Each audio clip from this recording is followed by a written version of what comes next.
This must be the place. Professor Ubier's house. Looks pretty creepy. I'd been away from Paris and hadn't seen Nico for nearly 6 months. I wanted to celebrate our reunion, but she had other plans. An appointment with an archaeologist. Something to do with a Mayan stone she came across while researching a story.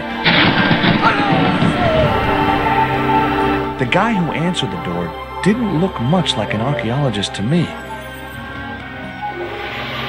I had a bad feeling about this.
There were only 3 things I didn't like about spiders. The way they looked, the way they moved, and the fact that they lived on the same planet as me.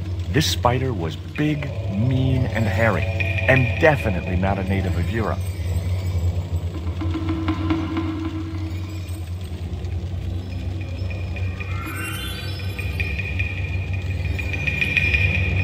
I glanced over the books, vaguely hoping to find a copy of How to Deal with Poisonous Spiders While Tied to a Chair. No such luck. But I noticed one corner of the bookcase was supported by a loose block of wood.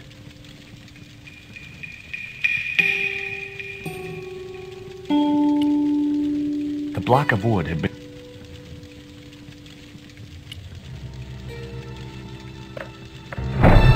Maybe I'd been a little heavy-handed, but it was a question of survival. Of course, I was still tied to a chair in a burning house with no means of escape.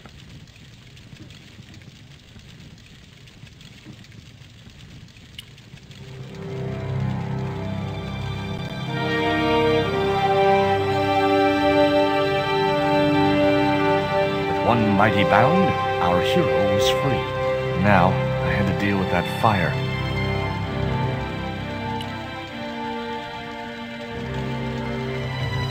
In the drawer was a small decorated pot.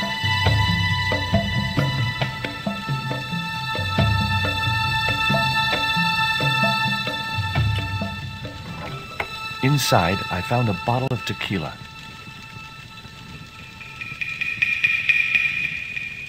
Normally, I'd... Ew. Disgusting. Not only did the tequila burn like hell, I just managed to stop myself from swallowing the worm.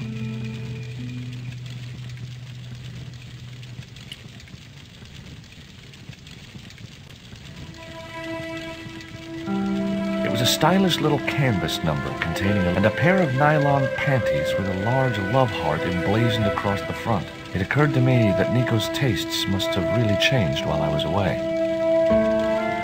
Well, they could be useful.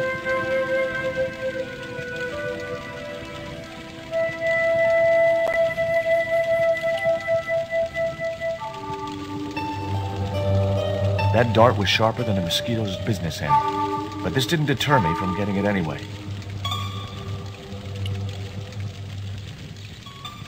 There was something short, fleshy, and gross on the carpet.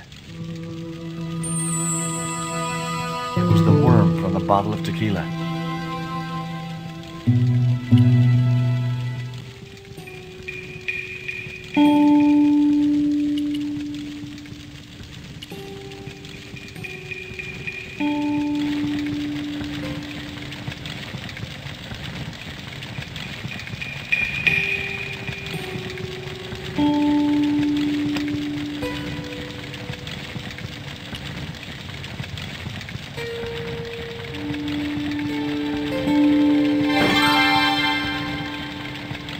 As I released the lock, something blew the doors open.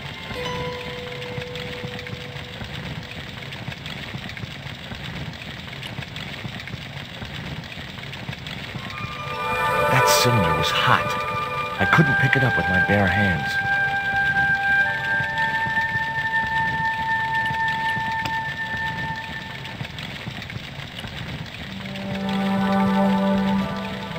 The panties I'd found in Nico's bag were just what I needed to wrap around the hot cylinder.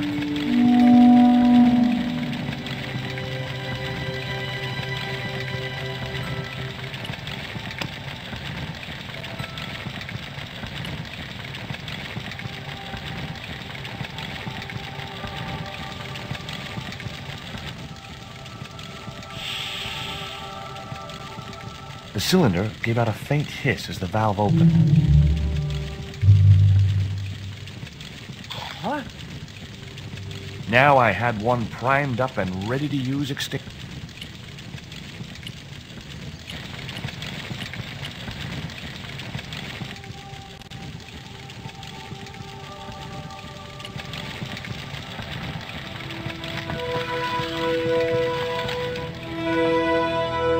With a well-aimed squirt of his soda fountain, our unshakable hero saved the day. Now it was time to start looking for Nico.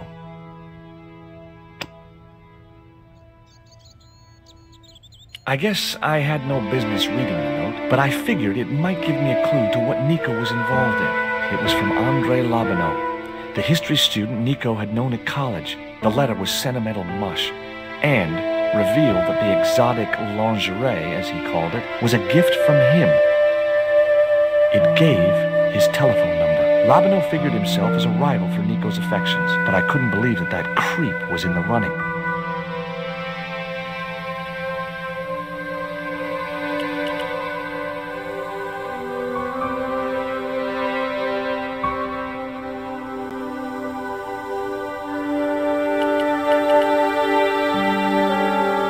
I wasn't going to burn myself on that red-hot doorknob, and it wasn't the time for subtlety.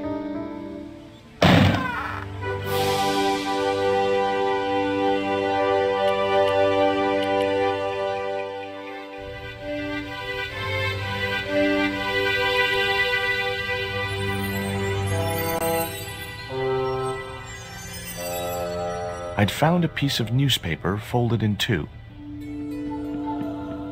It referred to a forthcoming eclipse of the sun. Unfortunately, it wouldn't be visible from Europe. The best place to view the eclipse would be Mexico.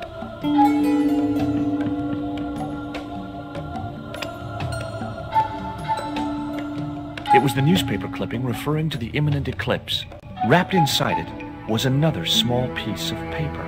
It was a bank statement for Ubier's account from an automatic telling machine. The last 5 withdrawals were for large amounts, and all made in Marseille.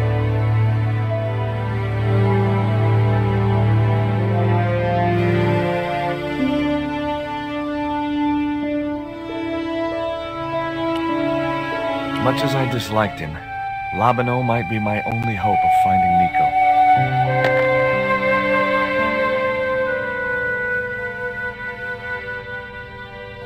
Hi, Andre? Who is this? It's George Stobart, Nico's boyfriend. Don't you mean ex-boyfriend? Look, I didn't call you just to pick a fight. I need to talk to you about Nico. Can't you accept she's just not interested in you? Listen, Andre, we need to talk. Nico's life depends on it. Okay. You remember the cafe at Montfaucon? Sure. Andre? You better show, you creep.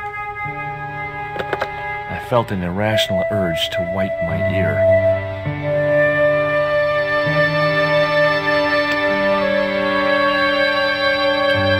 The pot contained a key.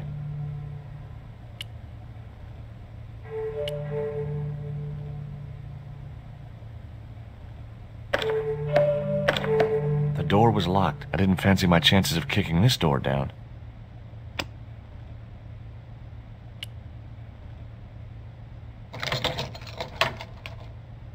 I unlocked the door.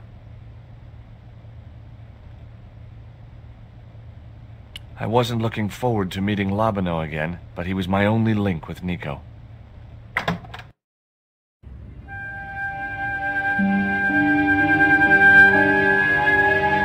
There was no sign of Labano when I got to the cafe. I decided to order a coffee and wait for him.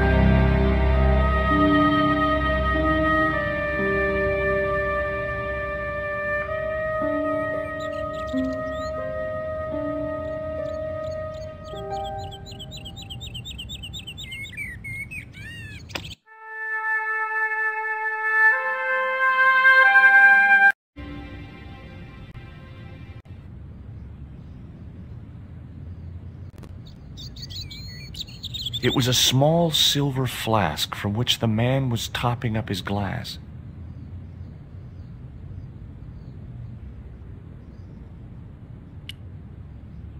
Pardon me, but Huh? you were here the day I found the catacombs. I was? Ah, yes. I remember you. Yeah. Are you still in the police force? No, not anymore. I'm a man of leisure. And what brings you back to Paris?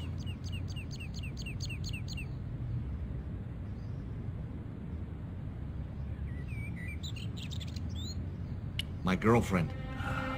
What it is to be young and in love. When you share a bottle of wine with me. Hey, listen, I'd love to, but I need to keep a clear head. So my company isn't good enough for you.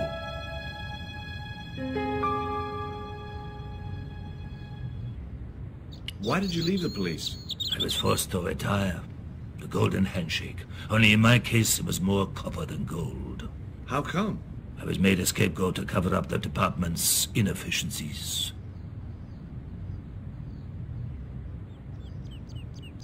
Have you ever heard of a Professor Oubier? No, monsieur. I don't recall the name. Well, apparently he's an expert on Mayan art and history. A little out of my field of experience, monsieur. If he'd been a serial killer or a sodomite, I might have been able to help.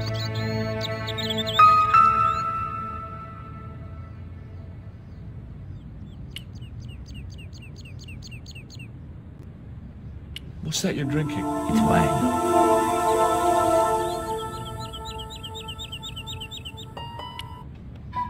What do you make of this dart? I remember a case where the victim was killed with just such a device. The poison acted in seconds, causing his body to swell up like an inflatable life raft.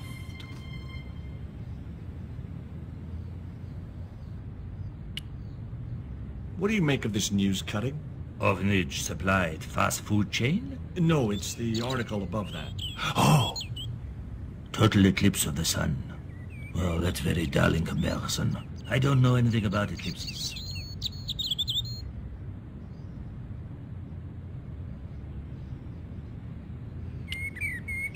Tell me what you make of this note.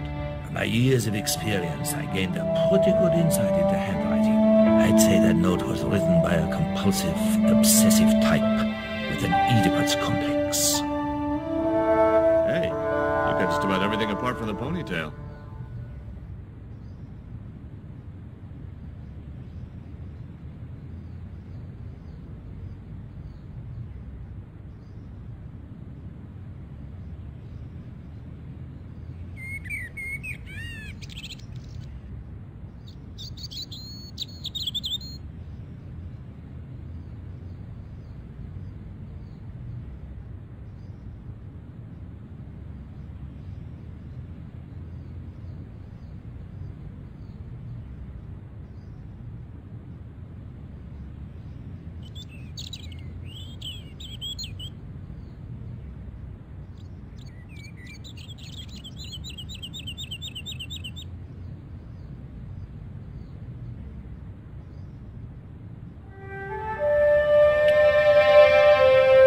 had nothing else I wanted to ask the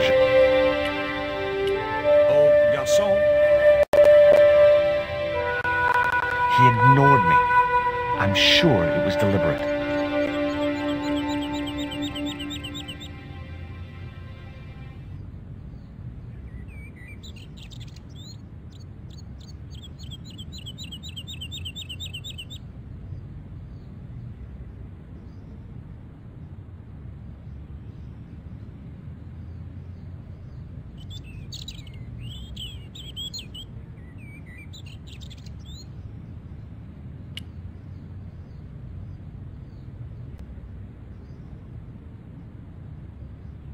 Hey, you.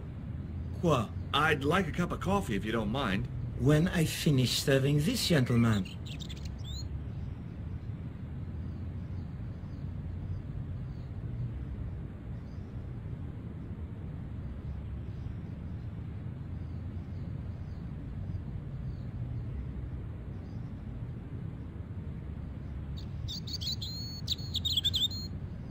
Un café. Thanks.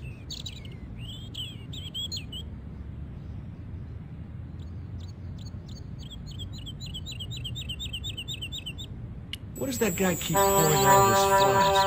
Absinthe. Absinthe? I thought that was highly dangerous and outlawed in France. It is. Don't look at me, I didn't sell it to him.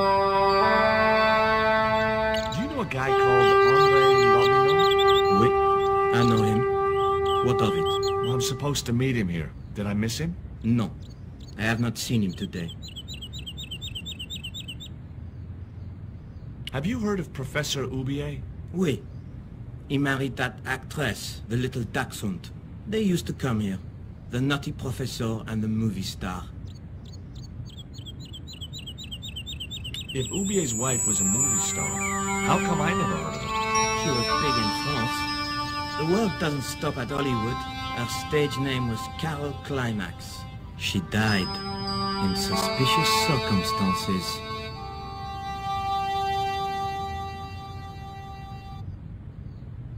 How did Oubier's wife die?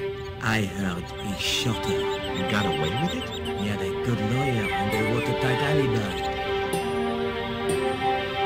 Why would an eminent public figure like Oubier risk everything for murder? He wouldn't be the first, would he? Besides, people like him always get off.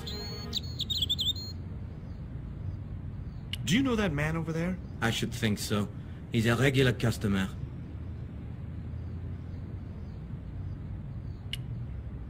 Look at this. A poison dart. Ah oui, sure. It's the real thing. Knocked my girlfriend out cold in a matter of seconds.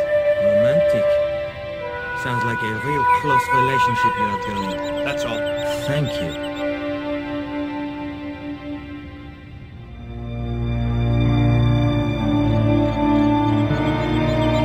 Well, this is a surprise, Georgie.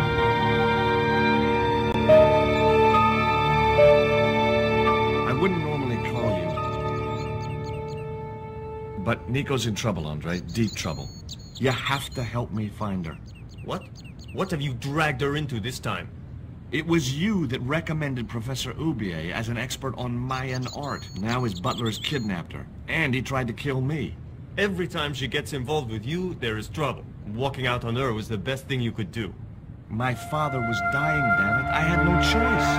Well, she soon recovered once she went back to her old friends. Drop it, Andre. Right now, Nico's in danger, and we have to work together. So, how can I help? Nico needed to speak to Oubier about a stone. Oh, you mean this stone?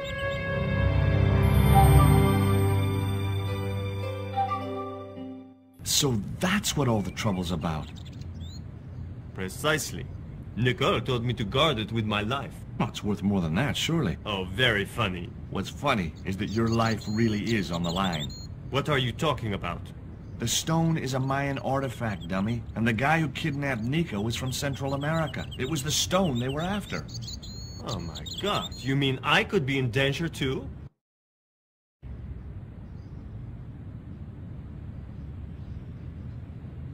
What do you suppose the carving on the stone means? I don't know.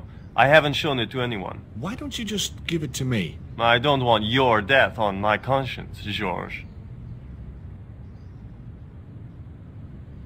Where did Nico get the stone?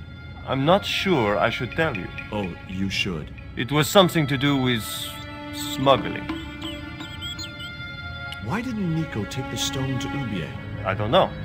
Perhaps she suspected something like this would happen. If she's been hurt, Andre, I'll break every bone in your body. No, that's typical of you. Do you think I don't care what happens to Nicole? It occurred to me that slugs don't have bones to break, but I kept that thought to myself. Tell me about your friend Ubier. He's more of a professional acquaintance than a friend. I see. So you don't really know him at all? No, I don't. Does Ubier employ a guy from Central America? Maybe. I don't know. What do you think this is, Andre? I don't know. I'll give you a clue. It's got more backbone than you. You think you're amusing, don't you?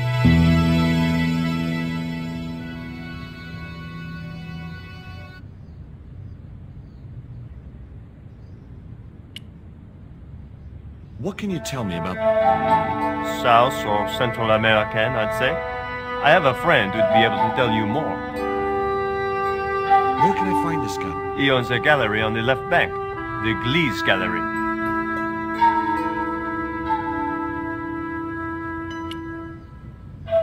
Take a look at this, Andre. It's a bank statement? Yeah. Professor Ubier's account. 5 large cash withdrawals in the space of 3 days. All from an automatic teller in Marseille. Suspicious, isn't it? You're even more crazy than you were before. See you later. Goodbye, Georgie.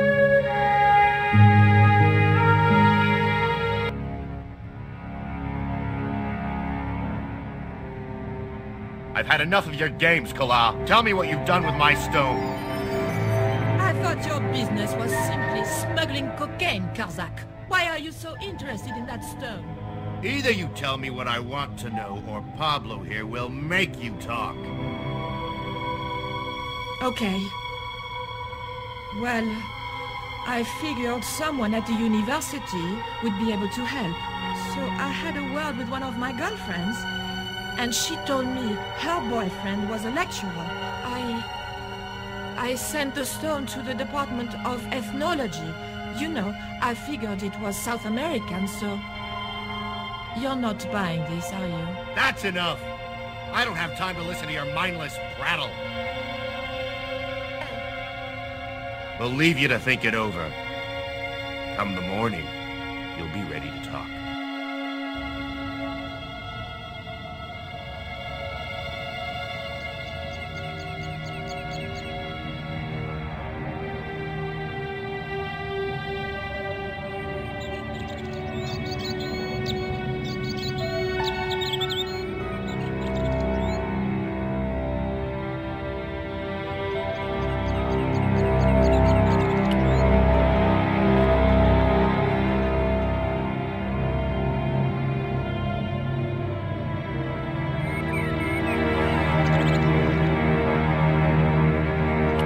Being a gendarme?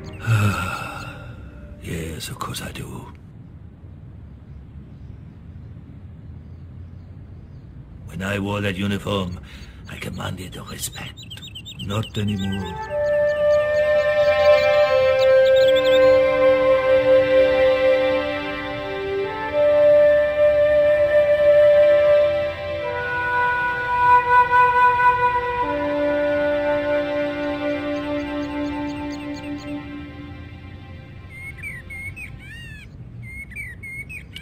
I couldn't snatch the man's flask while he was looking.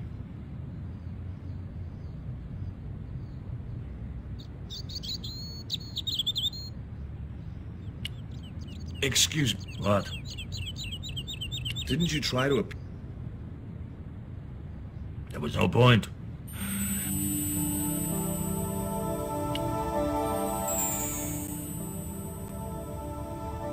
I grabbed the flask and was struck by a powerful smell of absinthe, a highly potent and illegal alcoholic drink. Now I had another lead. I could either go back to Ubier's house or visit the Glee's gallery. The Glee's gallery had style and class, but very few customers.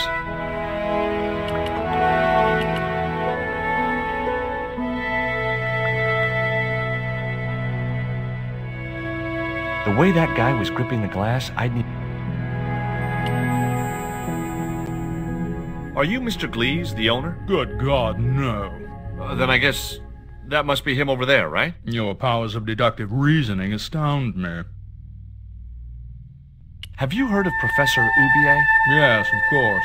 I was at his house earlier. If you're going to drop names, you could at least name one worth dropping. I thought Ubier was a well-respected man. Why, his last book was The Demented Ramblings of, What's that you're drinking? I'm not sure, but I have a suspicion it might be urine. Glees can't expect a favorable criticism of his gallery when he serves this muck.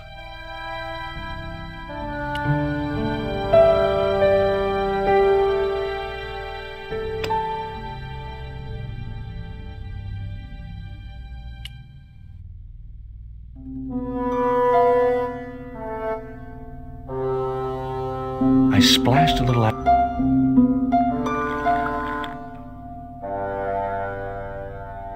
Did you put some... Well, it's certainly an improvement. In fact, I could grow to like it.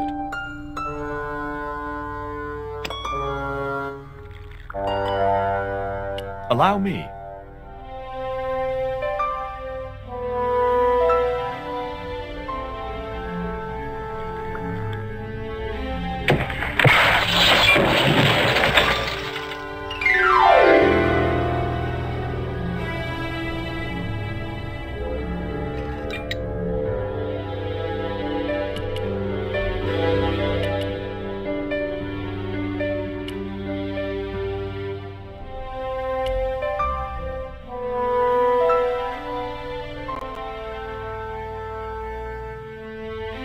There was nothing in the... but pasted on the side.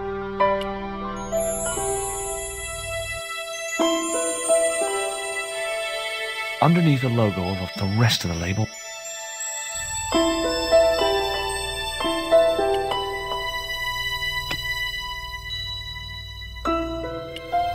It was Ubier. I had no...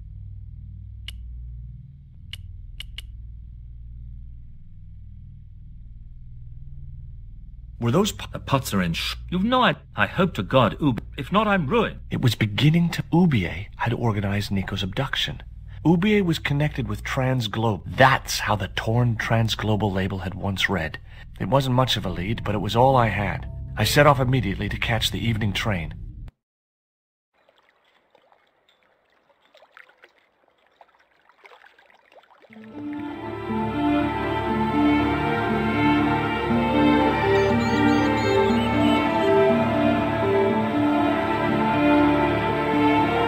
It was almost dawn when I arrived in Marseille. I traced Condor Transglobal to a desolate dockside.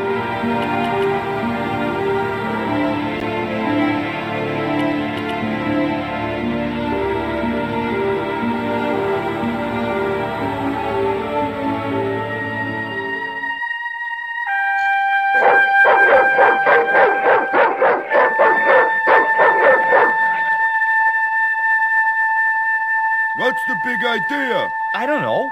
The dog went berserk for no apparent reason. He's trained to do that. The idea is to deter any would-be intruder. Oh, I get it. Okay, I'm sorry. That's okay. Just remember, he's a trained attack dog. A killer.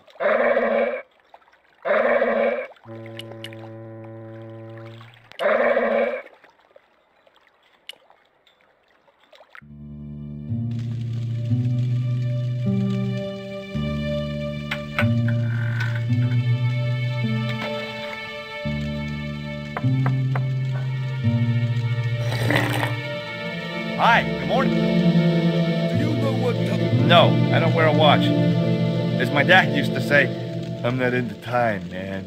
Well, you're too early.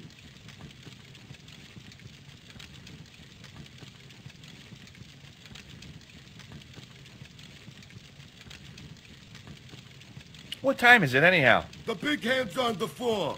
Why aren't you in bed? I can explain everything. Never mind, I ain't that interested. What time do you open the gates? 7. Do you mind if I hang out here till the docks open? Please yourself, but you'll have a long wait. It's Sunday, and tomorrow is the start of a national holiday. Everything is closed for a month.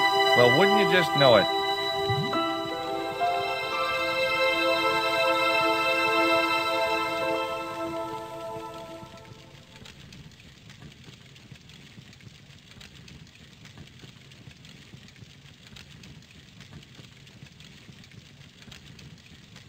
Does that dog belong to you?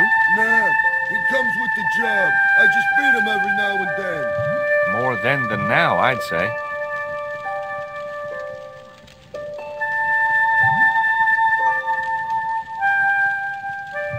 What's the dog's name? 20.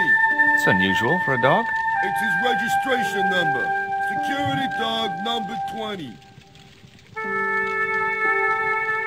Does number 20 have rabies? Nah, just a bad attitude. Like I said, he's a trained attack dog. They took him when he was a puppy and messed with his head to make him the way he is.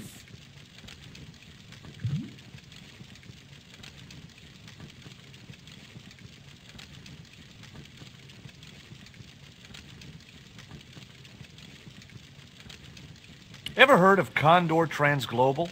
Sure. They have a warehouse here. Well, could I take a look? Not until after the holidays. Come back in a month.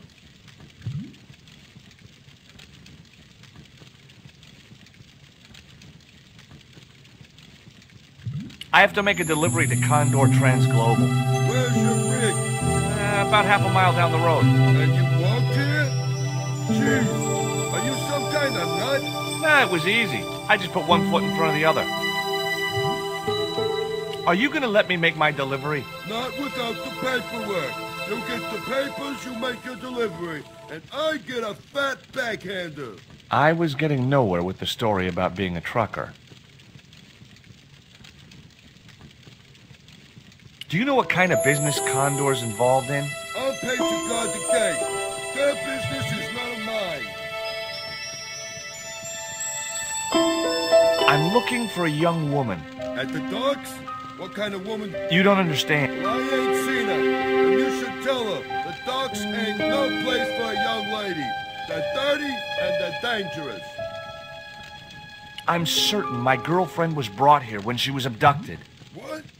Your girl was kidnapped? Yeah. Struck down by an Indian with a poisoned dart. A poisoned dart, huh? I could tell he didn't believe me.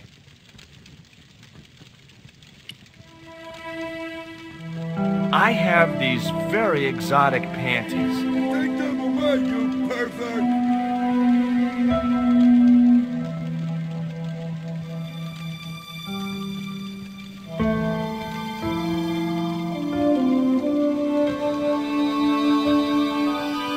Have you ever heard of Professor Ubier?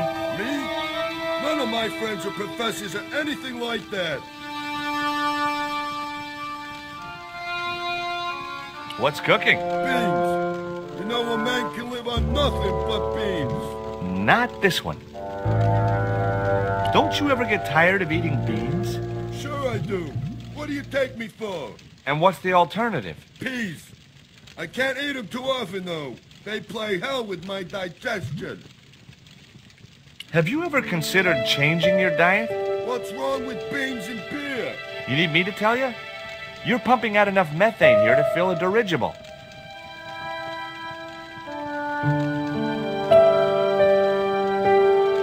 This is the dart that the Indians shot at my girlfriend. Sheesh. That's pretty weird, but I don't see why you'd expect to find her here.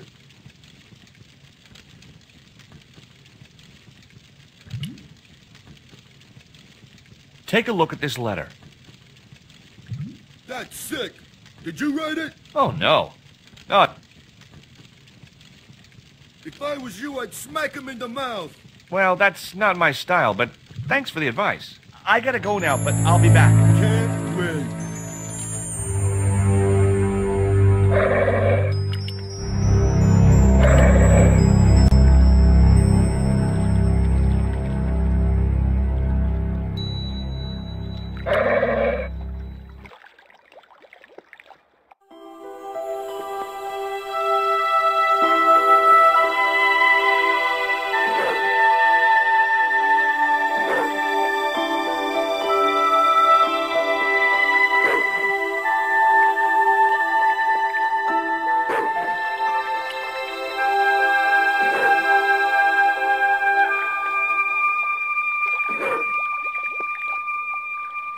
The stick had a hook.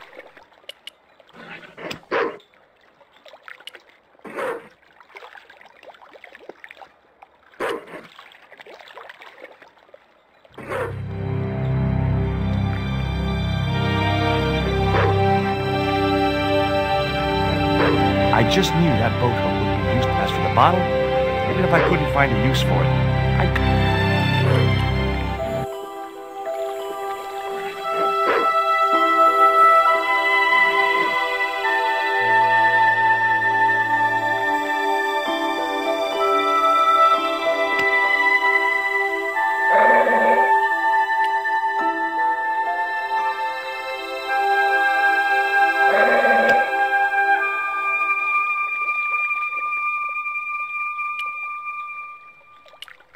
ouch! The bottle was...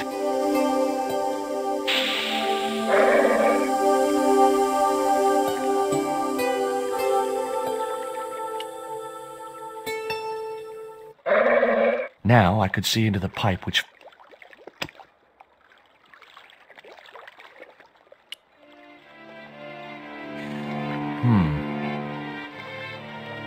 The bottle had blocked the chimney, and the hut was filling up with smoke.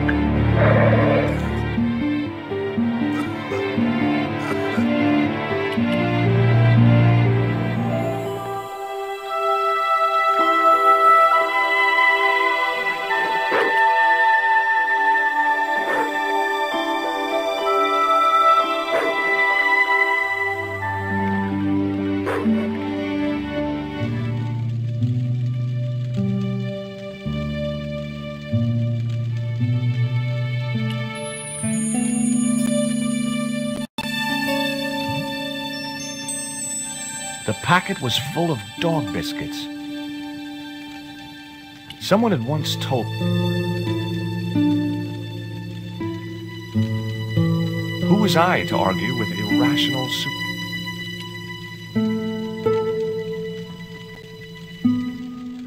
baked beans in ketchup?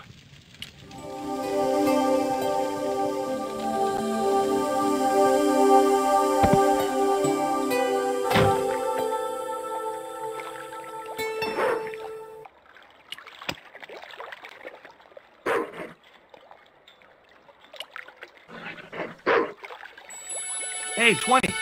Come and get it, boy.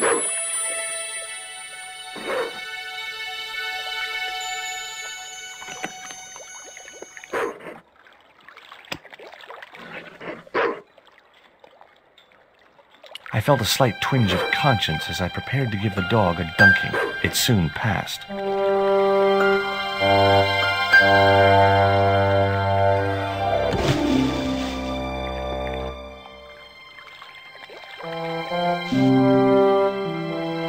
As I'd expected, the dog could swim like a... well, like a dog.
The sign looked as if it was firmly attached to the wall. Anyway, I didn't really want it as a souvenir. It read, Condor Transglobal. I'd come to the...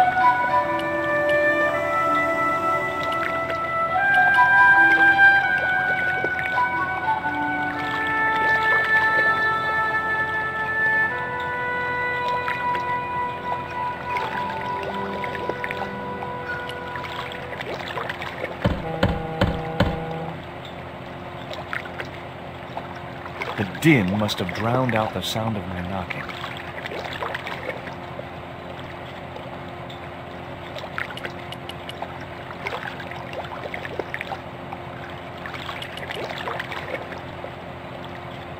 Maybe there was a way in up there.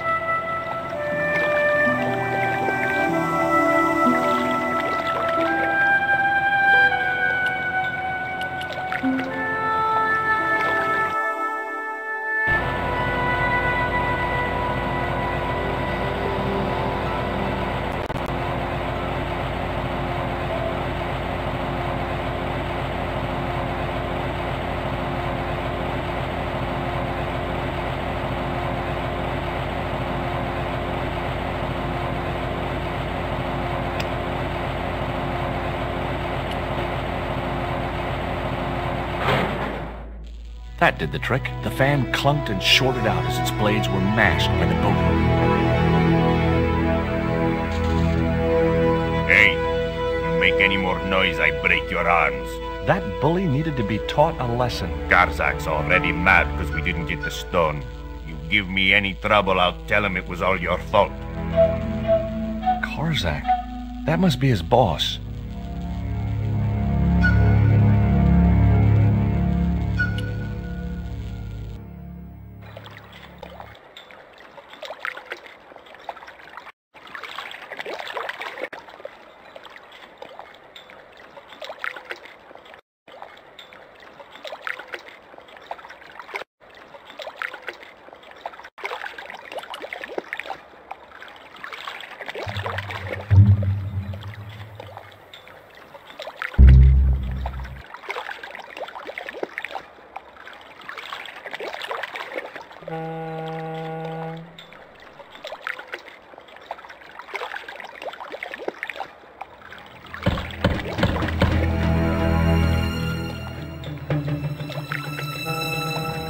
Who is it?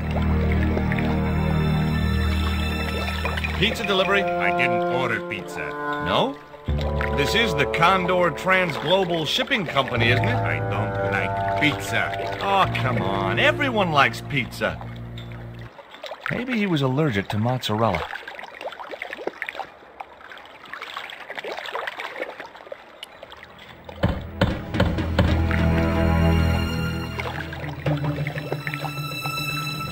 Hey, what now?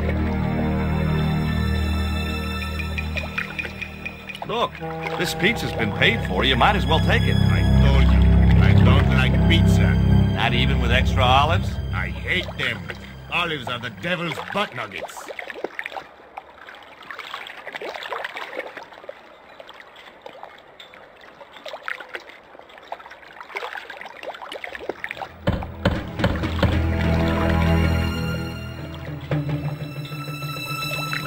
If you know what's good for you, you'll open. What if I don't? I'll kick your head in. Okay, I'll come out, you creep.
the crates were firmly...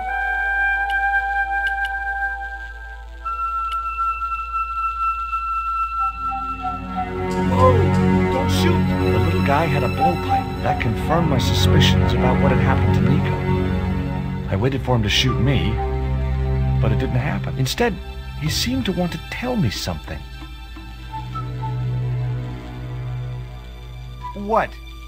You want me to get out? Nope, that wasn't it. Oh, what did he want?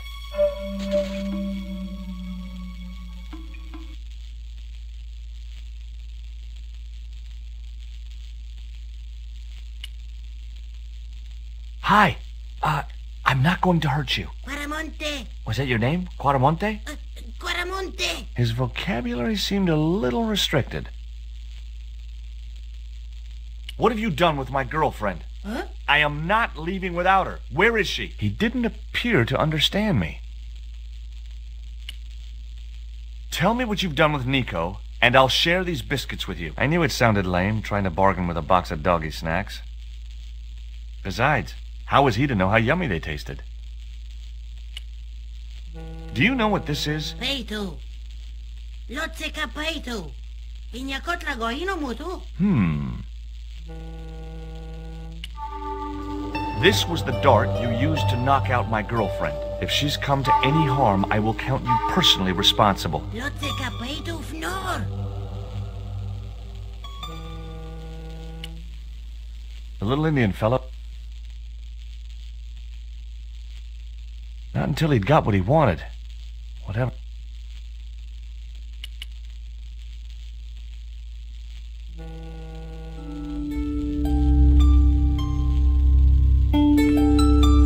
The only interesting thing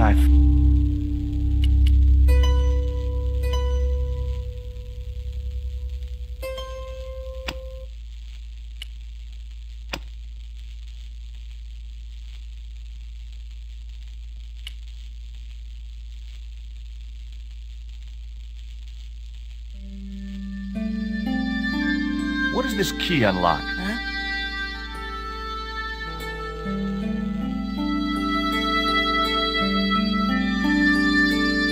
Hey, you're manacled. Who did this?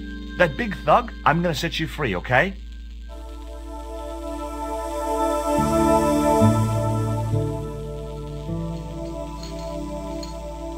Hey, come back here!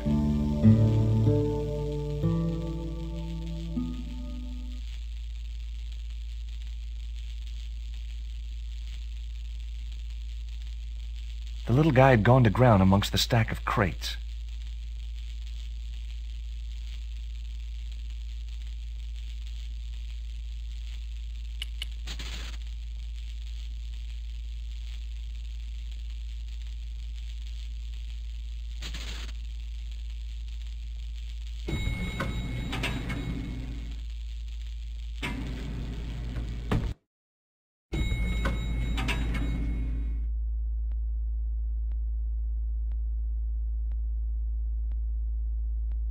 Just in time. Interrupting the beam of light kept the doors from closing and stopped anyone from using the elevator. But what now?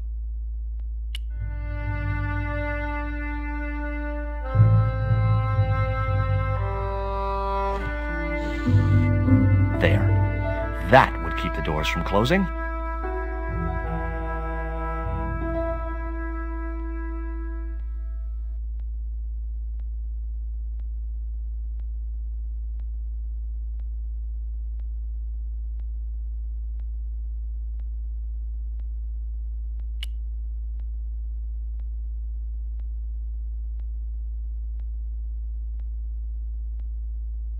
I was wrestling with the small crate when I noticed the label on its side. Danger. Live contents do not drop.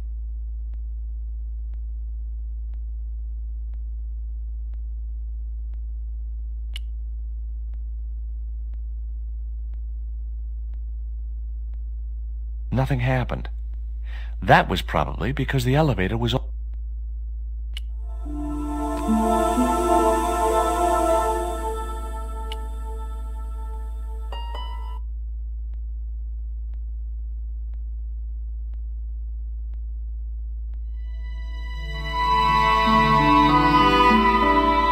there was an arc-shaped scratch on the floor, as if a door had been opened in the nearby wall.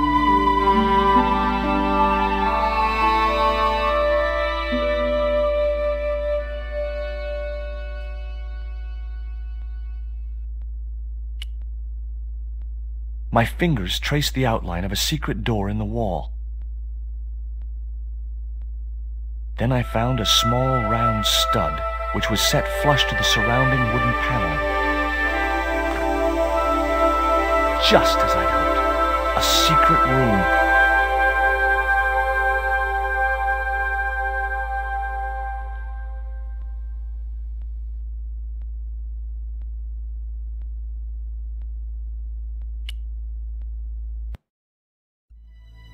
Nico!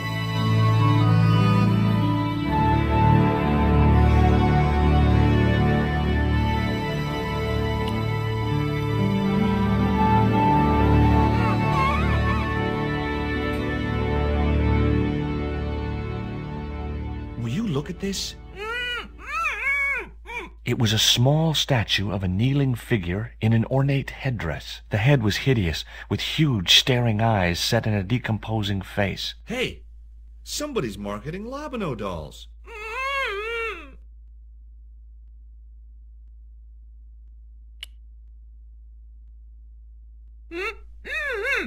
Hold still. This might hurt a little.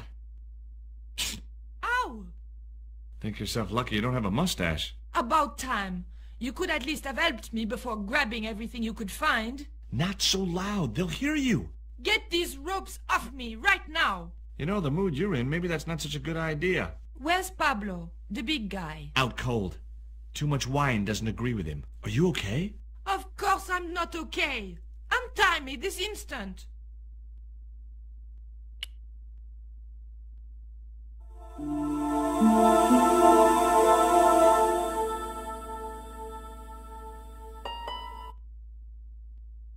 There. How are you feeling? Oh, thanks, Georges. How on earth did you find me? I knew Ubier had been in Marseille. But never mind about me. How about you tell me exactly what's going on, starting with that Mayan stone? I picked it up from one of Carzak's men in Paris. I was expecting a consignment of narcotics. Drugs? Yes. The proof I needed to expose Carzak's smuggling operation. I'd set it up to act as his courier, and once I had the proof, I planned to go straight to Inspector Mou. But instead of the dope I'd expected, they sent me that stone instead. And to find out more, I called Professor Ubier, who invited me to his mansion. At least, I thought it was Ubier. I don't get it. If Karzak's business is drugs, why is he so desperate to get his hands on that stone? Maybe it has some significance to the local people in Central America. It could be Karzak's means of getting them to work for him. Anyway, we've got to get out of here. Nico, wait!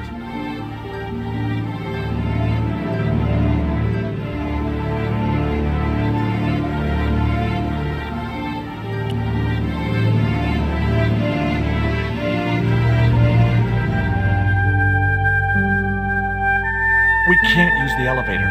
If that thug Pablo's recovered, he'll be waiting for us. We've got to do something. Where does that door lead to? I'm not sure.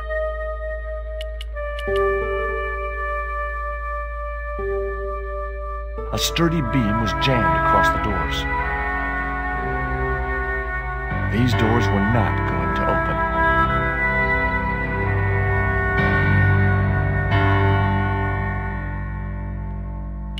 The statue looked way too heavy for me to move.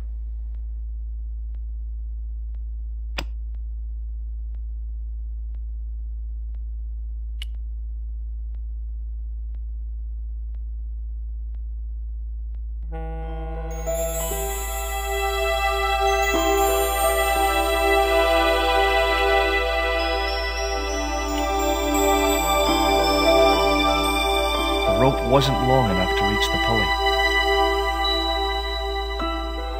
I decided to leave the electric eye alone.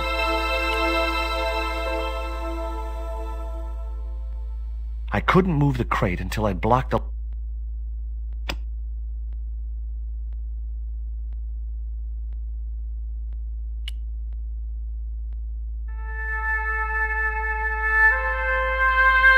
Hopefully, the tape would prevent those doors from closing and stop the Indian from being able to call the elevator.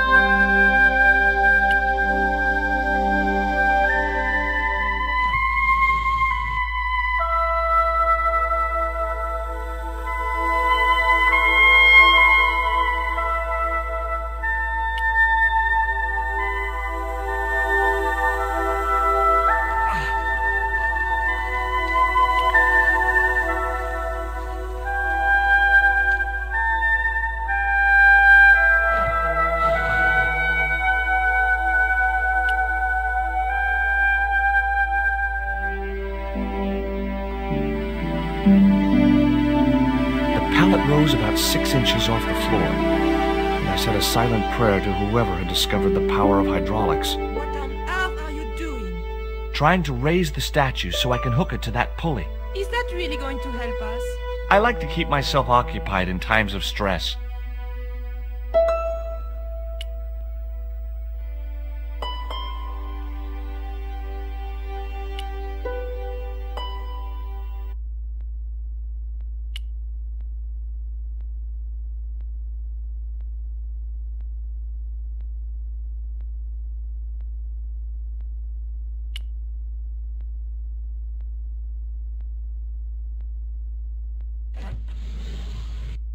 It was too heavy for me to...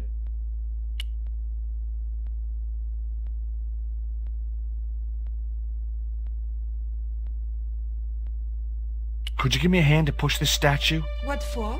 This, my dear, is our passport to freedom. If you say so, dear.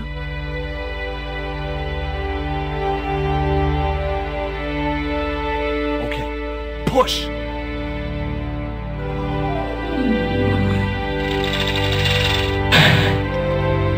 Great teamwork. Nice to be working with you again, Mr. Stobart.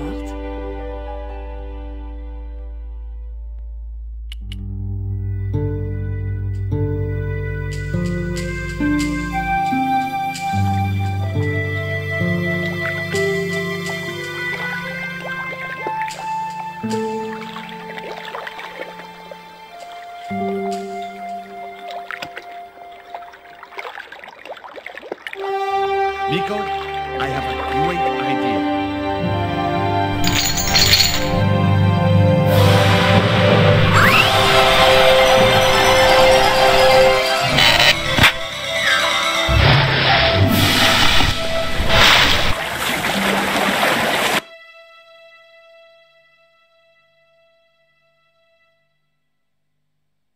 George, where have you been? Never mind that. Do you have the Mayan stone? Maybe I have, but, Don't argue, Andre. Give the stone to George. well, of course. If you say so, Nicole. Thank you so much, Andre. Georgie told me you'd been kidnapped, my dear. I'm glad to see he was mistaken. Oh, but it was true. If it hadn't been for George, I wouldn't be here now. It's not finished yet. Karzak's thugs will be back for that stone, you can bet. That little guy kept saying Coramonte. Perhaps the name is significant. Coramonte is in Central America. That's where Ubier gets his artifacts. That's all we needed to know. Come on, George.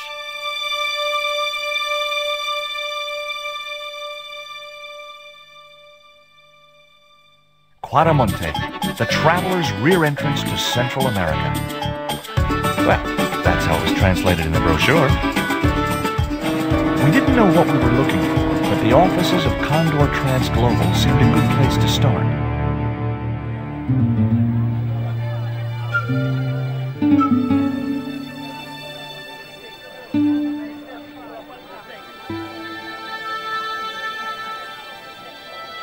Hey, it's market day.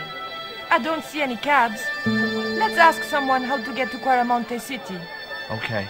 Keep your eyes peeled for any sign of Condor Transglobal.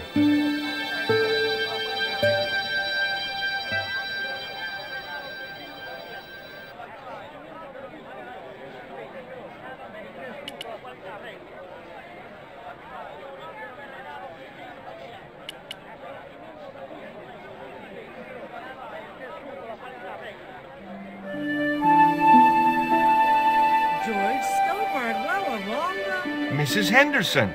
Boy, this is some coincidence, huh? When you've been married to a fruitcake like Dwayne as long as I have, you stop believing in coincidence. I'd met Pearl and Dwayne on the other side of the globe in Syria. He was an Army veteran who suspected he was working for the CIA, but wasn't sure. She was less obviously deranged.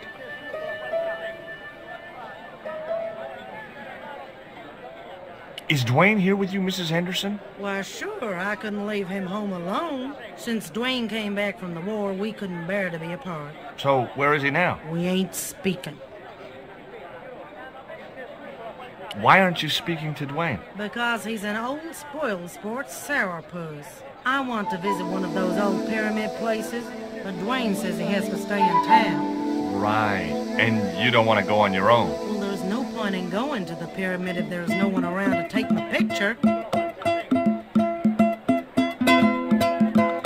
Is Dwayne still working for the CIA? If he is, he doesn't know it. He's what they call a snoozer. Don't you mean a sleeper? No, this is different. He used to think he worked for them, but the psychotherapy cured him of that. What he doesn't realize is that now he really does work for them. At least that's the way I understood it. What brings you to Quaramonte, Pearl? What takes me just about anywheres. The market. You drove 2,000 miles to go shopping? Shopping is my role in the economy of the Great Design, George. What do you make of this stone, Pearl? Oh, that's pretty. What's that thing supposed to be, a rabbit? I believe it's a coyote. Well, it sure is cute. I was surprised she didn't ask me where she could buy one.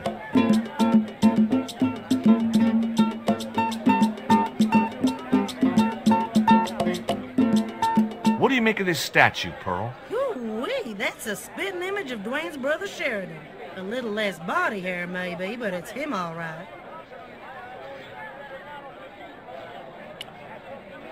What does this mean to you, Pearl? What cute little feathers. Why, if you had two of those, they'd sure make nice earrings.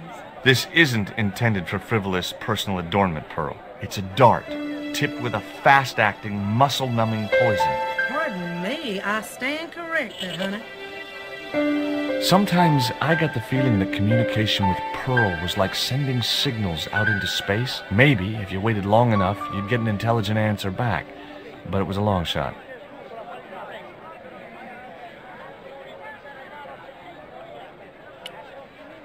Look at this, Pearl. A tequila worm. Don't you bring that thing anywhere near me, honey. I swear I'll scream like a hog on a hot plate.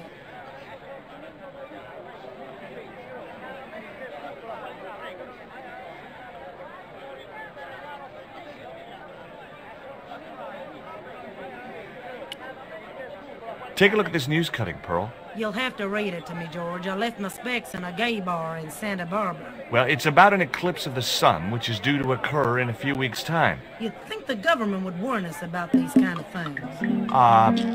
It's not dangerous or anything. Apparently, the best place to view the eclipse is right here in Quaramonte. Oh, my. You didn't appear to be the slightest bit interested. Catch you later, Pearl.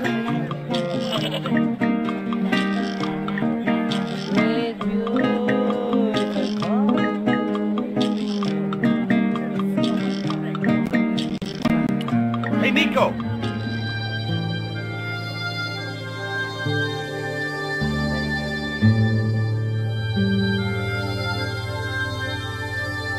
I have done just as I have been instructed, Professor.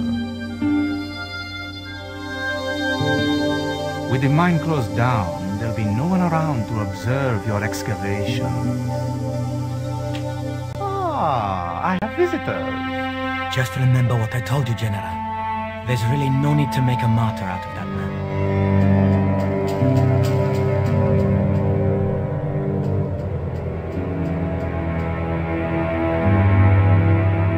I'm sorry to keep you waiting, Senor. Welcome to Quaramonte. Thanks. My name's George Stobart from California. But what is this? An angel come down to earth. Nicole Collard. Enchanté, mon général.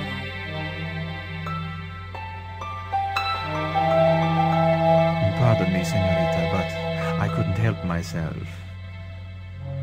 Look, we'd like to ask you a few questions. You've come to the right place, senor. Tourist information. General Graciento, at your service.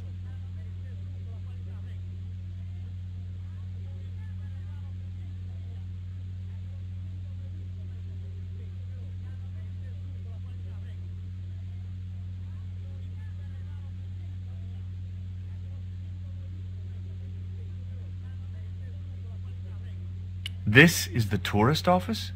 It says police on the sign outside. It is both, senor. I am a man of many parts. I can see that, General. Have you heard of a guy called Karzak? No.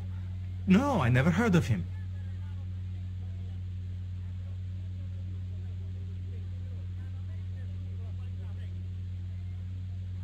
Are there any ruins around the city? Of course, senor. Quaramonte has everything. I have a friend who wants to visit an historical site. Ronaldo will only be too pleased to conduct a guided tour, when he's dealt with today's paperwork, of course.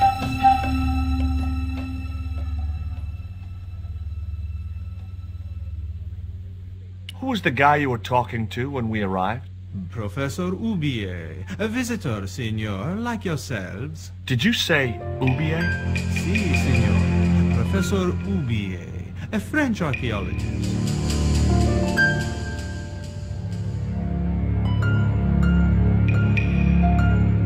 What's Ubier doing in Quaramonte? Researching our rich and glorious past, senor. The professor is planning an expedition to some Mayan ruins. He came to see me to get an excavation permit.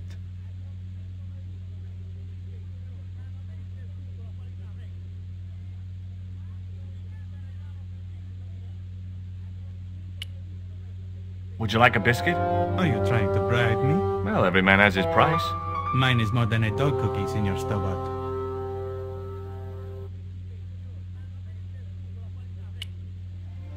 What do you think of these panties, General? Oh, boy, fabuloso. They're yours if you'll tell me all you know about Karzak. I told you. I never heard of the guy. Do I get the panties now? I told you all I know. You told me nothing.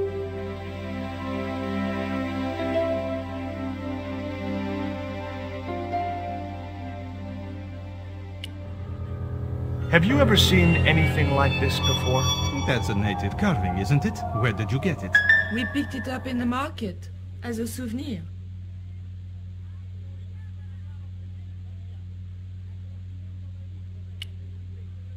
Take a look at this label.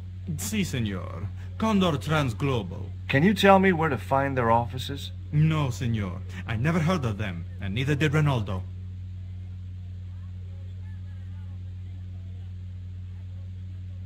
Are you sure you never heard of Condor? Oh, yes. The company is registered here in Quaramonte City.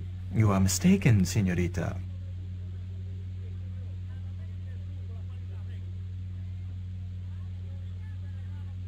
Condor is run by Karzak, isn't it? Wrong again, senor. Karzak has nothing to do with anything called Condor, whoever he is. Do you keep a record of companies registered in Quaramonte? Of course, senorita. Unfortunately, all the records were destroyed by a flash flood. Do you know anything about the forthcoming eclipse, General? Such things do not interest me, senor. I'll be back.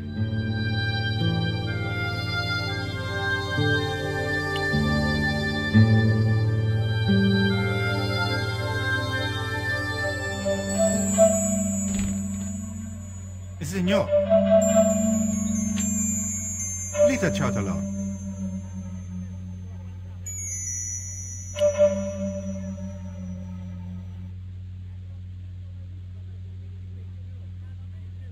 Do you have a map of... A map? What about the one on the wall? Ah, that is an archaeological survey map, senor. Not suitable. I'll be back.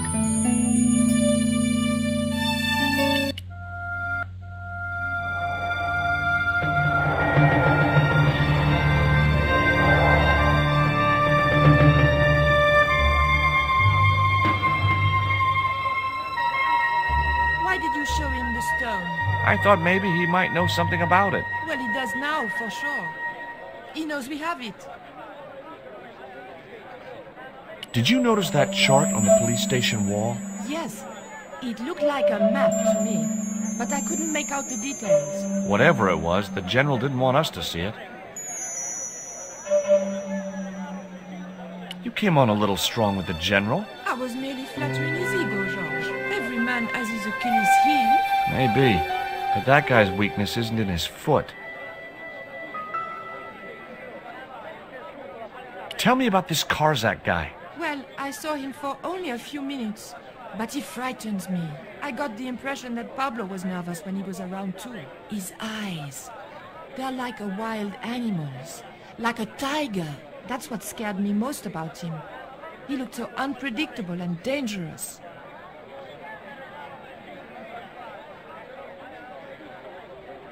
Did you know Ubier's wife was a film star? No, I didn't know he was married. What happened to her? She died. In mysterious circumstances, apparently. How mysterious? I heard she was murdered. Possibly by Ubier himself. A murderer, huh? André said he was something of a celebrity.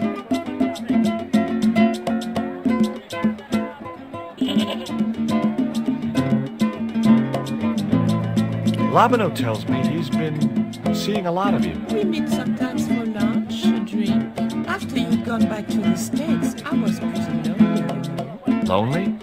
You must have been desperate. Couldn't you just visit the zoo or something?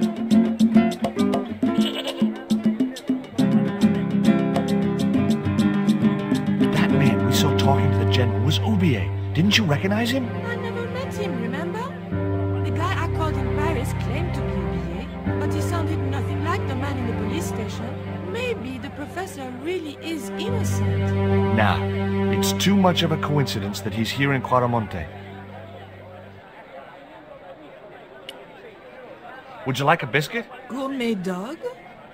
Have you been eating those things, Georges? Sure, they're great.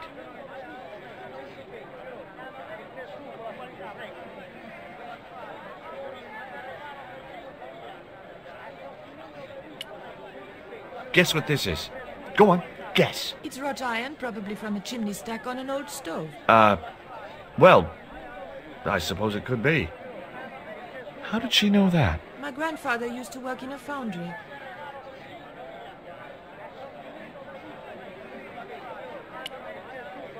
Do you recognize this? Is that the dart which knocked me out? That's right. I kept it as a souvenir.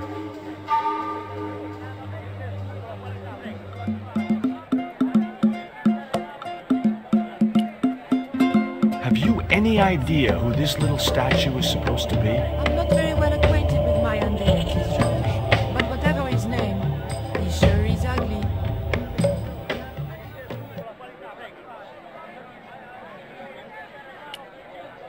Take a look at this, Nico. That's disgusting, Georges. Why are you carrying it around with you? I don't know. I just can't seem to part with it.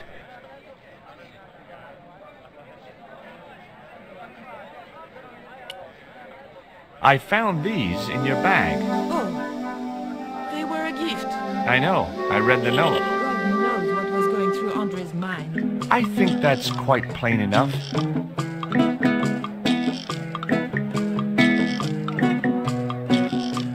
Take a look at this. An eclipse of the sun. Why the sudden interest in astronomy? I found the cutting in Ubier's house. Apparently, it's only visible from Central America. Take a look at this. Mon Dieu! Where did you get that kind of money? It's not mine. I found that statement at Ubier's house. Do you have any theories about this stone? I think that design represents a dog, a Mexican dog. So, this is the sacred Chihuahua stone? Sheesh.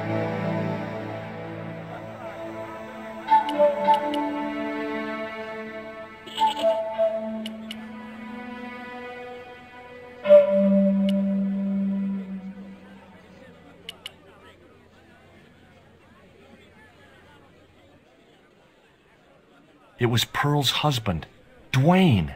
Hey, Mr. Anderson, good to see you again. Do I know you, son? George Stobart, remember? In Syria? I sold you a statue. I remember that. Pearl was mighty vexed when the paint came off. Look, I'm sorry. I'll give you back the $50. No, you suckered me fair and square. This here is Bertrand. Bertrand Oubier? So, we finally caught up with you. What the devil are you talking about? Don't give me that crap, Oubier. Now hold fire, George. Suppose you tell us what the hell's going on. This man lured Nico to his house in Paris in order to abduct her. Nonsense. I've been in Quaramonte for the last 7 months. And I can vouch for that. George, I think you owe Bertrand an apology. Okay, Oubier, I'm sorry.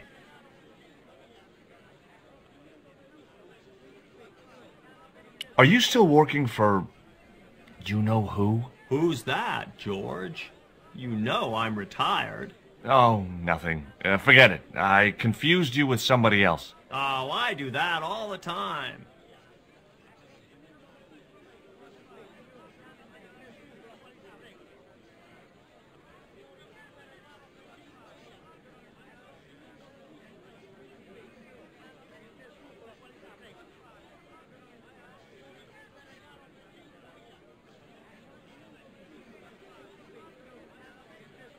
Do you think the general was involved with Condor? Hell no.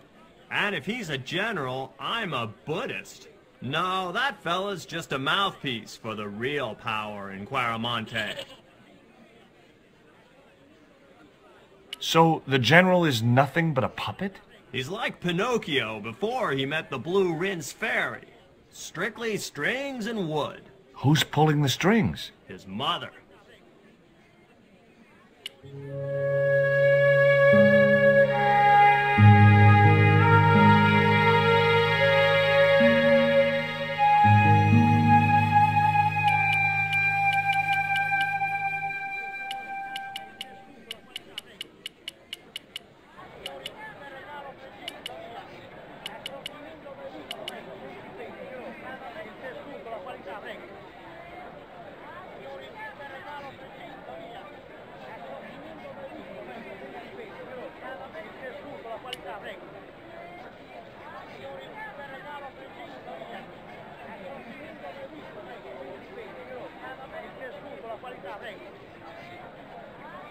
Hey, cheer up, guys. What's with the long faces?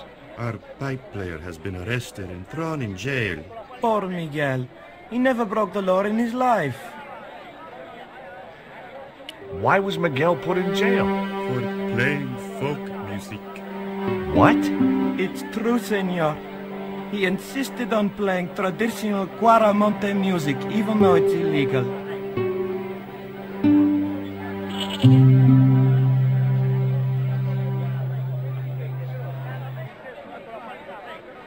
Why don't you try playing a tune to cheer yourselves up? No, we should be looking for real jobs. We could earn 10 times as much down the mines. My cousin Ramirez was earning 8... Before he lost his legs in the accident.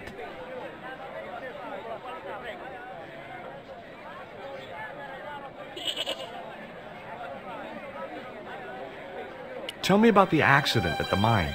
There was an explosion at Teoculcan. 13 miners were buried alive. They got some of them out, though. 2 of them, including your cousin, and they left half of him behind. Tell me about the general. You know, the guy in charge around here. We don't want to talk about him, senor. How come? No one can hear you. Well, only that old goat. In Quaramonte, we have a saying. Don't tell your old goat what you don't want your wife to know. What does that mean? I don't know. Take a look at the design on this label. I have seen that before. Where? There was a ship flying a flag just like that. When did you see this ship? 3 months ago. It was here, at the docks. What was the ship with the Condor flag carrying? I don't know, senor. We weren't allowed near the docks. That's right. Usually we meet the ships when they tie up. We play to the tourists. Well, when the Condor ship came in, we were told to go away.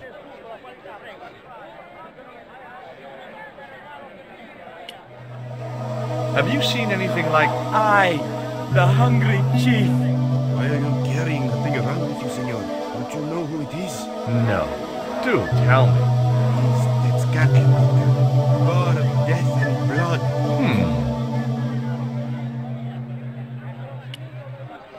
Would either of you guys care for a biscuit? A dog biscuit, senor? Are you trying to insult us? No, really. They're good. We'll take your word for it. Have you any idea what this is? No, senor. Me neither.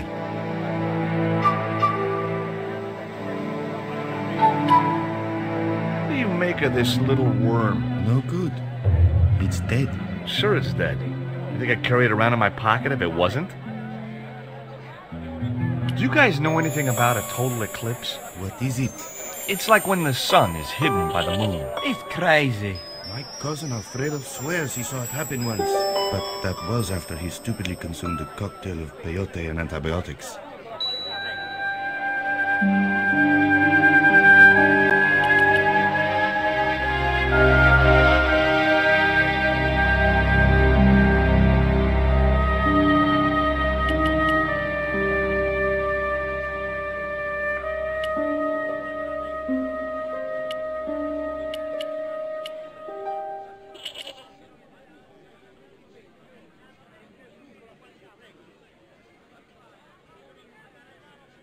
Does the name Karzak mean anything to you? Sounds like a comic book villain to me, son. He's the man behind Condor, and the rat who kidnapped Nico. You know, the first time I met you, I was deeply impressed with your naive simplicity. I said to Pearl, if we ever had kids, I would have wanted a boy like George. But I underestimated you, son. Did you know that traditional music is illegal in Caramonte? Is that so? Seems reasonable to me. No, really. The leader of the band in the square has been in prison just because of the music he played. I don't know who you've been talking to, but that fella, Miguel, he's an agitator.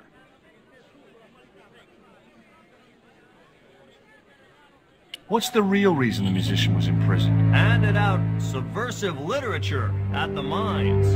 That so-called general was waiting for Miguel when he got back into town. Marched him off to jail at gunpoint on a charge of inciting a riot.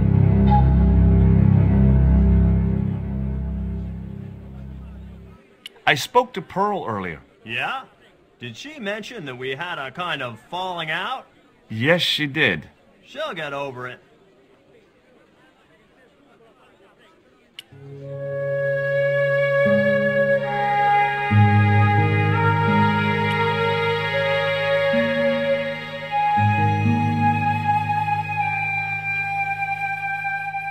Did you drive all the way down here? Hell no. Pearl did the driving while I followed the maps. The way she handled the wheel, you'd think she'd been trucking half her life. Why did you bring a huge truck like that? George, I'm on a top-secret classified mission for Uncle Sam. This truck is a rolling bomb. 400 pounds of nitrate fertilizer with a plastique initiator. They'll hear the bang in China. Gee, I'm really looking forward to this. Is Miguel the reason you're here? Pretty smart, George. I was supposed to make contact with him. By the time I found him, though, he was in jail. I've been trying to figure out a way to get him out since then. Sounds good to me. Count me in. Good man, George. All I need is a detonator. How come you brought a truckload of explosives but no detonator? Call me old-fashioned, but I say packing trunks is woman's work. I left the packing to Pearl, and I can't find a darn thing. Just hope she remembered to bring my denture polish. I'd sure hate to arrive back in the States with tar on my teeth. Would you like a biscuit, Dwayne? Oh, Oh, no. Those gourmet dog snacks bring me out in a rash.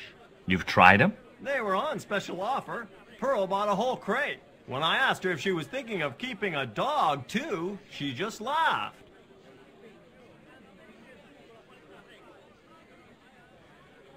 Do you know anything about a shipping company called Condor Transglobal? Sure I do. You have to get up pretty early to catch Dwayne with his pants down. What? You beat me to it? Condor Transglobal is all wound up. Seems like my investigations scared them off.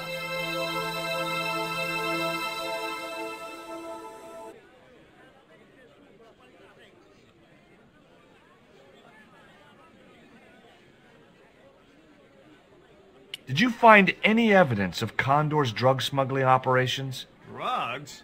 Hell no! Condor was a cover for the illegal export of Mayan artifacts. So who was behind Condor Transglobal? It was registered in the name of Edan. Did you get the guy? I don't think he ever existed. Edan backwards spells Nady, Spanish for nobody.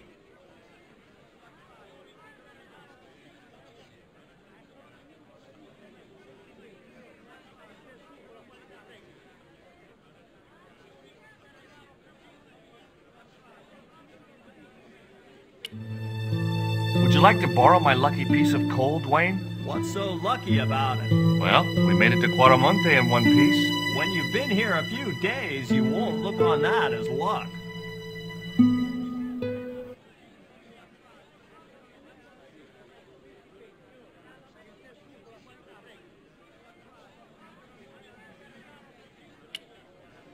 What do you think of these panties, Dwayne? Lord, hot stuff, George. You buy those for your girl? No, a guy we knew in Paris bought them for her. Oh, you're a threesome then. Why are you looking at me like that, George? Forget it.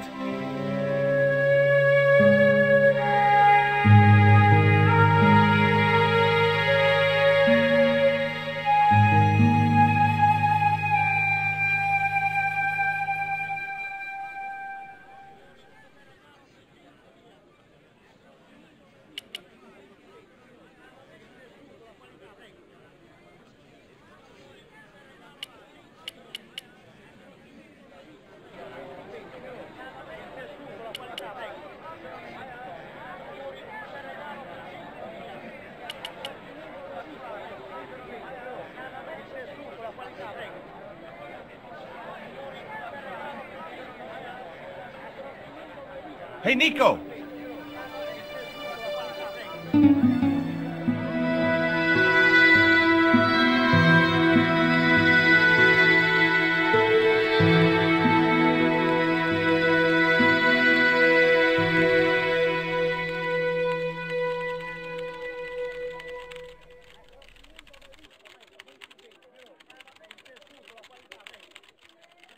Hola, señora. Hi. We were wondering... I was talking to the lady, Chico.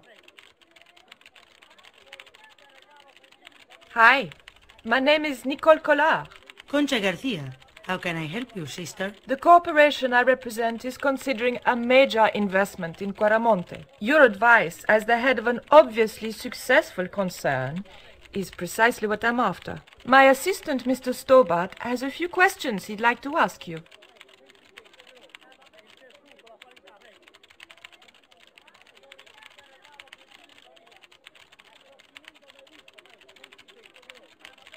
Do you have any kind of detonating device in stock? Sure. They're kept in that cupboard. I don't suppose you have one spare? I can't simply give you a device like that, not without a damn good reason.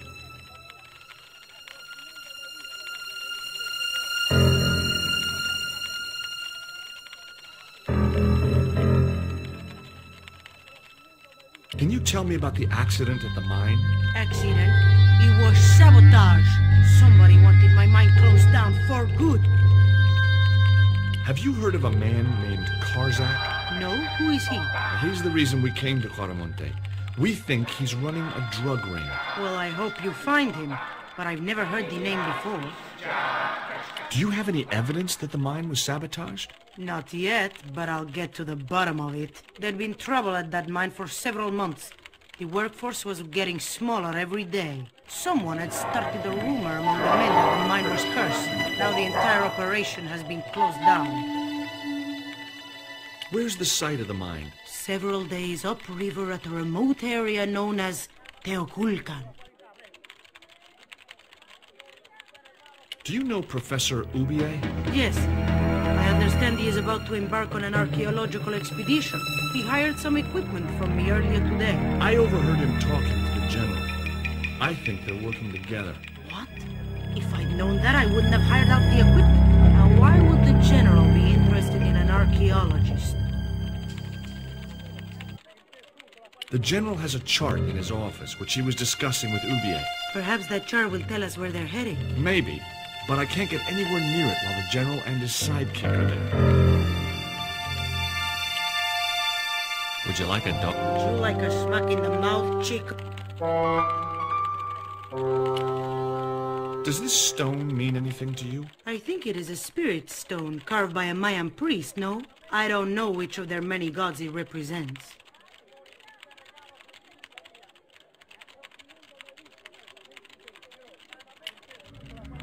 Can you tell me anything about this statue?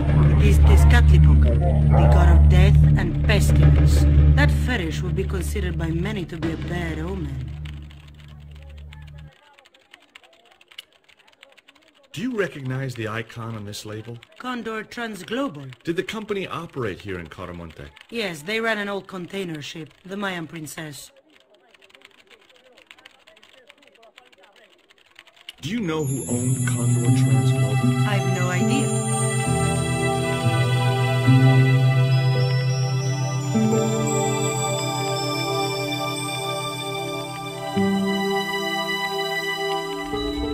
You see this? It's my lucky piece of coal. What's so lucky about it? I'm not sure yet.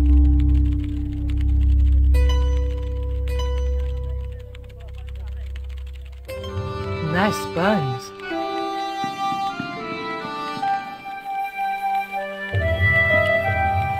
Have you heard about the fourth company? I don't take much. Would you be interested? They look about your size. Is that your... I'm serious. Put them away before you get overexcited.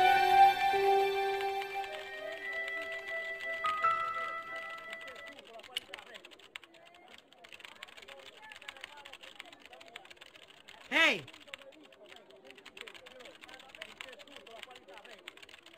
Stay out of that cupboard.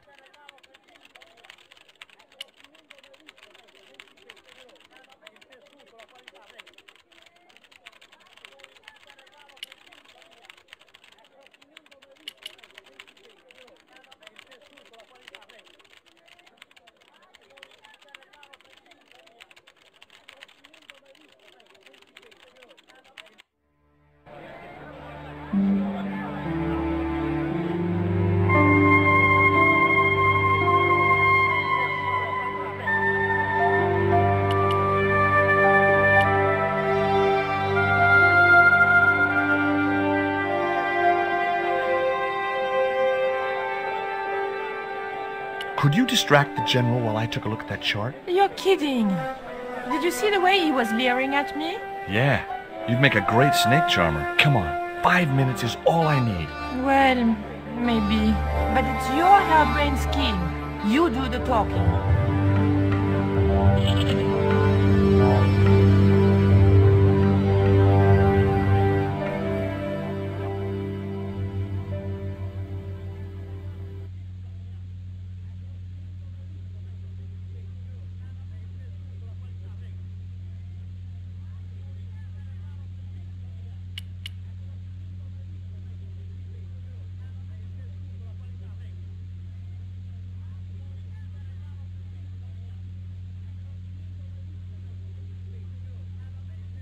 I hear there was an accident at the mine.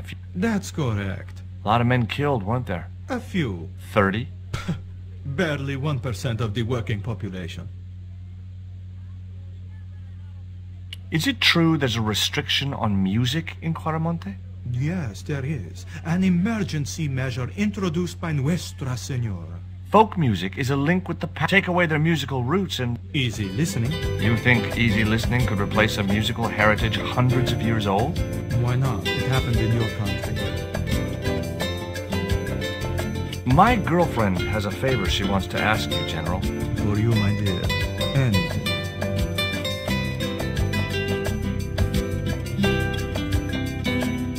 I've changed my mind. Oh, no, you haven't. She's embarrassed about asking you for an interview, General. An interview with me? Fabuloso! Well, I want to write a story about you. You hear that, Ronaldo? An exclusive glossy spread about your beloved General. Si, Signor General. Look after things here. I'm going back to my apartment and I don't want to be disturbed. I'll get you for this, George Stobart. Don't worry. If you're gone for more than a couple of hours, I'll come and get you. A couple of hours?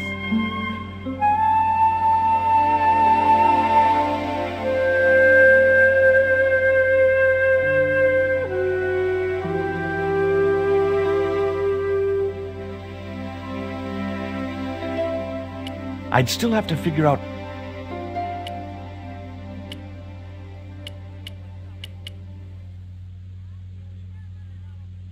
Hi, I'm George Stobart. Hello, Signor. How can I help you?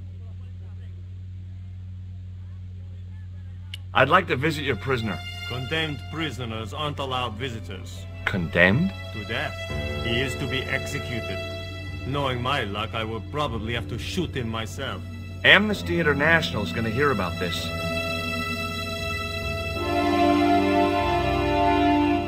I thought Miguel... Si, Signor, he was. And that carries the death penalty? No. You think we're crazy? While being quiet... Are there any ancient pyramids near Quaramonte? Si, Signor. But it's not very impressive. It's in ruins. That's perfect.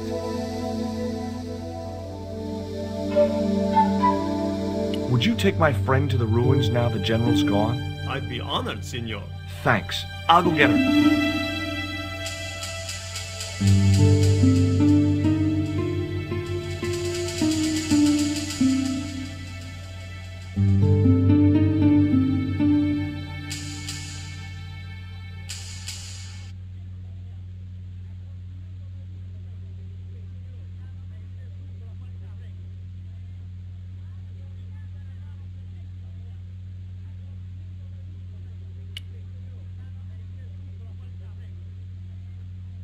Oh, it does.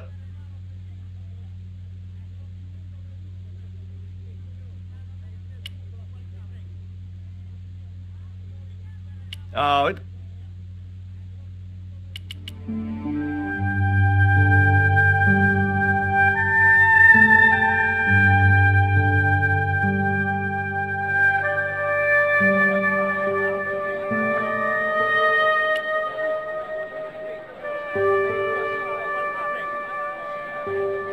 I've made the arrangements for your visit to the temple, Pearl. Oh, that's just great, George.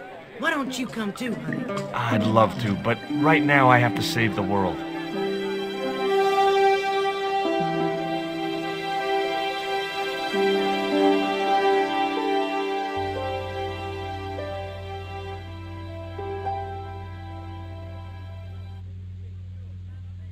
Listen, sweetie.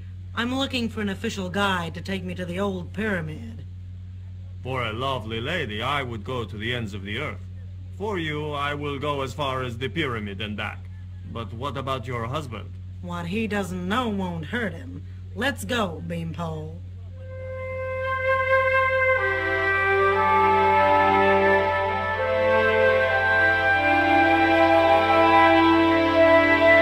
As Pearl and Ronaldo set out for the ruined pyramid, I prepared to search the police station.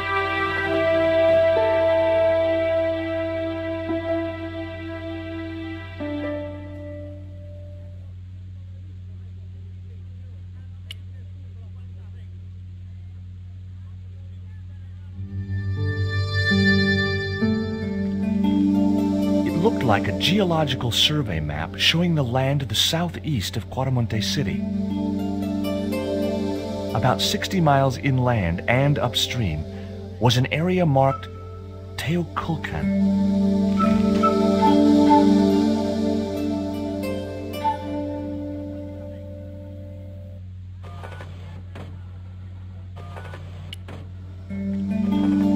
It looked like a geological... About 60 miles inland and up...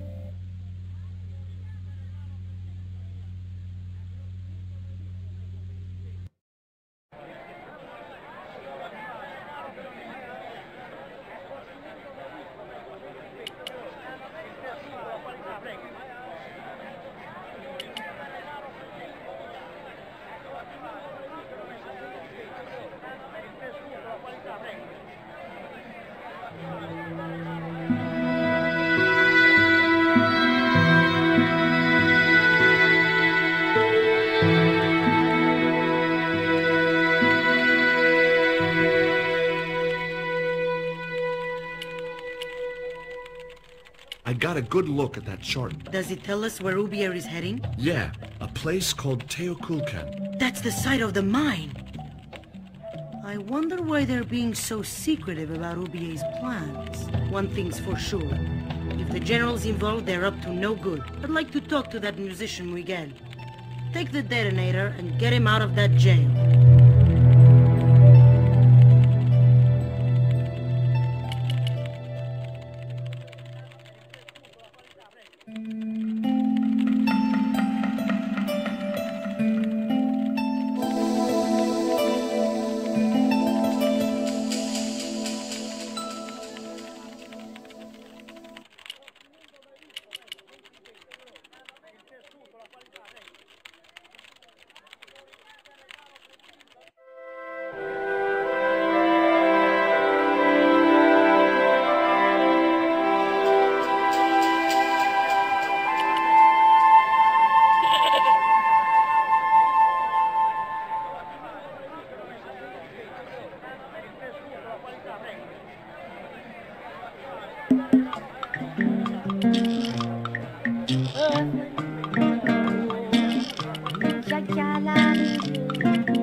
Here is the detonator, Dwayne. Keep your voice down, George. You want everyone to know. You'd best go and warn Miguel that the U.S. cavalry's on the way. Okay.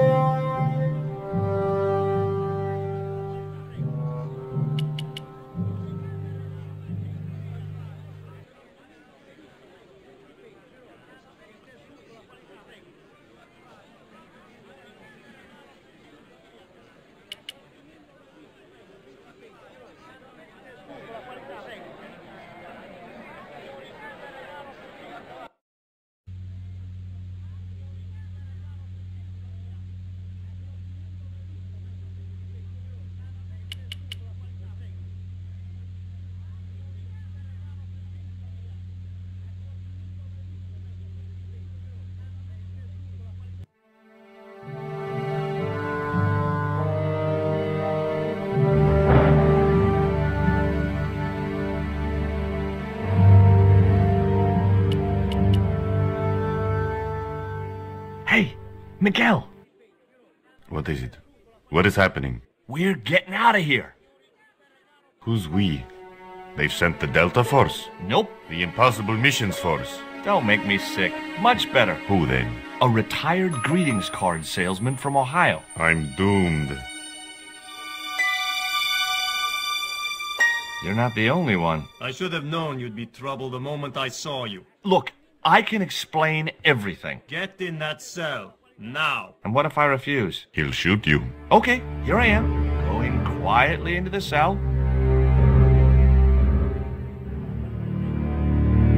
Very wise, not North Americano scum. One of the reasons I hate guns so much is the way they make people so damned impolite.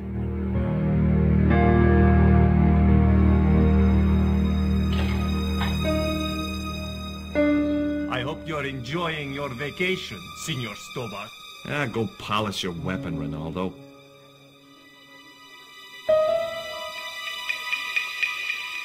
This was part of your plan, right? Well, in a manner of speaking, no. I was all out of ideas. It was up to Nico now. So, here we are. You've changed. I thought I would slip into something more comfortable. The stench of cheap cologne rolled over me like tear gas. So, what do you want to know about me? Ask and I will answer. I will deny you nothing.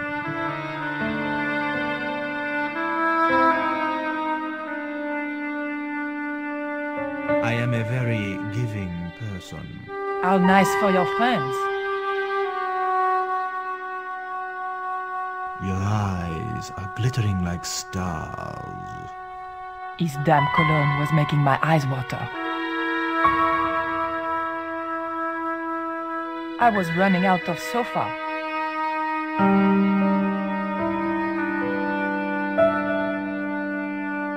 As spirited as you are beautiful, I admire that.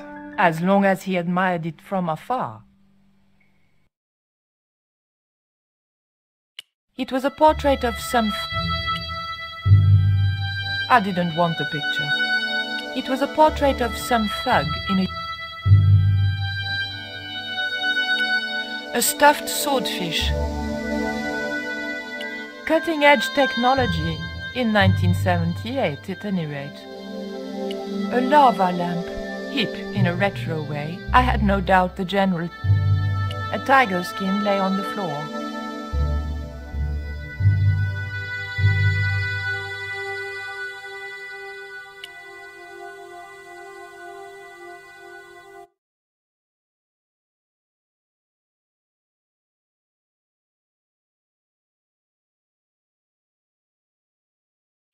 Is that a lava lamp? Sure, it's more impressive in the dark. I'll close the blinds. No, no, don't do that. Not on such a beautiful day.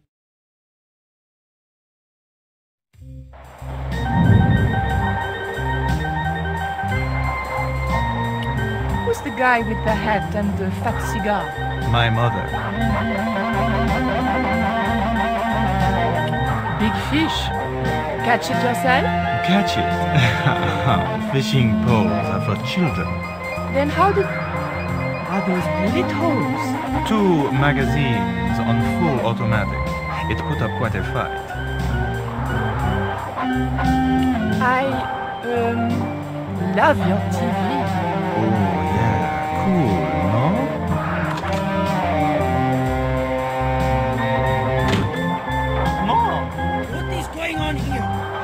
Nothing, Mom. I was... I'm in uniform. And when I'm in uniform, it's... Madame la Presidente. Sorry, Madame la Presidente. Now, what is going on here? Nothing, Madame la Presidente. I was just showing my friend Nico some of the cool stuff I've got. Hi. Good afternoon, senorita. And just what are your intentions toward my son? Intentions? We were just talking. How nice. Bone structure now. Has she any brains? She's a reporter. Is she? And what sort of questions has she been asking? I'm a freelance photojournalist. I do lifestyle features. For what sort of magazines? It looks safest to play dumb with good bone structure. Haya, lifestyle of the super rich and vainglorious, Envy magazine. Excellent. It was pretty obvious who pulled the strings around here. I hope George was making good use of the time I was buying him. And then it goes... And when you were in this band of yours, you used to play that song for 2 hours? Yeah, we were really famous at our college. Still, ours wasn't as good as the original version.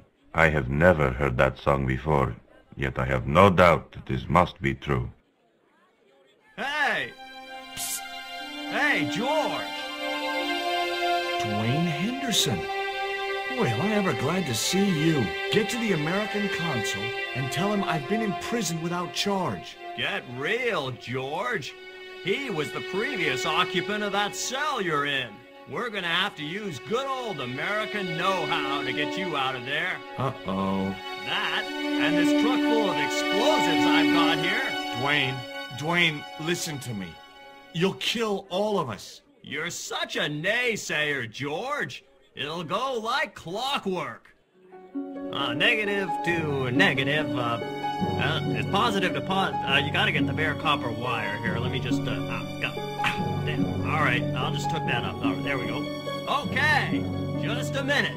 I've got to get to a safe distance. Quick, Miguel, hit the mattress. You have strange customs up north. Here we go. Too late. Are we dead yet? Horse shit. What happened to the explosives? There ain't no explosives. My dumbass supplier must have given me organic fertilizer instead of chemical. All I got here is 400 pounds of lightly fried horse apples. That's a lovely image, Dwayne. Never mind, I'll think of something.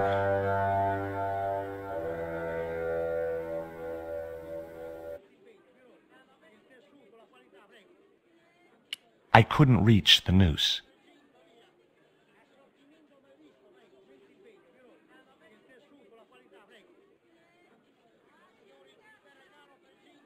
I can't believe that punk jailed me for no reason at all. So?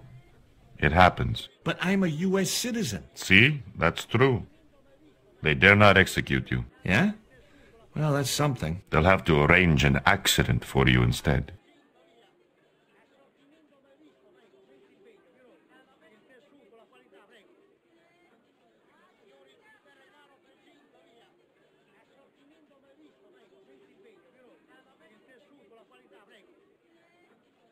Why is that noose hanging from the bars?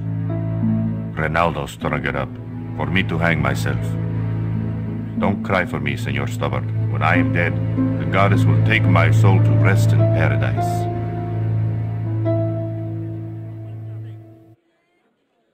Listen to me, Miguel. You give me that rope. Is there somewhere you can hide from the General? Of course. My friends have a boat ready to take me upriver. But how are you going to break out of here with just a short piece of rope? I'm not sure. But I'll think of something.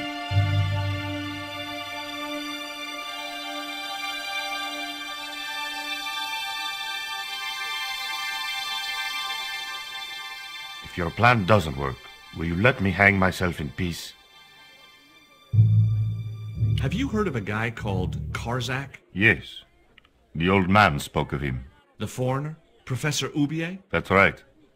This man Karzak is Ubier's boss.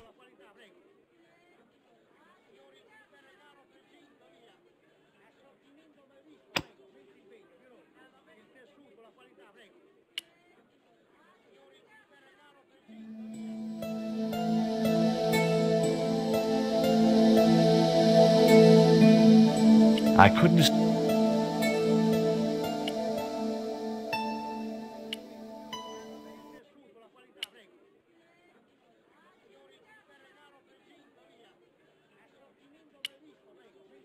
I couldn't escape that way.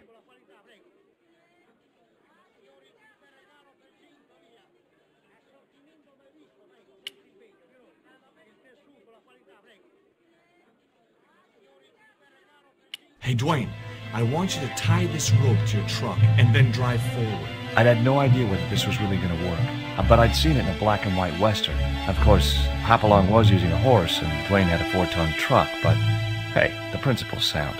Anything you say, George. Please forgive my mother. She can be a little difficult.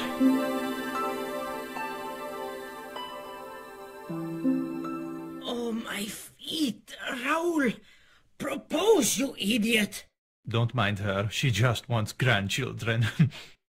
Don't think I can't hear you, Raoul. I want a worthy successor, and you're not it. Propose now, or I'll do it for you. Look, Nico, we haven't known each other very long, but... What the hell was that? I didn't know what was going on, but Georges had to be involved in it somewhere.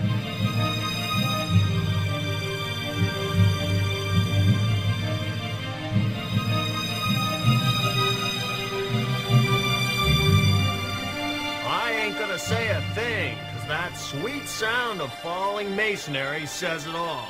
Quick, senor, the river. Huh? Wait! What about Nico?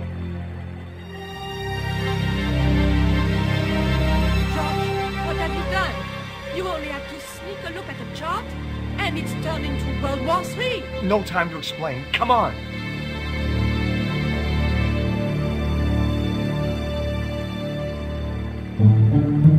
Don't move, terrorist scum. You talking to me, Junior? Yes, I'm talking to you, fat man. And my name's not Junior. A word to the wise, Junior. You carry on waving that pea shooter in my face, and the next person who sees it is gonna be your proctologist. Savvy? General, I am happy to report that I have apprehended the terrorists. You idiot, not them. The other American and the French woman. They're the ones.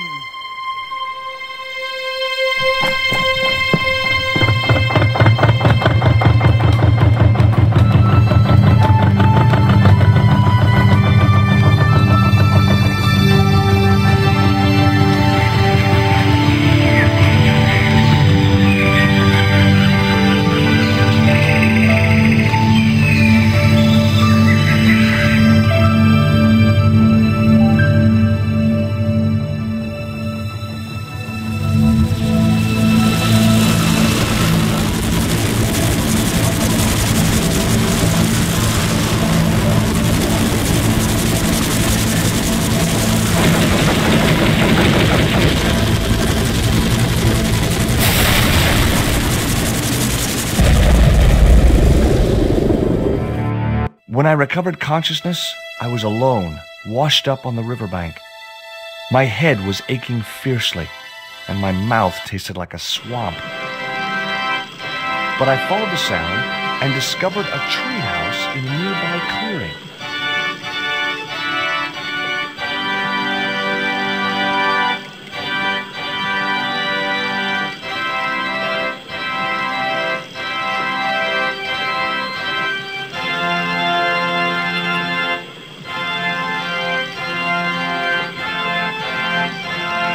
Vine rope could be useful.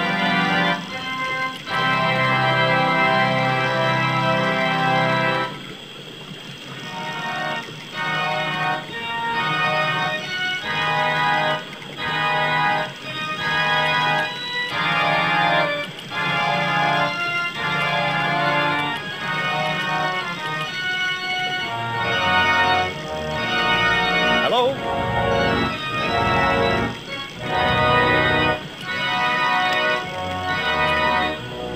Seemed to be working just fine. The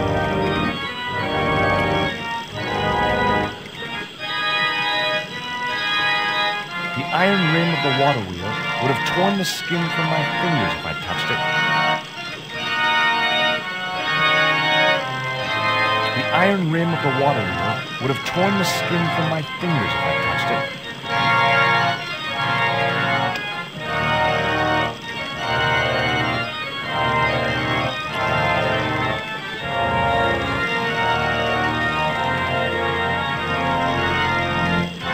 As I held the fetish to the iron rim of the wheel,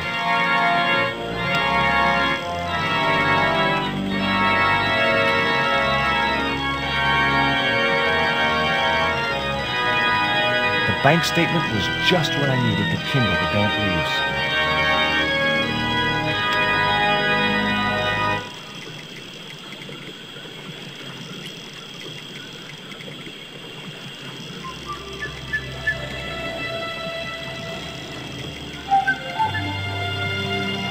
As I held the fetish to the iron rim of the wheel, a shower of sparks cascaded onto the leaves.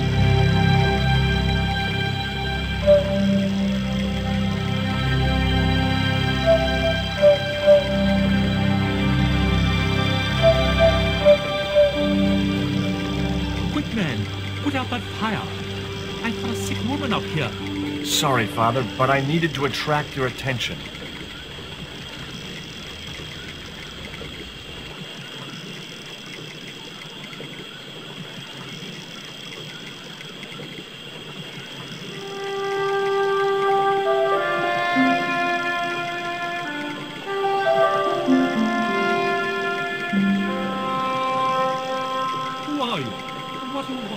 My name is Stobart, George Stobart.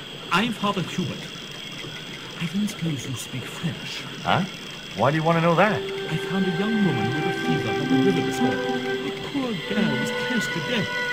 And there's nothing I can do for her but pray. I don't understand her, but I think she's speaking French. Hang on. That must be Nico.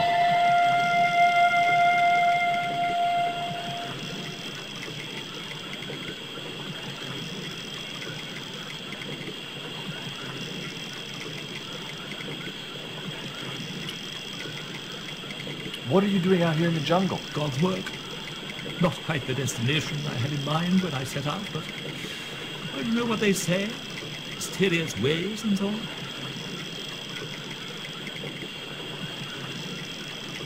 You didn't plan to end up here? No. I was on my way to the miners' camp in the north. I was stuck here when my boat capsized on the river. That's exactly what happened to me. How long have you been here? 11 years. That's my girlfriend you've got in your treehouse. What's the matter with her? She's been bitten by a venomous river snake. But can't you do something for her? There's a cure, isn't there? I ran out of penicillin and morphine years ago, but the local people speak of a root which they believe will counteract the poison. Where can I find this root? I don't know, but maybe the shaman at the village can tell us. Will you show me the way to the village? Me? Oh, but I can't. Can't? Nico's life depends on it. You're right. Of course I should, despite my own guilt and shame. But I can't go as a representative of God with a priest collar. A priest collar? You mean you put your personal attire higher than the life of a sick woman? I will not go to that village looking anything but my best. Give me your collar. I'm sure I can find a way to press it. Thank you, my son. In the meantime, I must contemplate my sermon.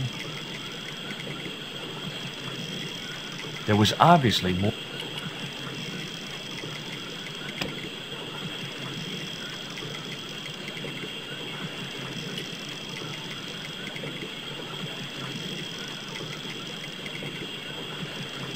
The vine provided a drive belt to connect the two stones.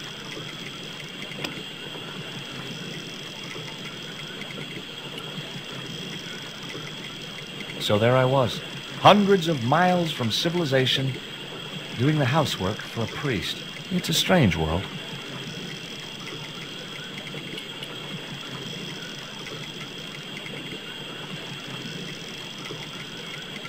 It was heavy. I guess that was intentional.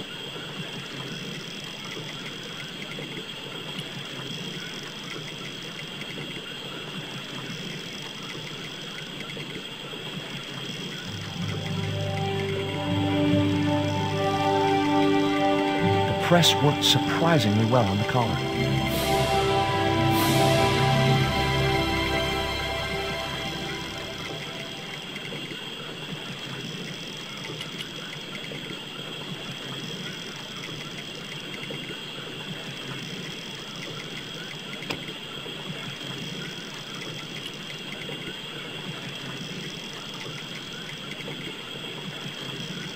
Here's your collar, Father.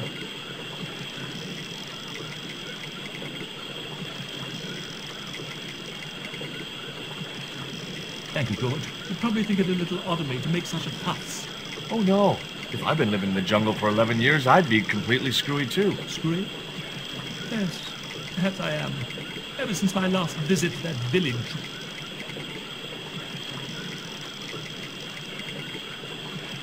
Now you've got your collar. I've still not finished my sermon. Look, Father, I still don't know why you're so reluctant to visit that village, and it's none of my business. Whatever the reason, it can't be more important than saving Nico's life. You're right. I must be crazy. We must make haste if we're to reach the village before night falls. By the time we reached the village, it was sunset.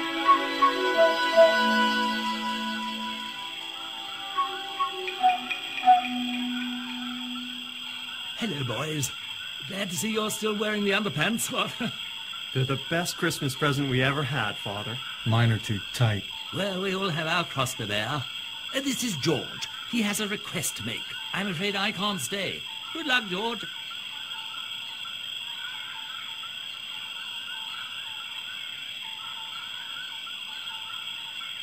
That's a relief. I never feel comfortable with him about. Me neither. These damn pants keep riding right up my butt.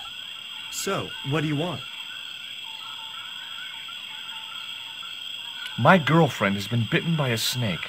So, everyone in my family has been bitten by snakes. I was bitten by a dormouse once. She's real sick. I hoped your wise man might have medicine. Wise man? You must have the wrong village.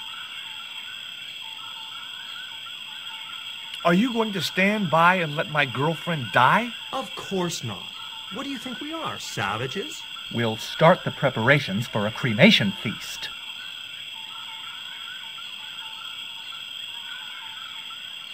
Father Hubert said there was a wise man in the village who could help me.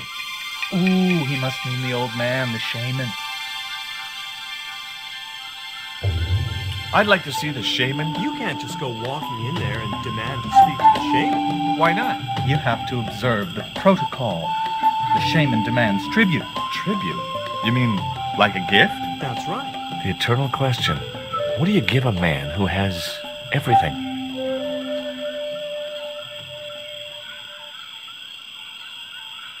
Give me a clue. What kind of things does your shaman like? Does he have a hobby, a favorite sport? You insult us. The shaman lives on a higher plane. Oh, right. Maybe a book would be more suitable. Or a jigsaw puzzle? Don't you just hate choosing presents for people you don't know?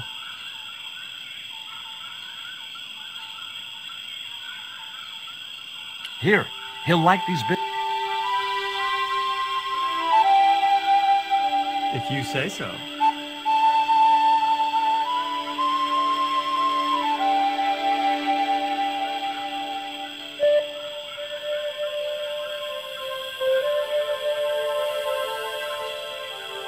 He liked the biscuits, especially the black ones.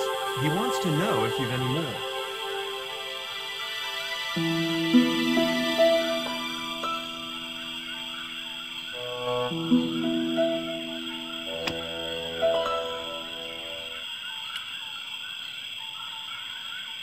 I put the statue.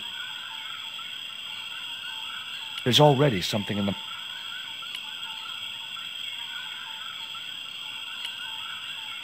Here. I'll give them to him.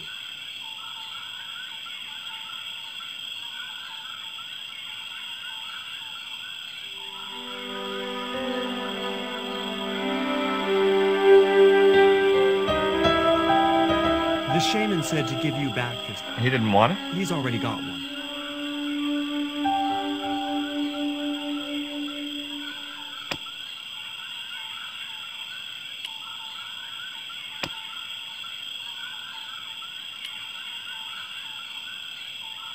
I tucked the...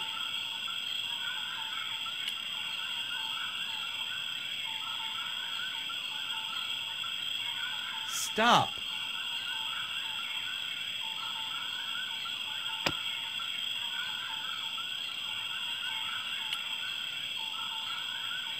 Here, I found... I'll give them to him.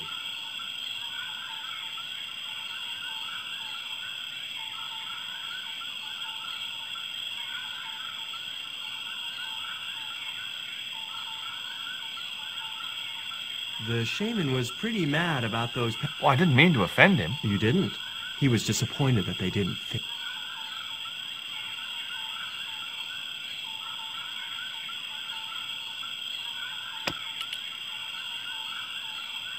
You can't go...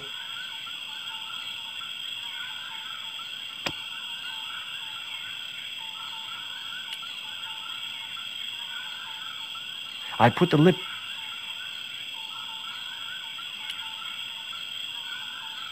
Here, I found some more of those biscuits for the shaman. I'll give them to him.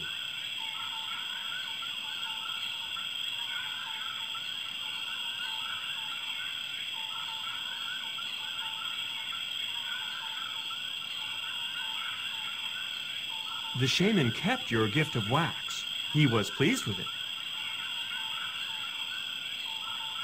Can I go see him now? He wasn't that pleased.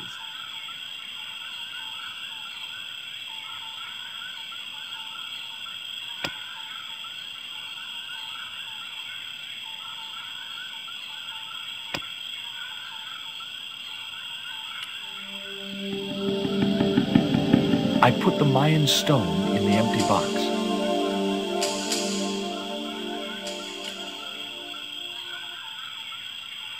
Here, I found some more of those biscuits for the shaman. I'll give them to him.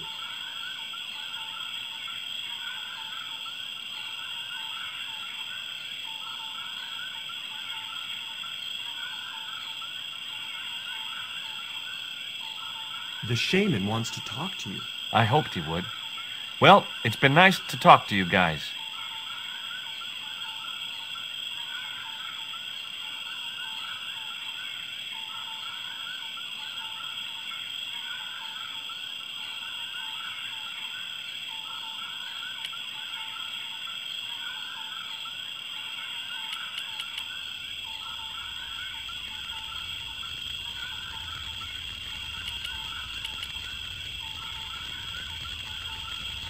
Hi.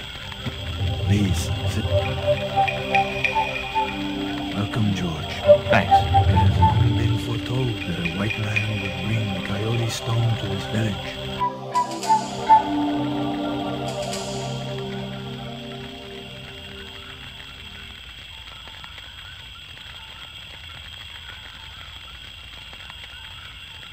My girlfriend's been bitten by a snake. And you want me to heal her? That's the idea.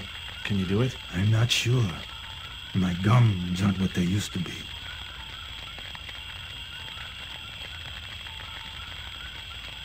Listen, my girlfriend's in a coma. Please, old man, give me the root. What root?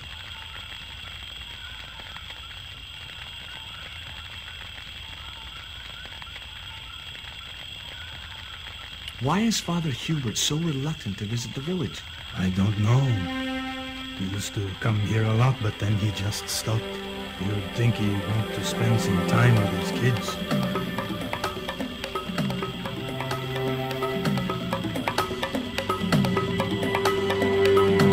Did you say Father Hubert has kids? 3 girls and 5 boys by my reckoning. All conceived in the same week at the Feast of the Monkey Dance. Father Hubert told me of a root which could cure the bite of the river snake. There's nothing sacred with these people. That was our secret, known only to members of my tribe. If that root is my chance of saving Nico's life, then I want it. Fast. There's time yet, George Stobart. Time to learn why you were called here.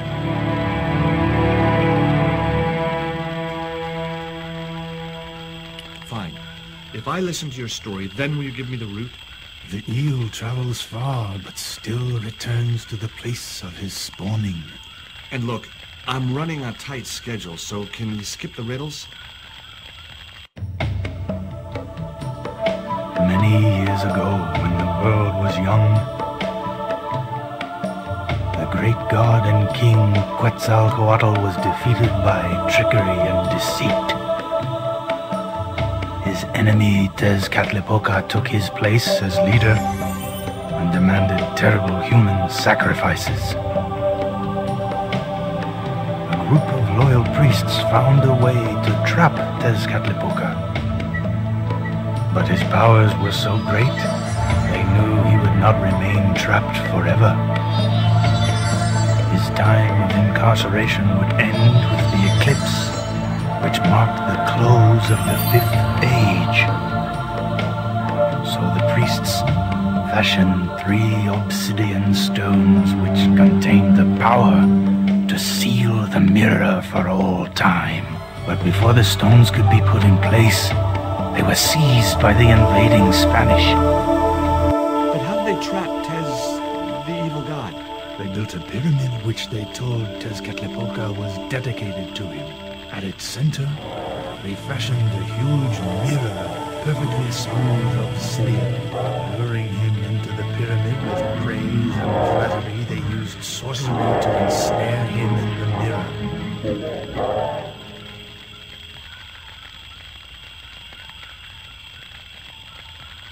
There's an eclipse of the sun due very soon, isn't there? Correct.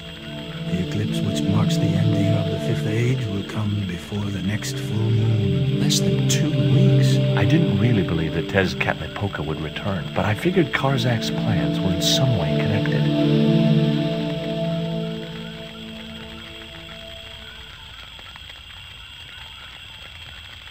What happened to the stones? They were taken by the Spanish to the coastal town that is now called Quaramonte City. Only one stone reached Spain. The other two fell into the hands of buccaneers. The Jaguar Stone was captured by an English captain, El Draco. The Eagle Stone was taken by a pirate called Ketch. The third stone, the Coyote Stone, reached Spain safely. That is the stone in your possession.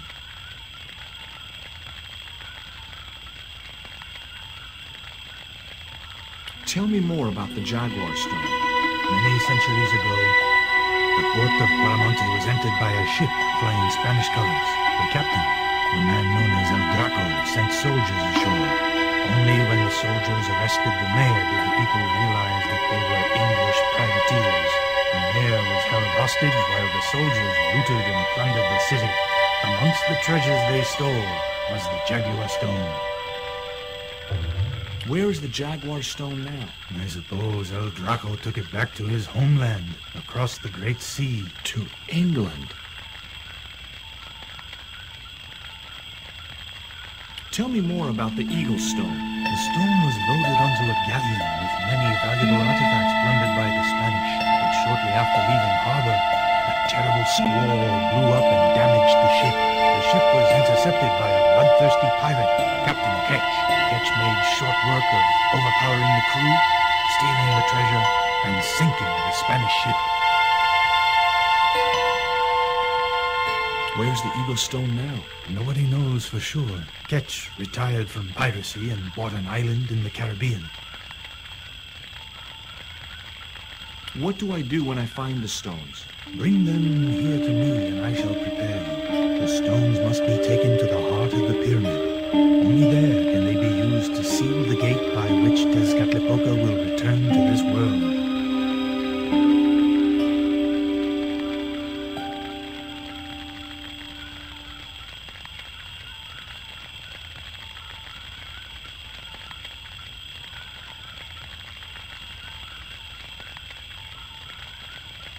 Can you show me the way to the pyramid of Tezcatlipoca? Not until you possess all 3 stones.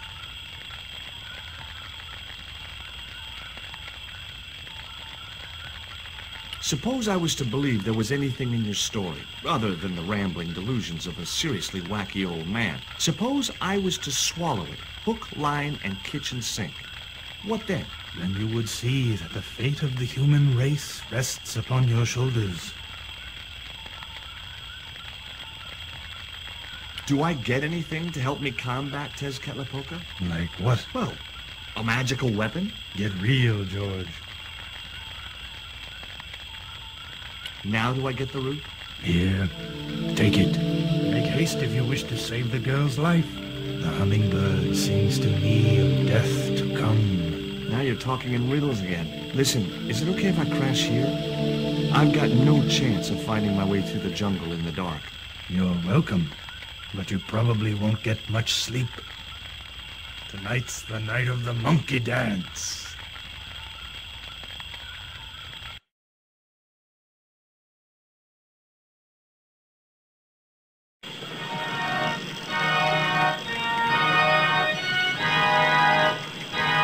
I left the village at dawn and stumbled back through the jungle in a post-party daze.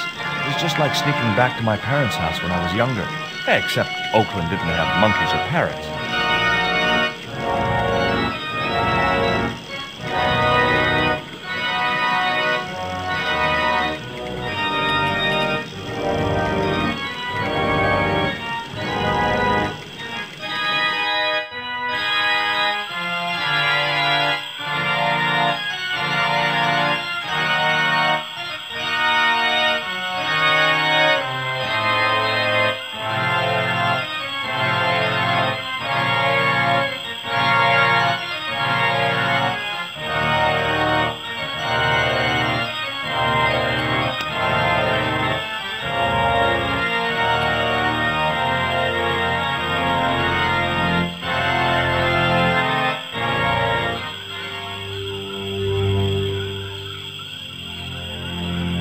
Nico? Oh. No way was she going to be able to chew the root. I needed to give her the antidote in a more digestible form.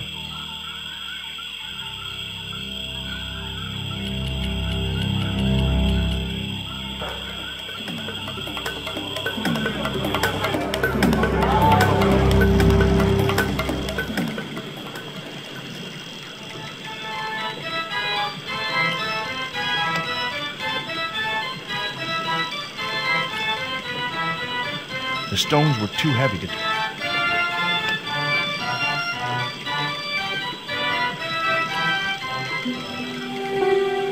The cone was ideal.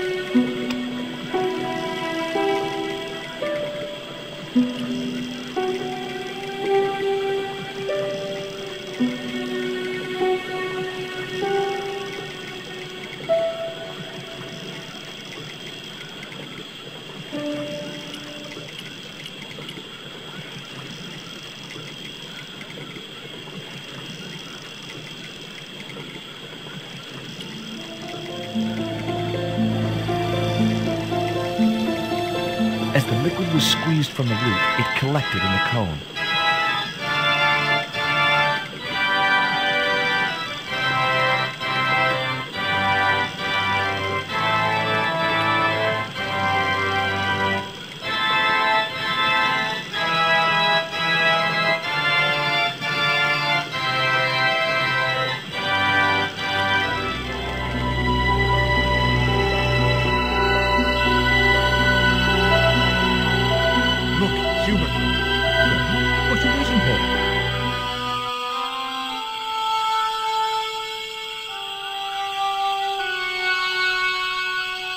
Nico. Here, drink this. Oh, George, it's horrible. Just swallow it down. Okay, try and rest now, darling. You'll need all your strength when we go after the other 2 stones. Other stones? What other stones? What have you gotten me into now, George Stobart? The patient is sounding more like her old self already.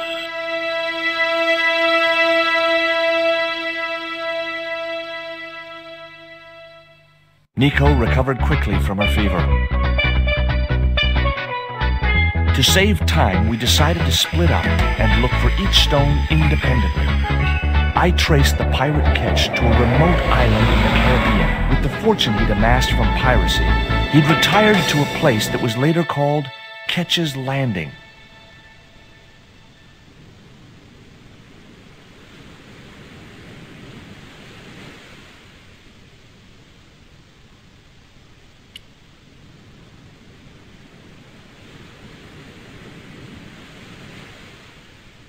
Hi, is this Ketch's Landing? Yeah, that's right. My name's George Stobart. You're a surveyor, right, Mr. Bronson. And of course I'm a surveyor. Why the hell else would I have a theodolite? I don't know. Hobby, maybe? Yeah, right. What brings you here, anyway? I'm searching for an ancient Mayan artifact. What is it? Some kind of jewel? No, it's obsidian. A black stone with supposedly mystic powers. You're nuts.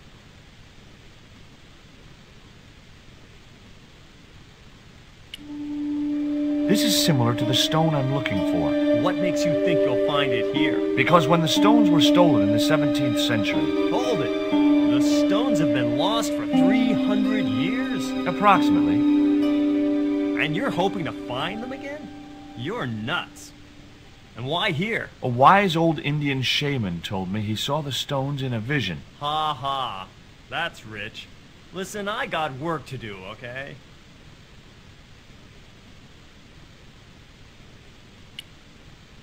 Look at this. An article about a total eclipse of the sun. Oh, yeah? Listen, I don't want to be rude, but it just comes naturally. I really don't care.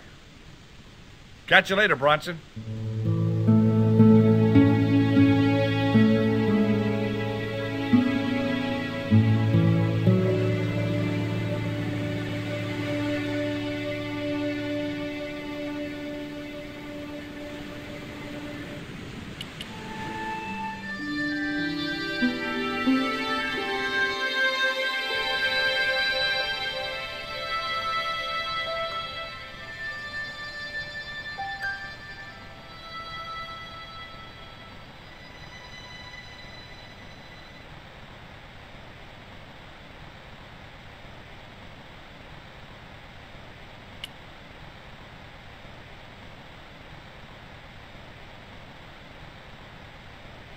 It was locked. The house is closed. How come? It is undergoing refurbishment. Refurbishment? Where are the workmen? Preparation is half the work, young man. The intention is to prepare the museum for the new century. It's a museum? We didn't know it was a museum, Frost. We should have a sign. The Frederick Ketch Memorial Museum. It would look nice in neon. A museum for a pirate? There was a stony silence. Frederick Ketch was emphatically not a pirate. It's precisely the sort of vile misrepresentation that Mr. Bronson is seeking to rebalance. Oh? How? Mr. Bronson has kindly agreed to undertake the museum's refurbishment at a very reasonable price. He understands the importance of a sense of history. Funny.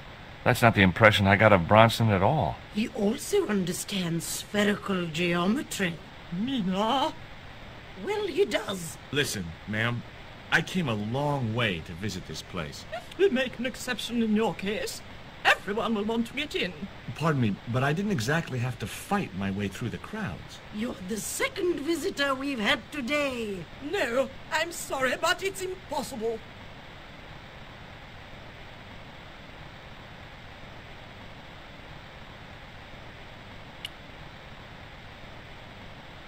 Hi, my name's George Stobart. Good afternoon, Mr. Stobart. Would you care for tea? No, thank you, ma'am. I don't like tea. Is that your cat? Yes, it is. That's Ruddles. Do you like cats, Mr. Stobart? I love them. They're so cute with their claws and their little puckered butts. Aren't they, though? Don't encourage him, Mina.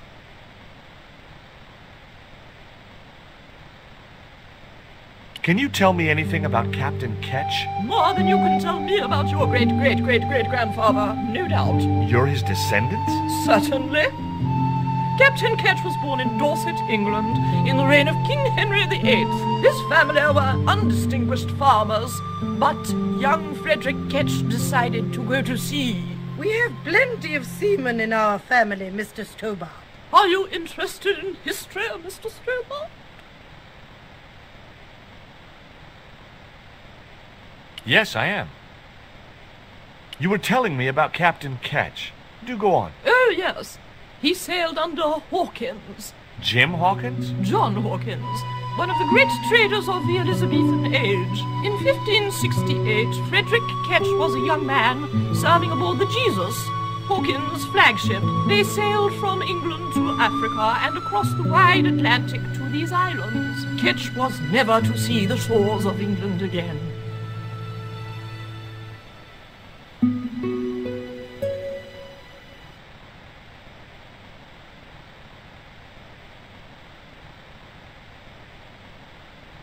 How come Ketch never made it home? Because the Spaniards sank the Jesus in an act of treachery.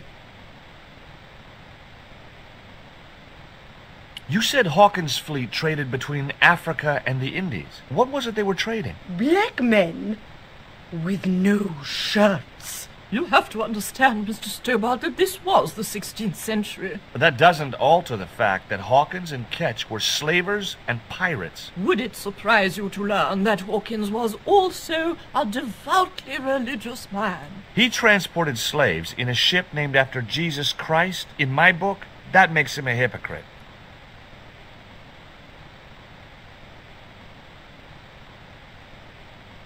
Frederick Ketch sounds like he was a pirate to me. As I have already told you, sir, he was not a pirate. They hanged him, you know, down there on the beach in front of his family. Didn't bother with the trial, just whipped him out from his breakfast table and hoisted him up in chains. What happened to Ketch? Was he killed? Oh, no. He got away and returned to this island, to this very house. The Frederick Ketch Memorial Museum. Well, if he wasn't a pirate, what did they hang him for? Envy. pure green-eyed envy. He had been a successful privateer, you see, and had accumulated great wealth. As rich as a mink in a paddock. Shut up, Mina. Yes, Frost. The small-minded governor and his lackeys wanted his money, trumped up some ridiculous charge about breaking the conditions of his letter of marque, and hanged him like a common thief. The blackguards! Letter of marque? The document that permitted him to engage and destroy the enemies of the crown. The difference between a lawful privateer and a pirate. Yoo-hoo! Sorry, Frost. Well, why didn't Ketch just say, take a hike, guys, I've got a pirating license? Frederick Ketch was not a pirate! But he did show them his letter of marque. But they destroyed it and hanged him anyway.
You want to buy some fish? Nah, I don't like fish. What's your name? Rio. It means river. What about you? George. It means, well, it's just a name. What do you know about Captain Ketch? Just what everybody knows around here. He was a pirate and get himself hung.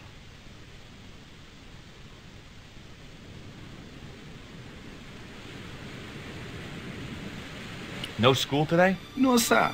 What about your education? I can fish, sail, and swim. I've been looking after myself since I was 6, and I'm bilingual. Aren't you a little overqualified for a beach bum? Well, you know, there's a lot of competition. How come the old ladies closed the museum? It's Bronson's doing. Him have the plans for redeveloping the museum. They kind of regret it, you know. The man's a crook. Do you know anything about pirate treasure? Man, that's all stories. There's no such thing as a real pirate treasure. Do you know anything about a forthcoming eclipse? No, but that explains why the weather's about to get real bad. Rio, it's a beautiful day. There's no more than a whisker of cloud in the sky. Trust me, man, it's going to get real bad.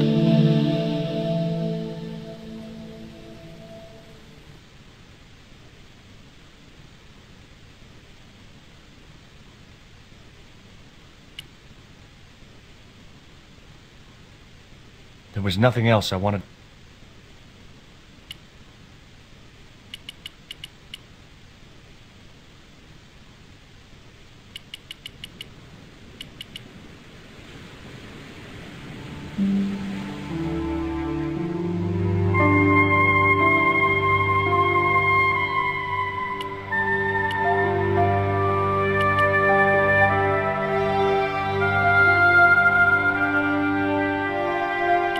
Fond of that cat, aren't you? He is our companion and our solace. I thought about catnapping the little monster until they let me in, but it wasn't my style. Maybe there was some other way I could use their affection for the cat to get me into the house.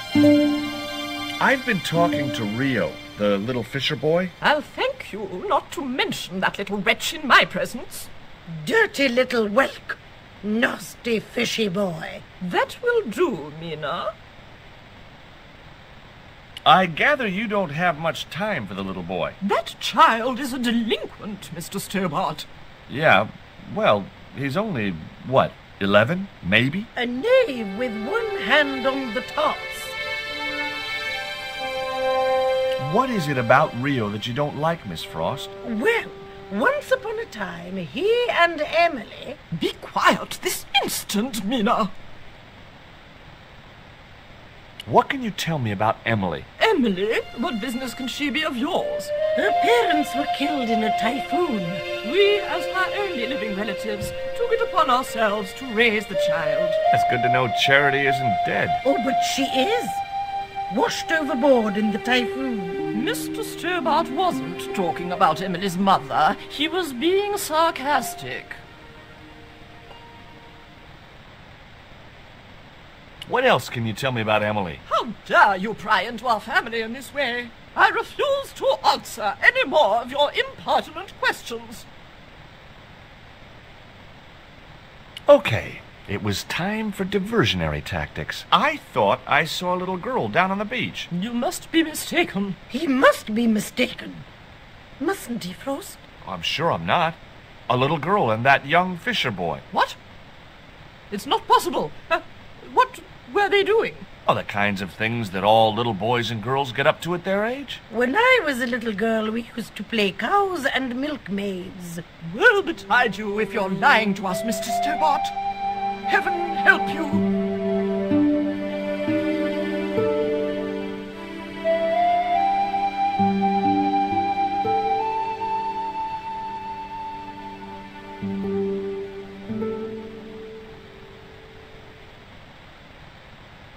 With a creak of ancient corsetry, the sisters sailed majestically over the distant horizon.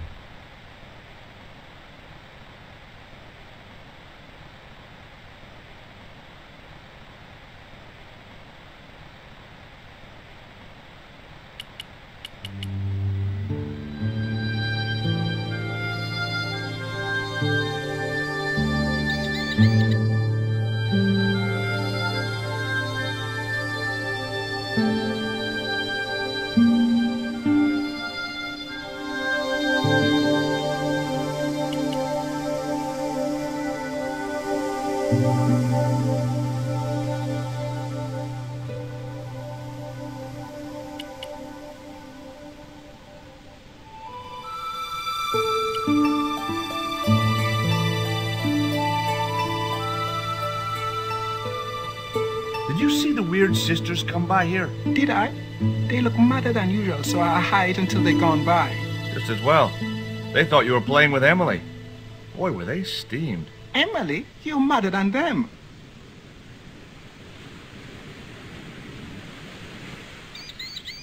Can you let me have a fish, kid? I thought you said you don't like fish. It's not for me. It's a present. For the old ladies? Well, it makes a change from flowers and candy. No, it's for their cat. Okay. What do I get out of it? I can pay you. I've got Quaramontian dollars, French francs, and traveler's checks. You must be joking. The nearest bank is 3 islands away.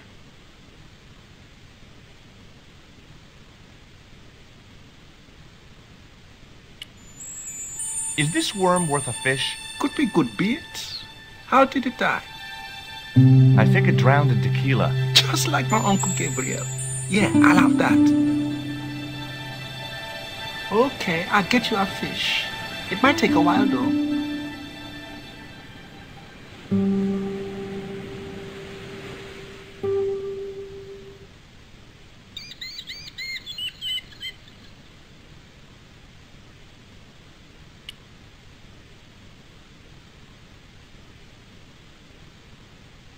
Tell me about your friend. Why are you so interested in Emily Ketch? Emily Ketch?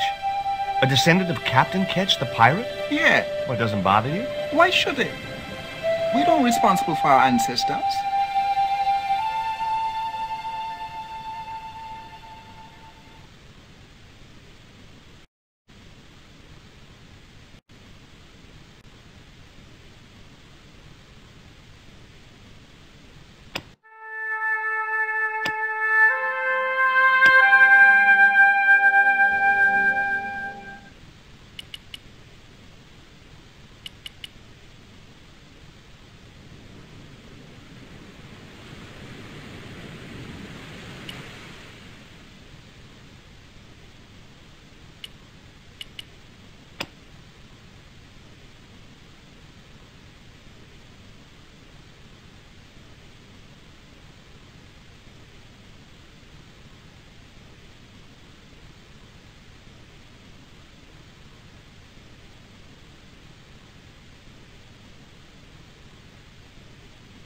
What do you think of Rio? Fish boy?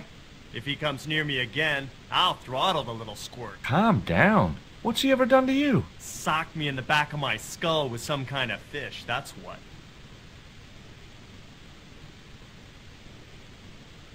Tell me about the two old ladies. Who? The Ketch sisters. One of them's crazy as a coot, and the other will turn you to stone if you're not careful.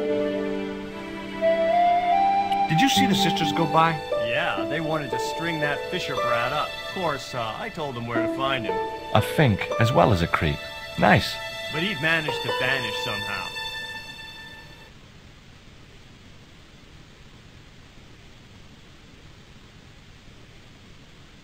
What are you doing with the theodolite? Surveying the old house.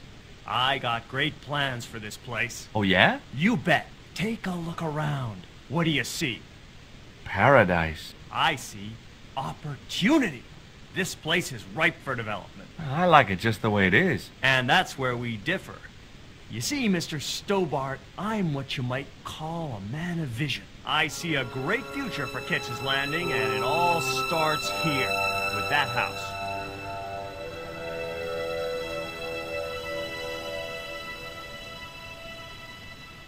Can I take a look at your plans? No way. What interest would they be to you, anyhow? I've always had a secret desire to be... You have? Sure. I mean, you surveyors are just like the great explorers, aren't you? Henry the Navigator, Vasco da Gama, Chris Columbus. Maybe you don't sail uncharted seas or discover new continents, but you're okay in my book. Horse shit. You just stay away from those plans, you hear?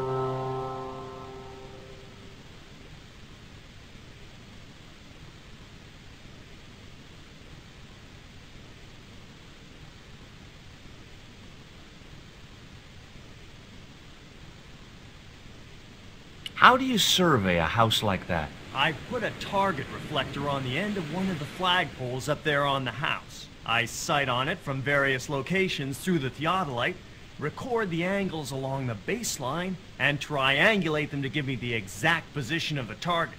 Understand? Why the end of the flagpole? Wouldn't it have been better on a corner of a wall or something? Are you a surveyor? No, my degree's in law. Then shut up. Catch you later, Bronson.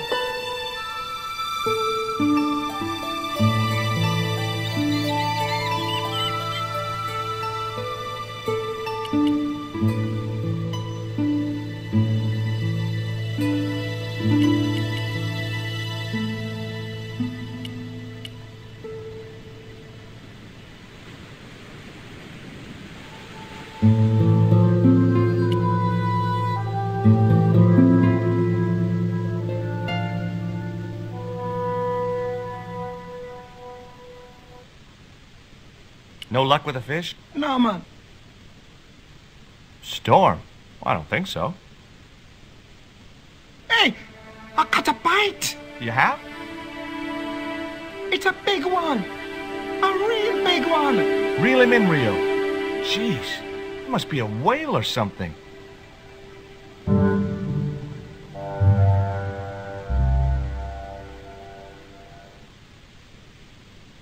Rustiest whale I ever see. I think Bronson is trying to cheat those sweet That's a little unfair, isn't it? Okay, he's trying to cheat those seriously demented, poisonous old ladies. You have to admire his acumen.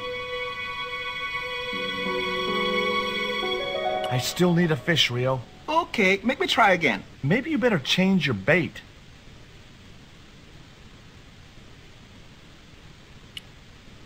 The only serviceable part of the bicycle's wreck was a rubber inner tube. You just never know when you're going to need stuff like that.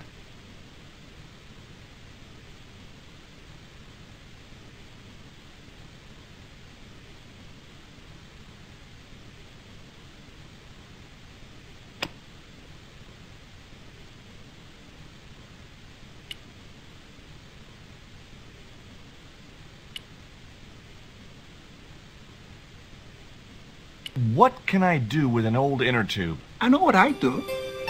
I'd take the biggest catapult you'd ever seen and use it to smack Bronson with a fish from a safe distance. Those ballistic fish shenanigans of yours are going to get you in deep trouble someday.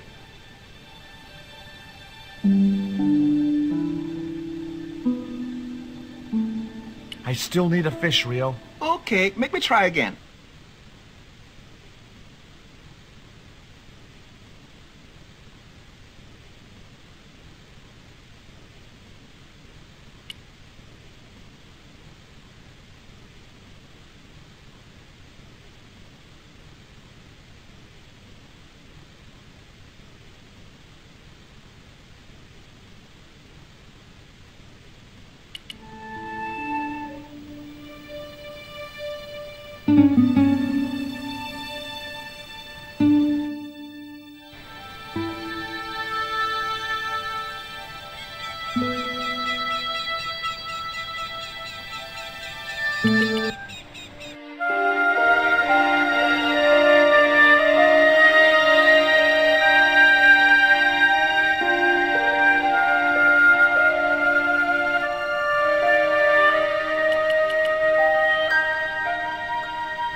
Here's a fish, Maman.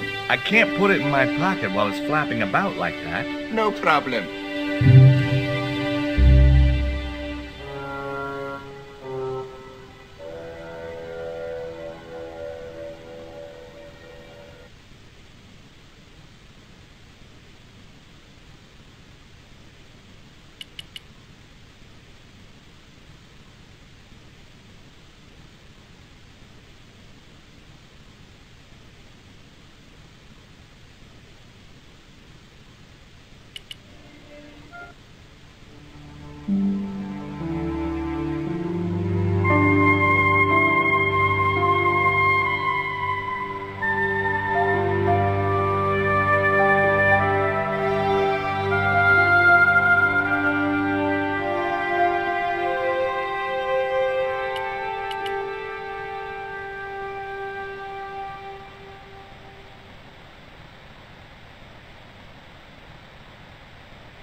The ladder extended easily.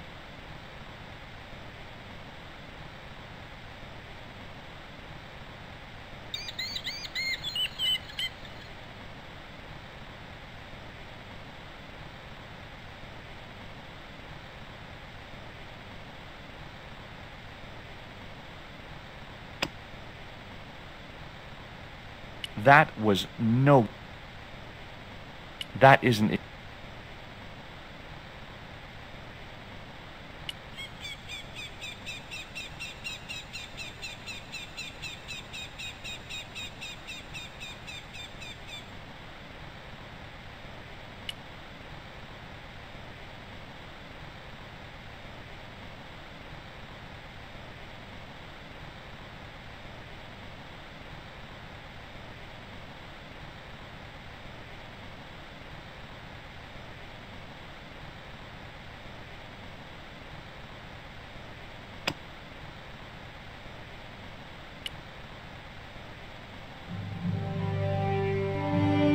That should get the old cat dancing. I just hoped it didn't give itself a cardiac.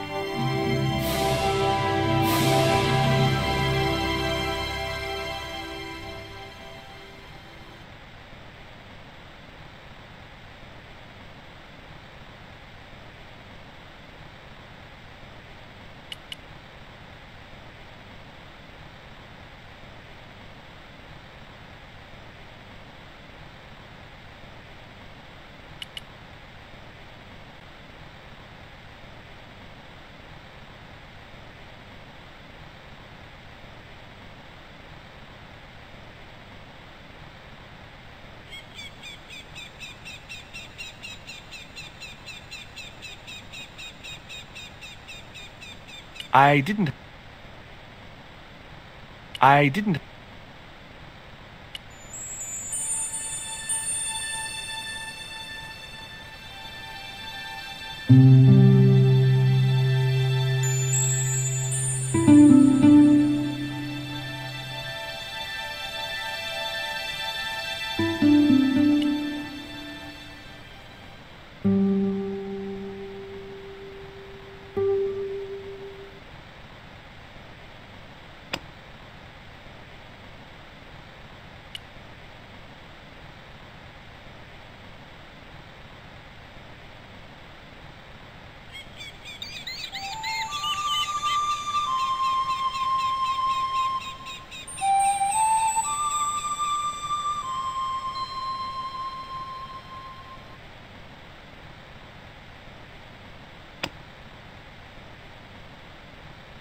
I put the ball in the catapult. Took aim. Yes! Okay, so it was a lucky shot, but I'd knocked the theodolite target clean off the end of the flagpole.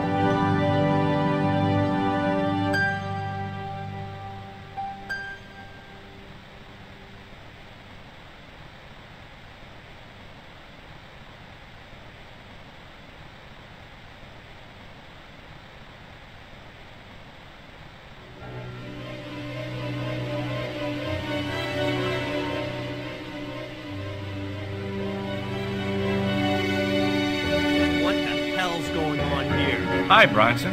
Nice to see you, too. You again. Have you been screwing around with my theodolite target? Where is it? I had to climb out of the window to put that one on. Damn it, I'm gonna have to go through all that again. Not this time. The house is locked up and the sisters aren't here. Hell's teeth! I'll have to put the spare target on the other flagpole. A whole morning's work wasted. I'm gonna fix all this and then I'm gonna fix you, you hear? Yeah? Fine. I'll be waiting.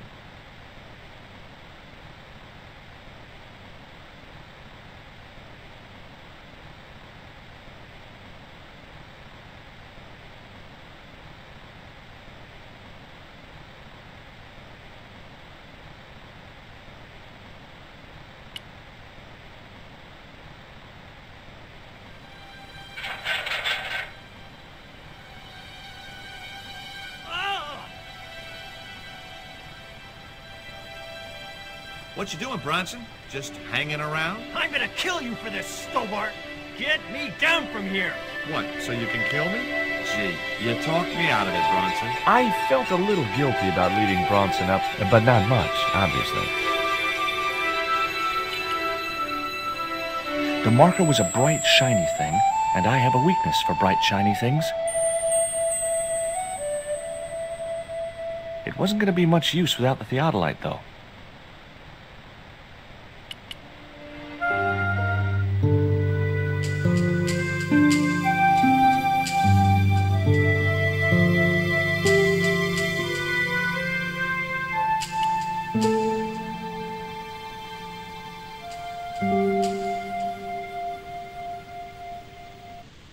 With Bronson out of the way, I could finally get a clear look at the plans. Engineers' drawings didn't mean much to me, but one thing was clear. These plans were for a 5-story, 200-roomed, luxury, pirate-themed hotel. Another stain on the bedspread of paradise.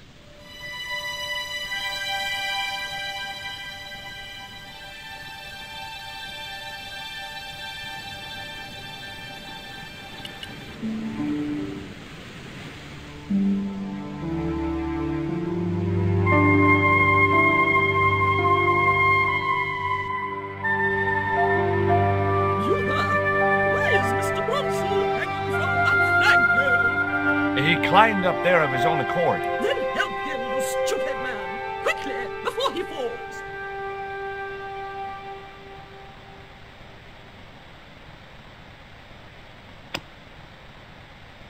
It was Bronson's plans for the hotel from hell.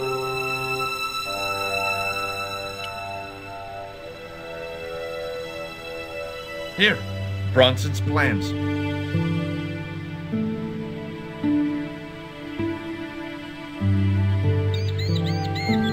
This means nothing to me.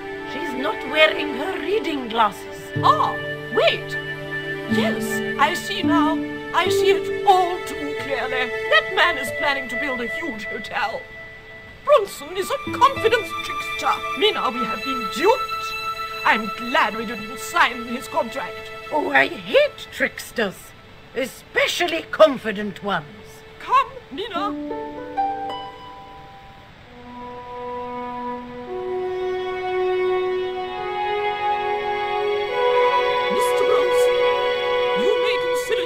Persona non grata. Yes. Grave Canum. Kindly disentangle yourself from our flagpole and eject yourself from our property this very minute. Disentangle. Eject. Hey, cut that out, you crazy old bat. How dare you? Mina isn't crazy, she's just engagingly eccentric. Yeah, as a bedbug. Ouch! Lovely as this little vista is, I'd be really grateful if you could let me into the museum now. Certainly, young man. We are most grateful to you for exposing this scoundrel, Mina, the lock.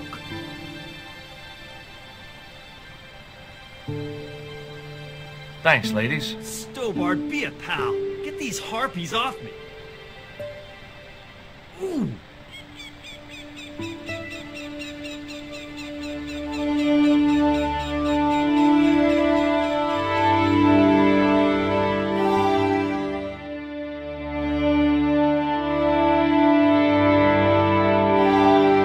While George was basking in the sun-drenched Caribbean, I went to London. It was a long shot, but I thought I'd start my search for the Jaguar Stone at the British Museum.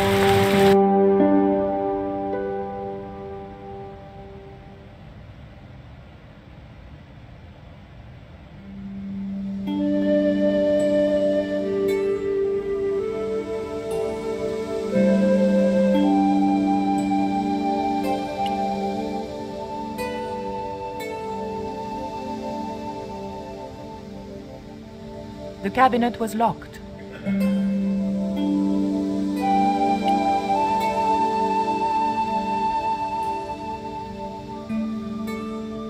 It was a small, flat square of polished obsidian. Nothing like the one I was looking for.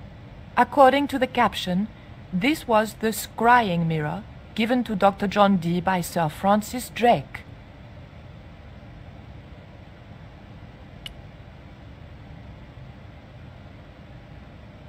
Can I help you, miss?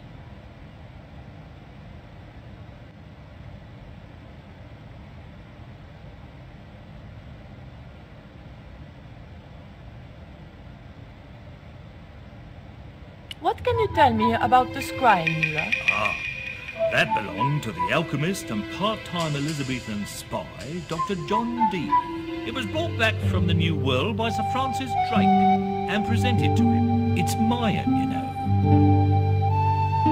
What is a scrying mirror? It's rather like a crystal ball, and you can't see anything in it. Apparently, he had a partner who used it to talk with angels. If you ask me, you were barking mad.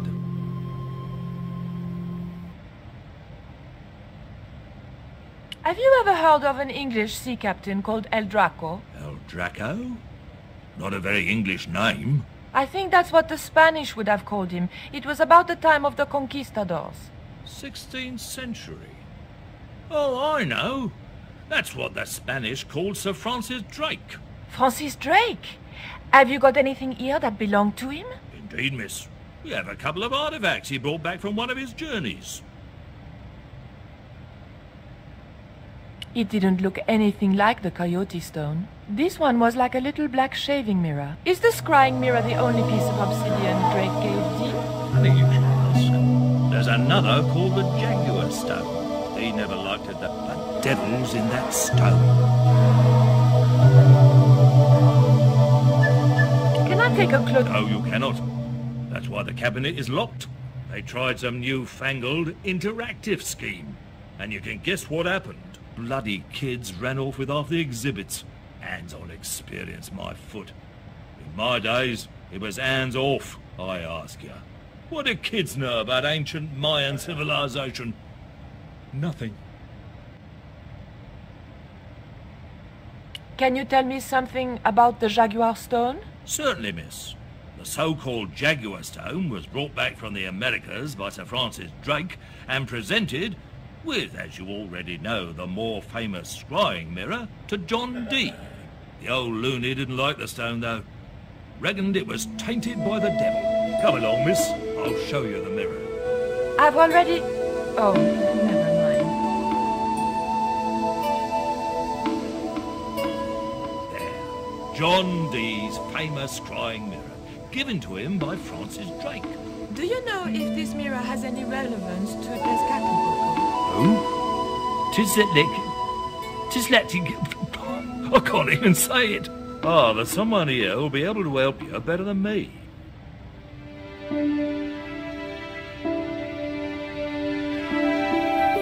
This young lady has some questions to ask, Professor. I think she's from France. Professor Roubillier? Eh? What? You two know each other, do you? Excuse me, the telephone.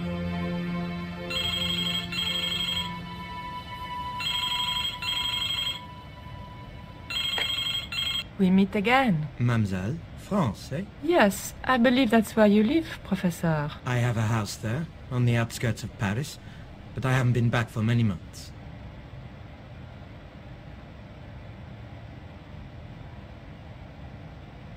What can you tell me about the Jaguar Stone, Professor? It's obsidian, from the Chichen Itza region.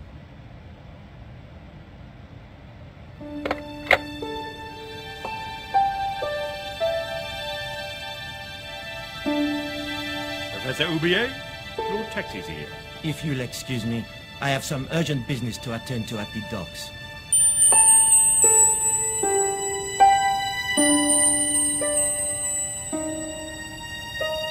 Can you answer me some questions about the Jaguar Stone?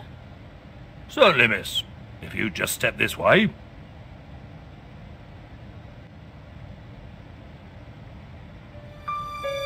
It's gone. Some sods half-inched it. Half-inched? Stolen it, miss. Never mind. The silent alarm will have been tripped. I'm afraid nobody can leave until our crack security team gets here. How long will that take? Could be a while. I think it's their tea break. The thief could be miles away by then. Don't you worry about that, miss. Just don't try to leave. It was too much of a coincidence that Oubier showed up and the stone promptly disappeared. I didn't have time for their crack security team to finish their tea. I had to get after him.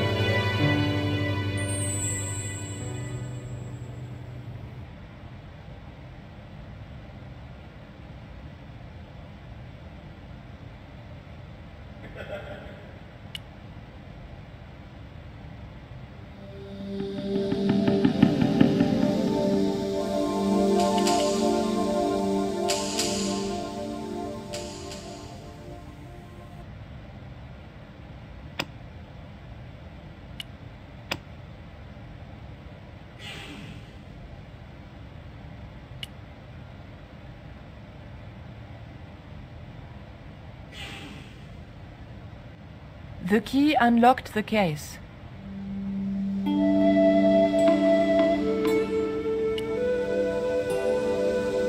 I locked the case again and took the key.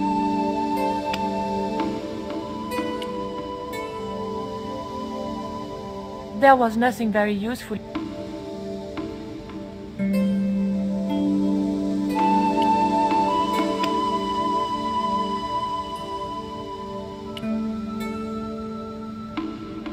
The key unlocked the case.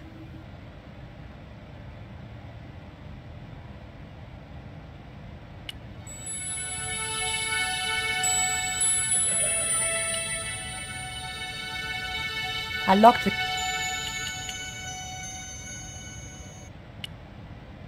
I didn't need to make...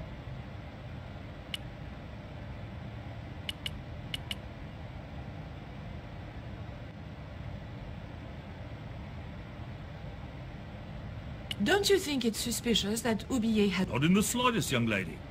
He's gone to oversee the unloading of cargo, an exhibition of Mayan sculpture on loan from Mexico City. What's the name of the ship? The Xibalba Princess, moored down by Tower Bridge. Why do you ask? Just wondering. I didn't steal the stone. So who do you suppose did steal?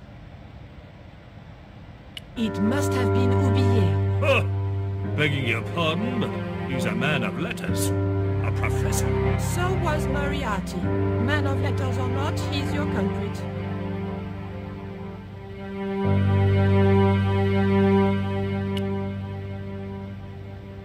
Look at this.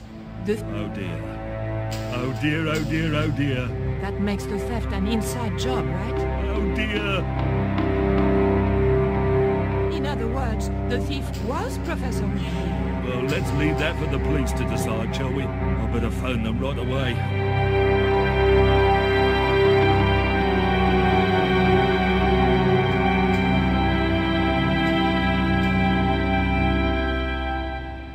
Hello? I knew I had nothing to worry about if the police were called. Yes, all out. But I had to catch up with Oublié, and fast.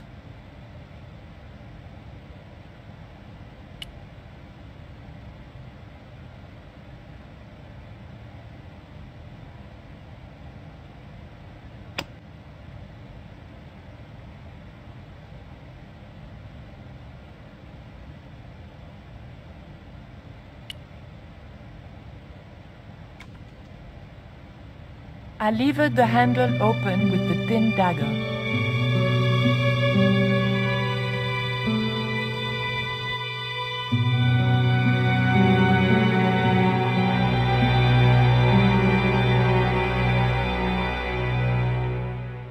The room had been decorated to resemble the interior of a sailing ship. It was disturbingly effective.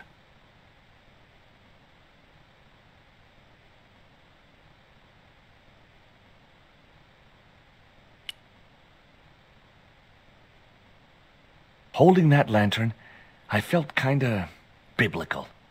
Like Jesus or Florence Nightingale.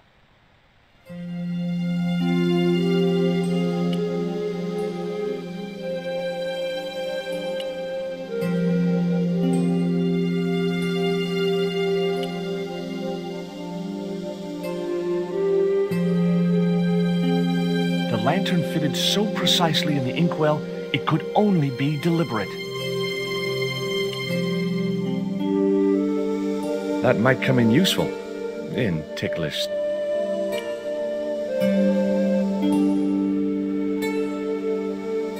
Okay, I've had my hands on an historical document. Now what?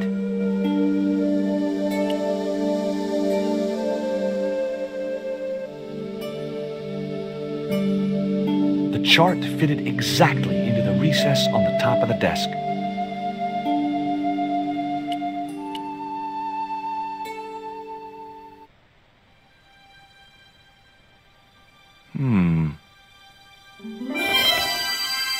Surprise!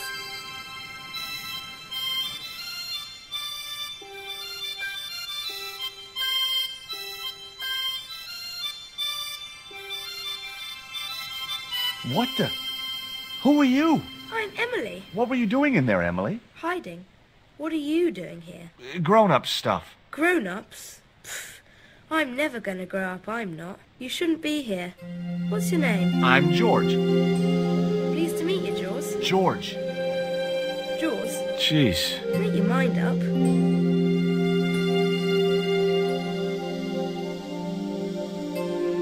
What can you tell me about Captain Ketch? That's him on the wall, in the picture. Yeah? Boy, that's interesting. He was a sailor captain. This is his house.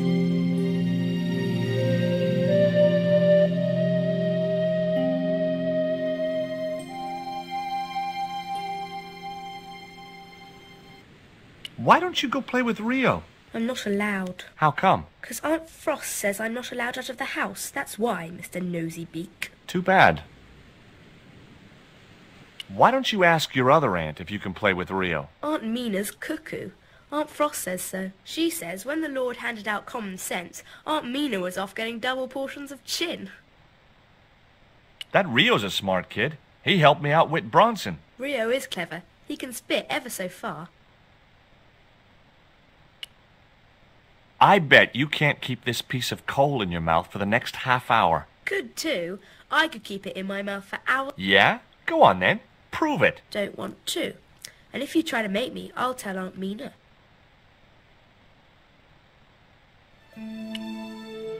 Look, an ancient Mayan stone. Is that a magic stone? Well, I don't know about that. No.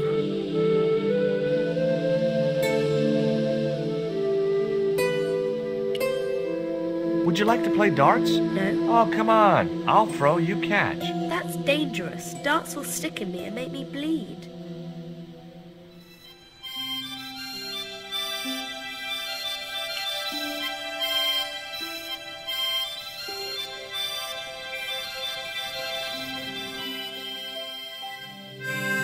Captain Frederick. Around his neck was a cross. Maybe he was a part-time pirate.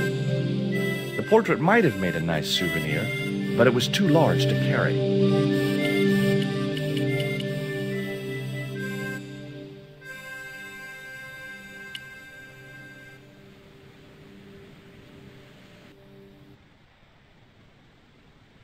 Why don't you run along and play? Aunt Mina told me.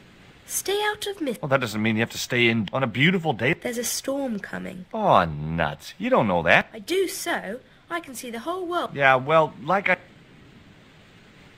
That cross you're wearing, Emily, It's my lucky Jesus cross. it's just like the one Captain Ketch wore. Uh-huh. Can I borrow it? Uh-uh. What would you trade for... A puppy. Well, I don't happen to have a puppy in my pocket right now. Can you think of anything else you'd trade? Don't know.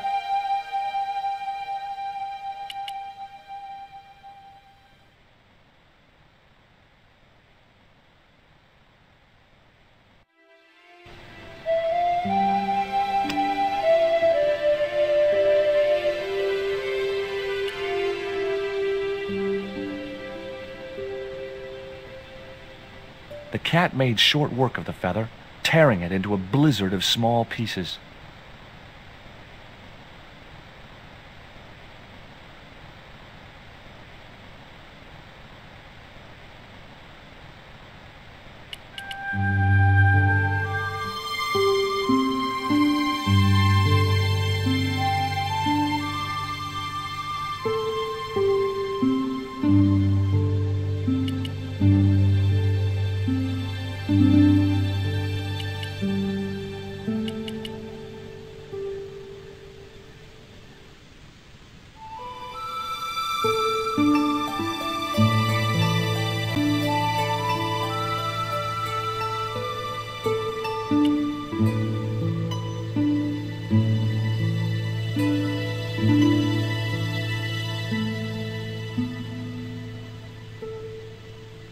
What do you give to a small, irritating girl who asks about everything?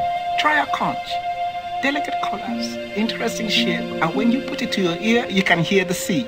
Yeah? Why's that? Usually because you're standing next to it. Cool. Have you got one? Yeah, but I promised it to my sister. She well vexed with me. Why is your sister mad with you? Well, last night, when I got home with our supper, she went wild. Rio, she said, how come all you ever catch is puffer fish? A sicker puffer fish. What I want is tiger fish. So don't bother come back home till you catch one, boy. I don't see how I'm gonna catch no tiger fish. All I have is a fishing pole and a worm. What do you need to catch a tiger fish? One of them real fancy flies like the rich fishermen use.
What you got there?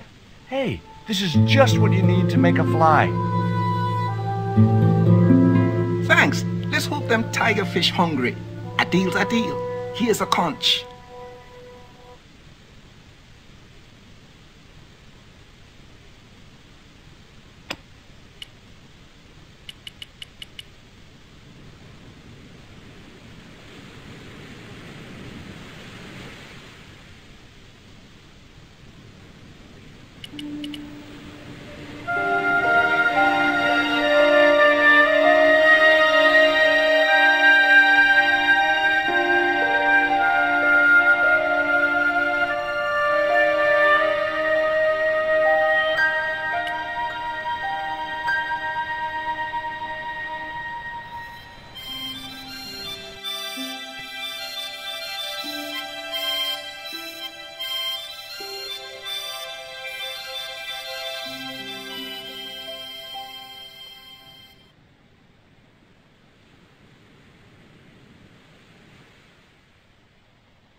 Here, I've got a conch.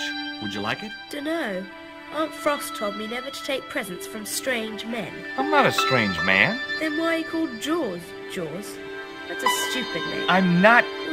Right, this thing's going out the window. Okay, we'll do swapsies.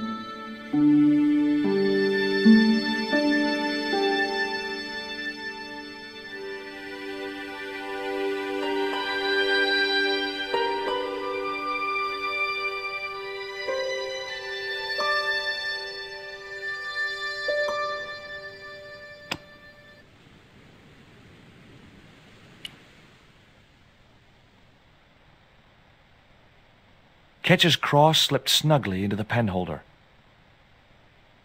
What you doing, Jaws? I've put your cross in this little hole in the desk. Why? Impulse, mainly, with a dash of irrational intuition. Silly. Only women have intuition. The lantern cast a strong light over the desktop. The light cast a shadow of the cross. And the shadow fell precisely over a small, unnamed island shaped like a skull.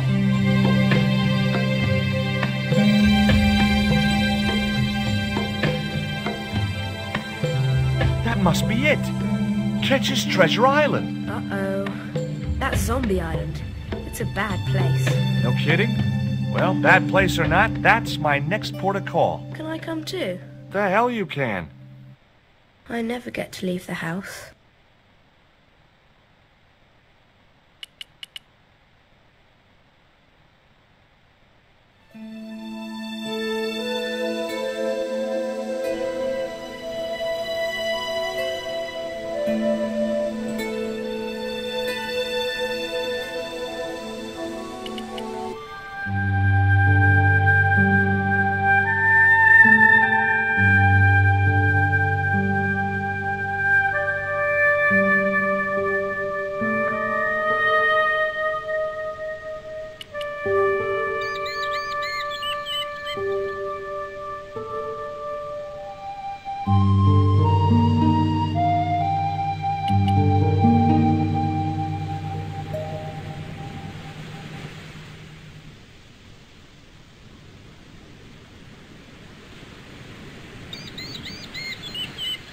Would you take me to, Zombie Island? In this weather?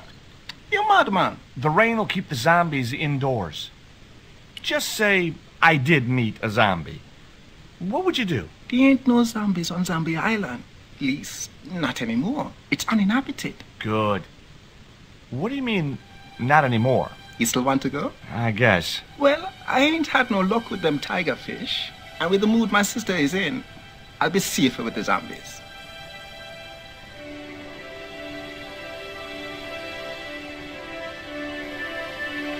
Oh, hold on just a minute. The marker was no use without the theodolite, so I went back and got it.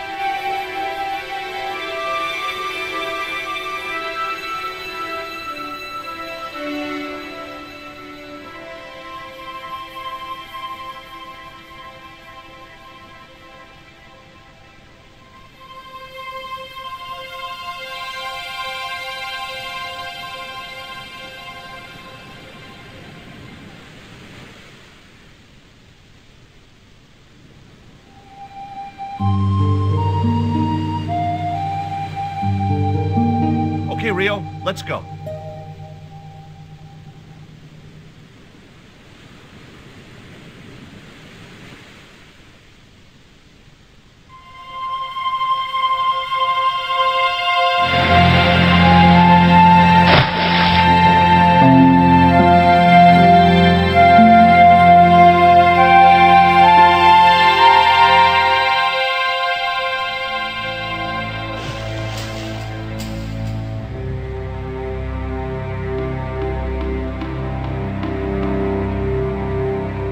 So, this was Zombie Island.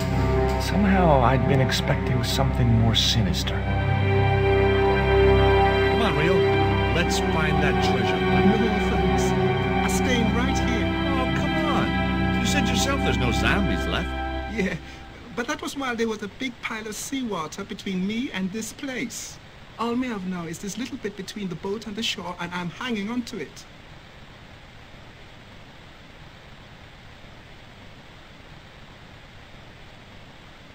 Rio's boat was... I was quite happy where I was.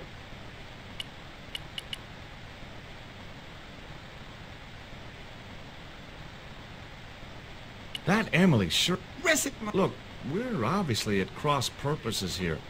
Yeah, and so am I. He was my friend. He used to be real keen at hide and seek.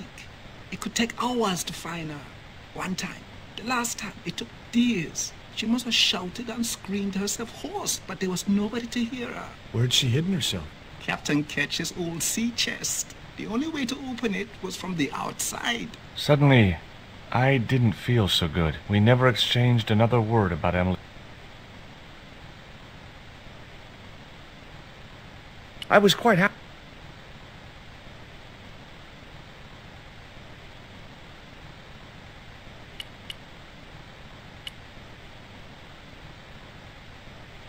There was nothing else.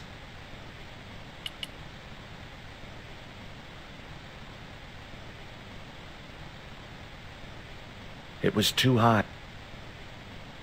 It was the boat that Rio...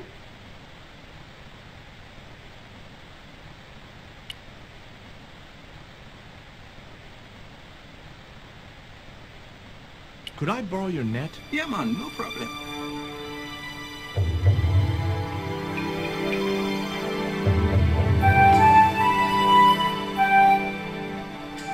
You planning on catching some fish? Nope. I'm after a big rock.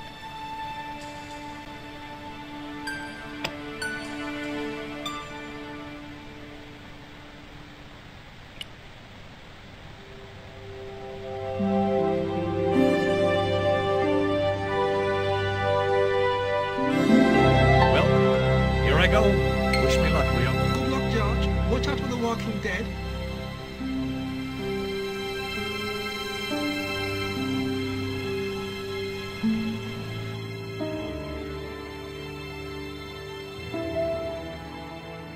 I stumbled down dark stairwells for what seemed like forever, until suddenly I found myself, wow, in an abandoned London Underground station. This place must have been closed down decades ago.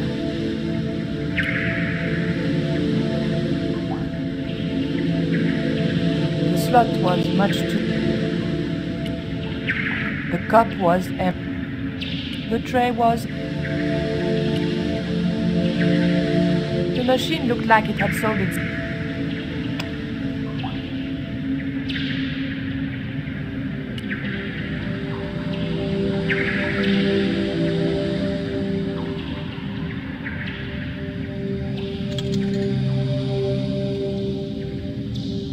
I pushed the hair clip into the slot and whatever was stuck there disappeared.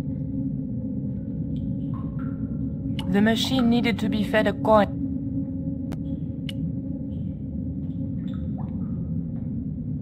I pulled out and the tray was...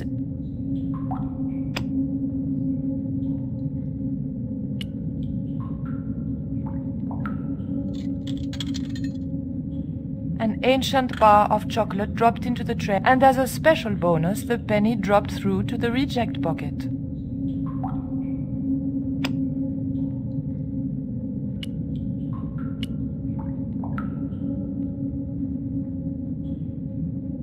I took the ancient bar of chocolate. I pulled out...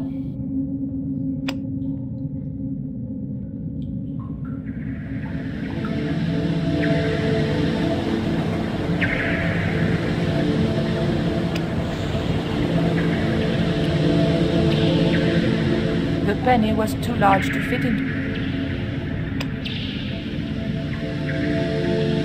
I didn't want to get there.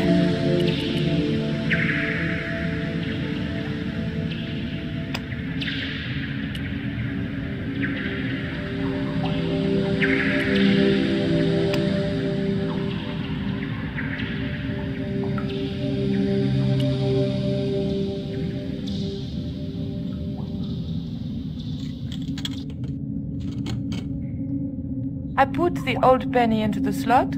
The needle twitched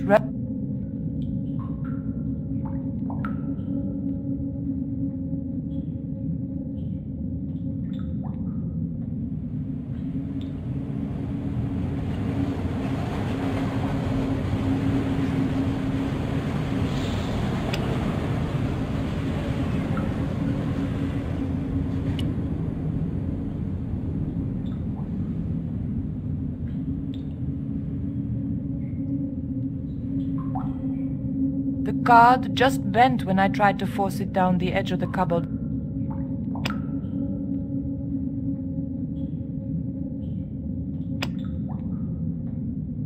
That was no good.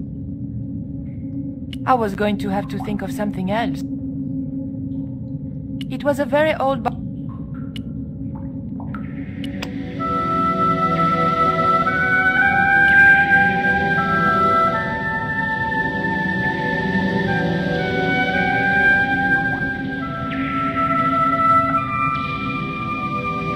The blade of the dagger just fitted between the door and the soft wood frame.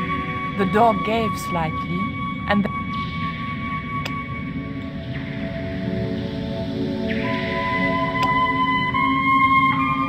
no, that's right.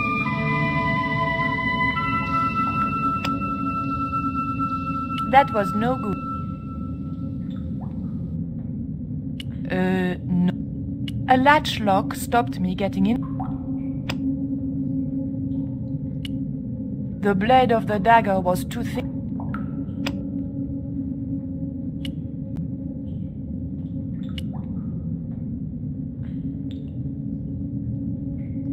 I remembered my student days when I regularly forgot my house keys. A wiggle with the thick cord between the frame and the lock, and the latch lifted.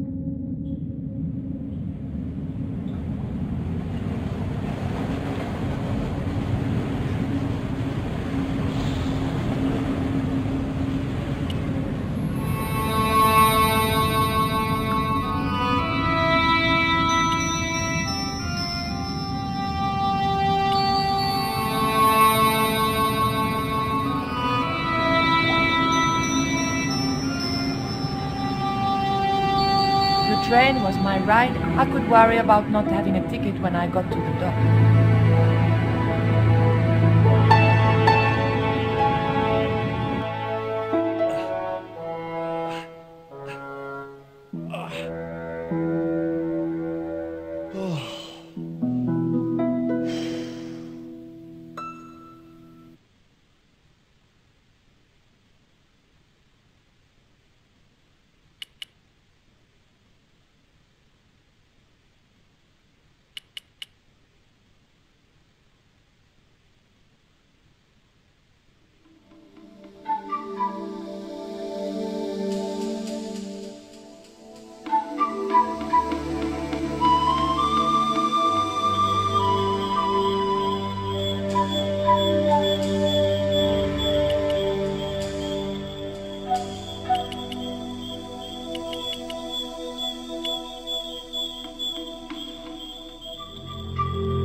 The boar's expression said,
As soon as I stooped to investigate the hole, its inhabitant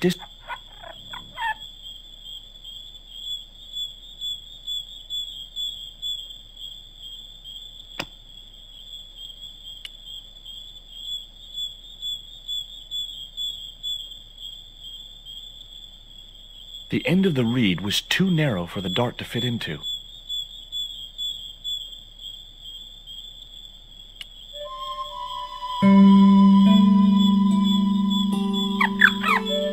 The end of the reed had been neatly...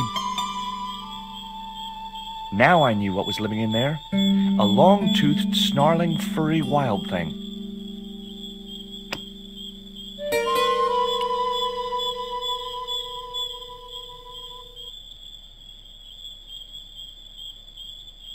The dart fitted snugly into the reed. Great. I was tooled up and dangerous.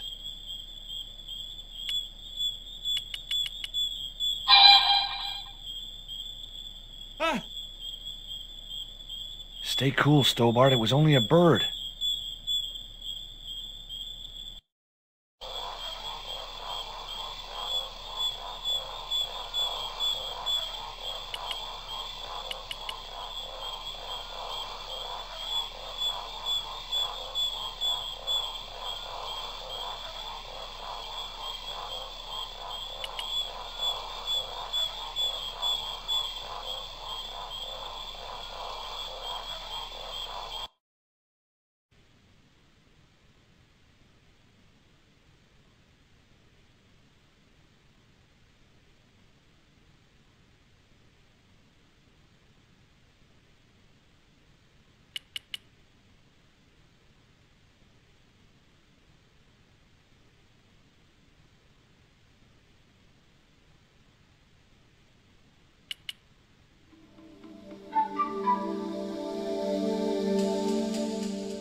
The creeper just came away from the rock as I pulled it.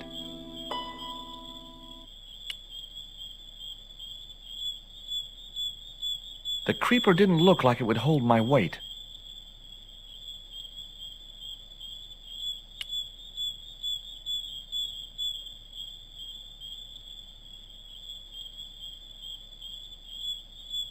No good.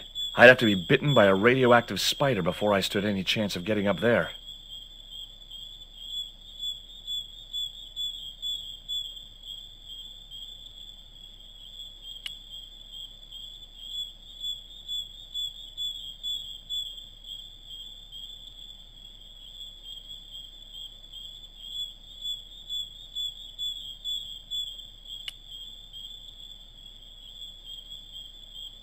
The creeper felt unpleasant and fled.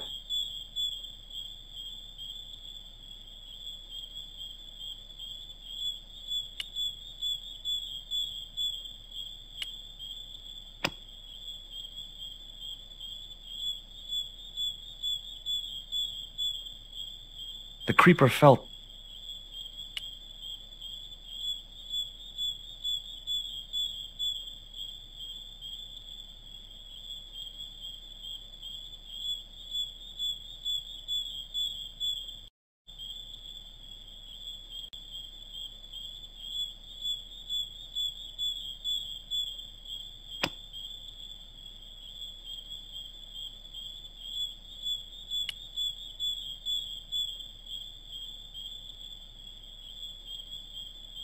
The net attached easily enough to the creeper and seemed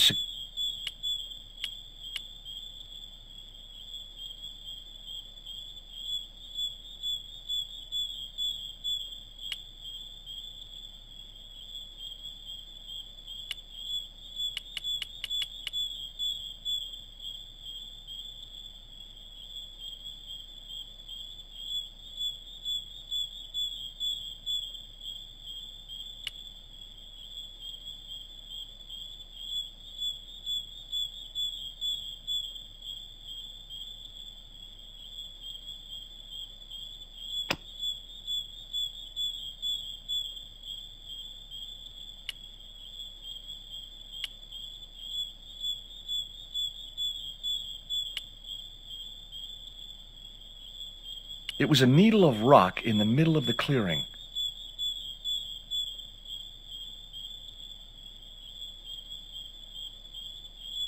It didn't look like a natural formation.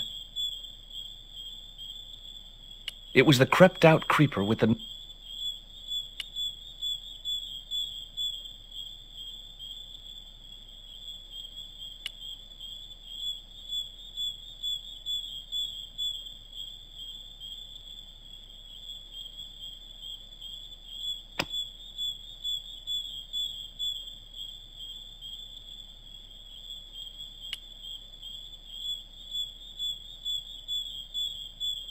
Great.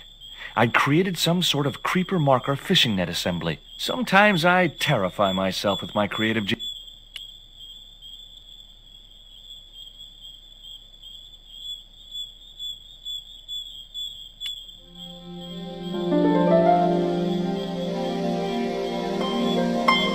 I'd successfully got the marker into a position near the top of the needle simply by using the kind of lateral thinking that can get you institutionalized.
Nothing, I mean nothing, would possess me to step into that swamp.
Stay cool, Stobart. It was only a bird.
Hold on. I've been here before.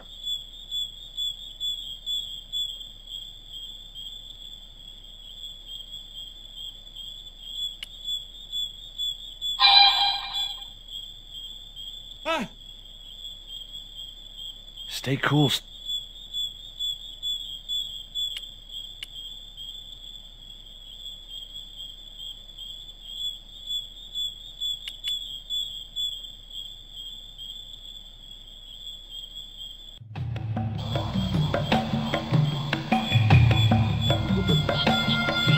What the? Steady.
The hill I was on had reminded me of a camel's hump as I'd climbed up it. Now I had to see what I could see.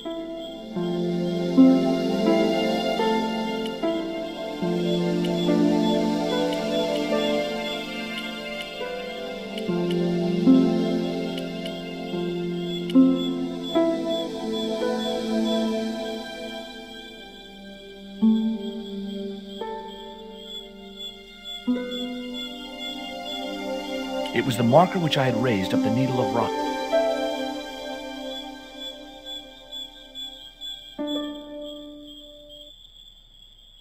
It was the marker which...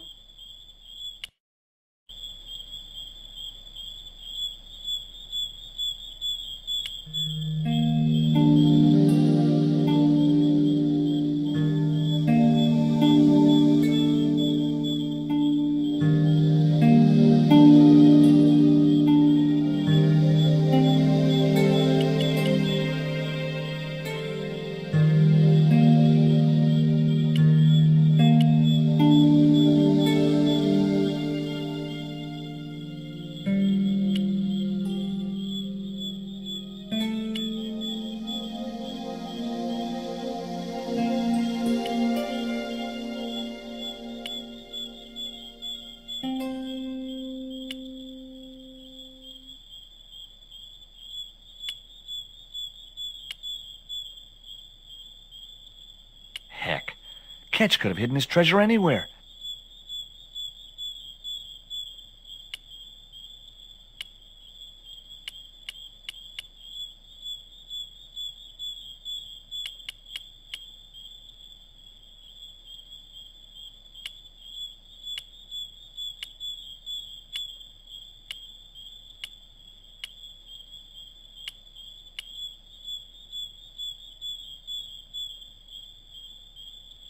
An ugly little cave.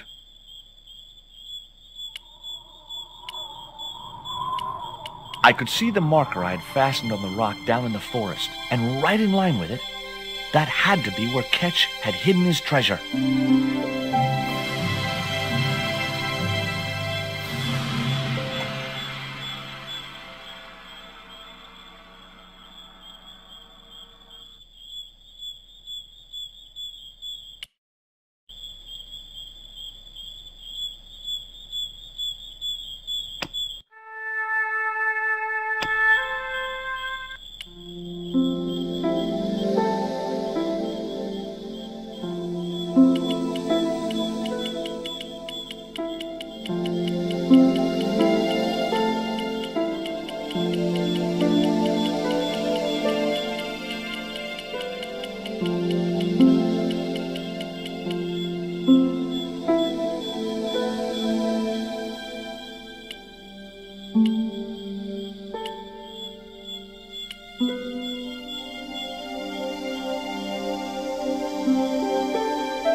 Initials carved into the stone read,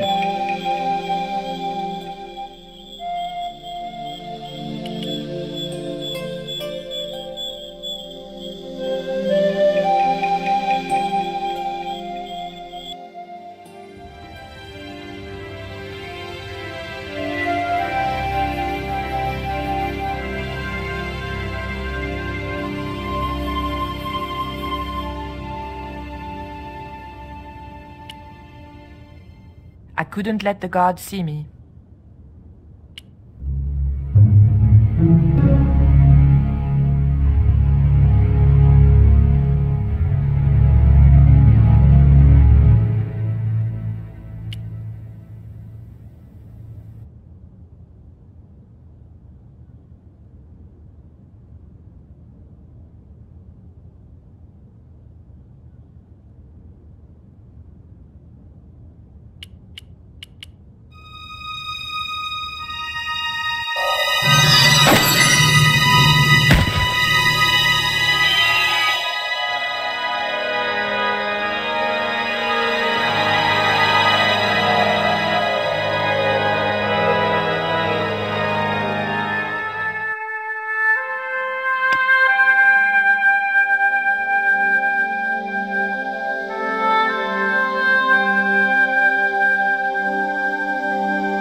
got you.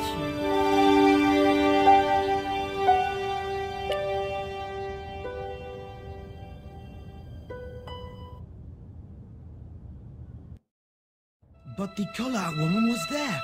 They'll know it was me. But you have the stone. The right stone, you're sure? Yes, of course, it's the Jaguar Stone. No possible mistake. Here it is. Garzak, please. The police will be looking for me soon. You're going to get me out of the country, aren't you? Stop your whining, Oublier. Do you have any idea what this stone symbolizes? I thought you just wanted it to frighten the natives. Fool. I intend to cast this stone into the sea. But why? It's unique. Exactly. With it gone, the Mayan priest's plan to destroy Tezcatlipoca cannot succeed. I can assure you that Tezcatlipoca is a mythical figure. Such a small mind you live in. Tezcatlipoca is real. I have seen him in my dreams. We have spoken of his plans for this world. We have spoken of your part in those plans. My part? He told me you would be useful. He told me how to crush your spirit by turning you to drugs.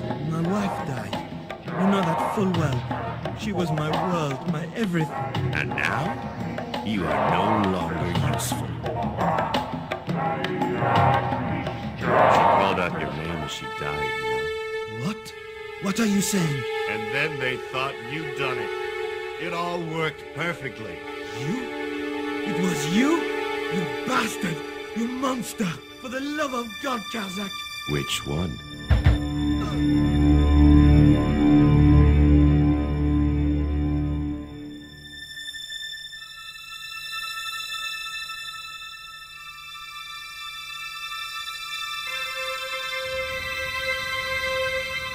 I couldn't just rifle his body without making sure he would... There were no signs of life, but I checked that Oublier really was beyond help.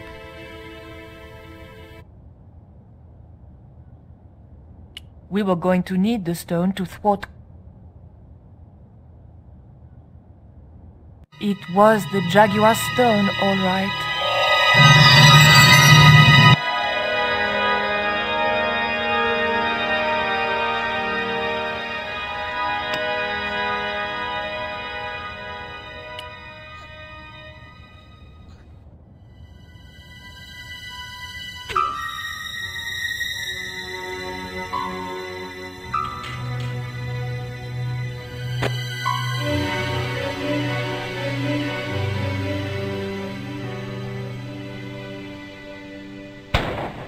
Pirates?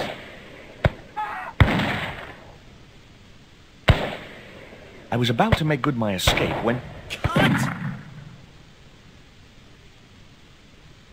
Who the hell are you? I can explain everything. Don't bother.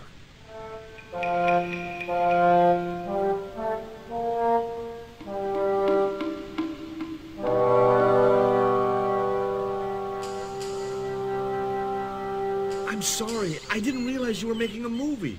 So who are you? Stobart, George Stobart. 2 B's and 2 T's. It's okay, Mr. Hawks. He wasn't in the shot. Hawks? This had to be Carlton Hawks, the newest enfant terrible of Tinseltown. I'd read about him. Mailroom boy makes good. Nice to know it was still possible to get to be a director armed with only an encyclopedic knowledge of postal charges. Stay out of the way, surfer boy. I'll deal with you later. Surfer boy?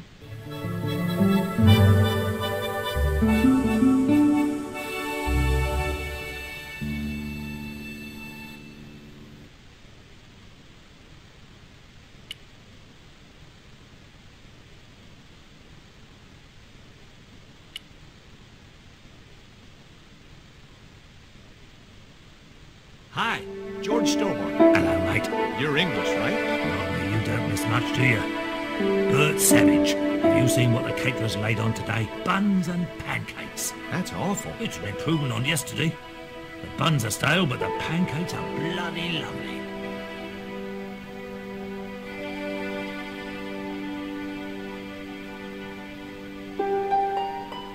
How long have you been in the movie business? Flipping years, mate. Absolutely flipping years. I was in the army before that. Thought to myself, You've been risking your bleeding neck every day. Why not cash in on it like? So you became a stuntman, just like that? Nah, of course not. I had to do the training first. What training does a stuntman do? First, they told me to stand in the road. Then, they run me down. Straight up. Drove at me with a car. I couldn't believe it. I was up on the bonnet and over the other side before I realised he wasn't stopping. Then they threw me downstairs a bit and gives me a certificate.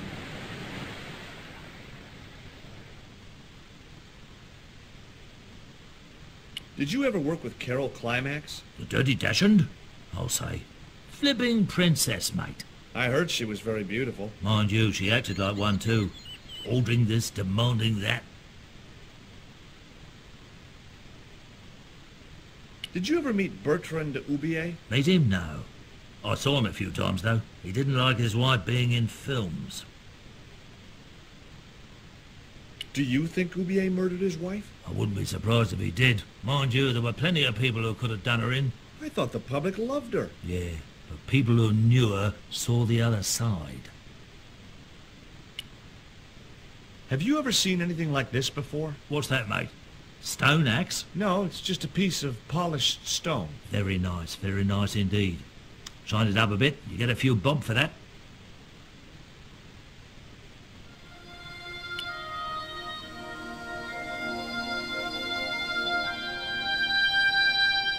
Hi, I'm George.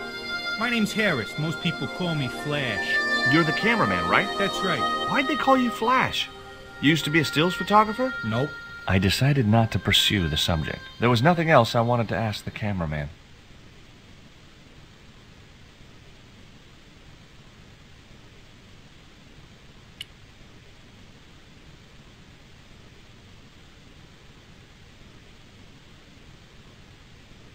I was talking to Mr. Savage, the stuntman. Is he all right? What makes you say that? He's not making any sense. The guy's English. What's the name of the movie? Are you trying to be funny? No. It's Treasure Island, the only book I ever read twice.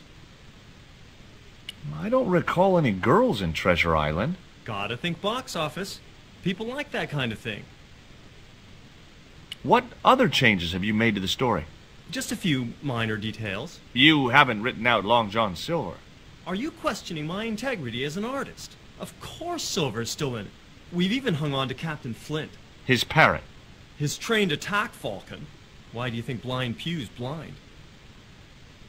Did you say you've changed the ending of the story? That's right. Do they find the treasure? Yeah, but that comes later, after they've escaped the volcanic eruption. A volcano? Sure.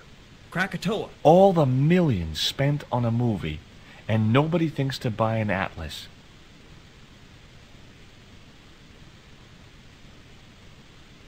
Who's playing Jim Hawkins? Haiku McEwen.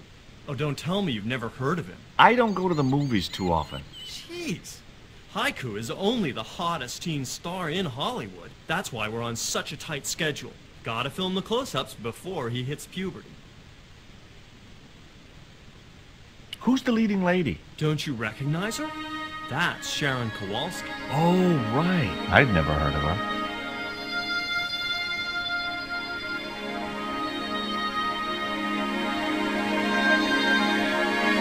You know what the locals call this place, don't you?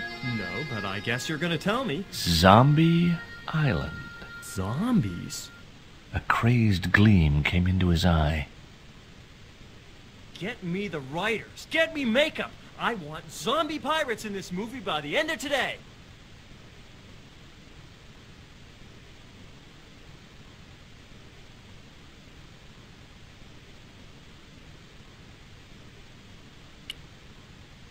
There was nothing else I wanted.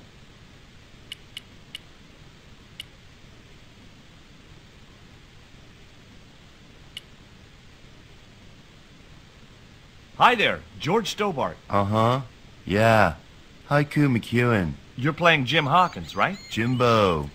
I had Mr. Hawks change his name. Jimbo Hawkins, right.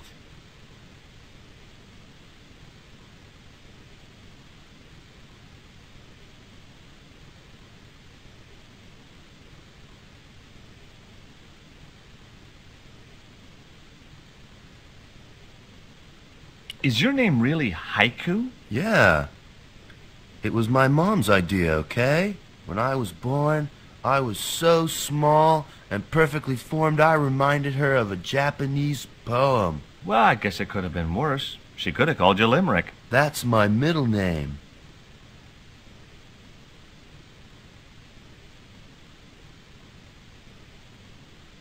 Did you always want to be an actor? I don't think of what I do as acting, man. You're not alone. It's more like I'm the voice of my generation.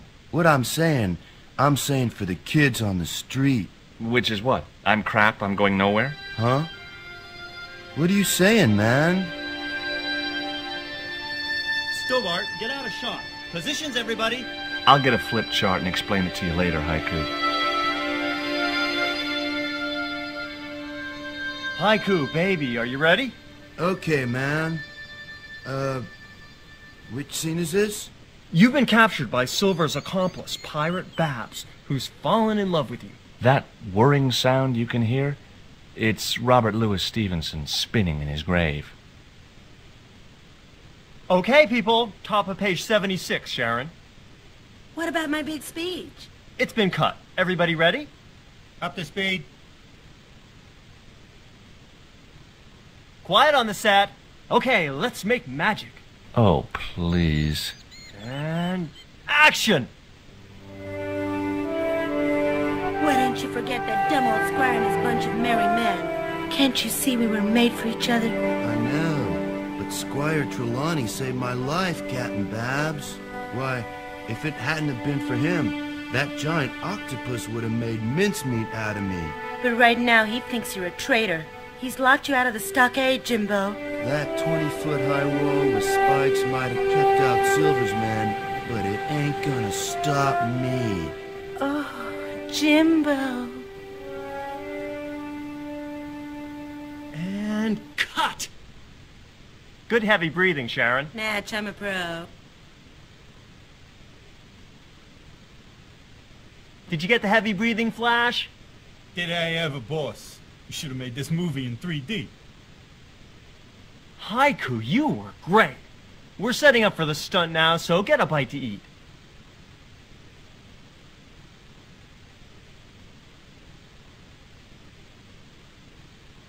Savage, on set, damn it.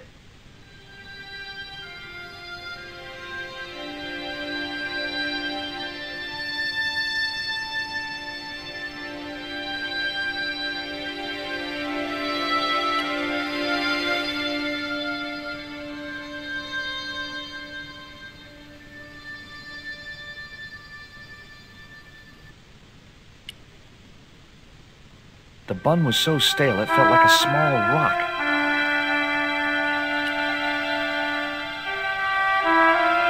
I was already carrying.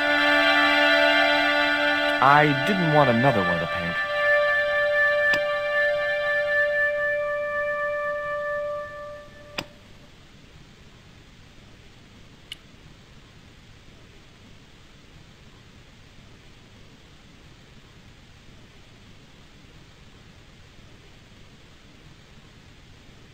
I don't.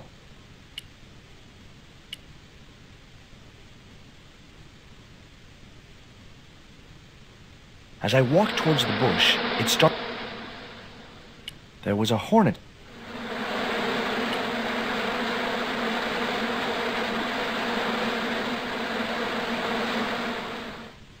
Hey there, I'm George Stone. Well, hi, handsome. You're cute. I wish it was you playing the lead male instead of that kid. I can't act, ma'am. So what? I bet you can kiss. I couldn't believe I was having this conversation with a real movie star. What's it like sharing the spotlight with an actor who's young enough to be your son? What do you mean? What do you think of Hawk's treatment of Treasure Island? It's okay, I guess. I never saw the original. It's a book. One of my favorites. Really? The novelization's out already? What part are you playing? Pirate Babs, the ruthless and passionate lady buccaneer. It's a great part. I get to kiss a lot, and I kick ass. Like the boots? Would you like this bun? All right. Oh, wait a minute. Hawks is watching me. Don't let him see it. Oh, he's looking right at me. What's the matter? Never mind. Just put that cake away and pretend you weren't talking to me.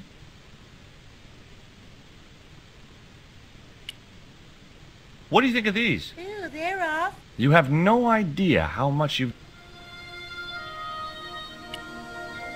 Take a look at this ancient Mayan artifact. That's just a hunk of stone with a picture scratched on it. In a way, I guess. You don't happen to have seen anything similar, have you? No.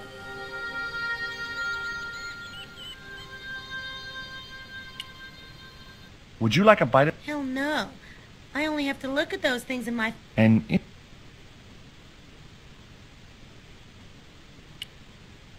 I found this reed in the swamp on the other side of the island. Oh, yeah? Yeah, and I used it to shoot a poison... It was a real-life drama, not just a scene from a movie. Right. She was having trouble with the whole real life is not a movie concept.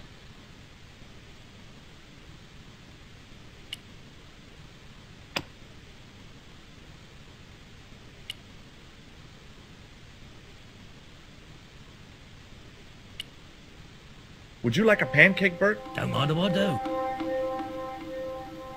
The pancake oozed maple syrup all over Bert's chins. Ew, you put bloody syrup on that pancake. Now it's messed me all up.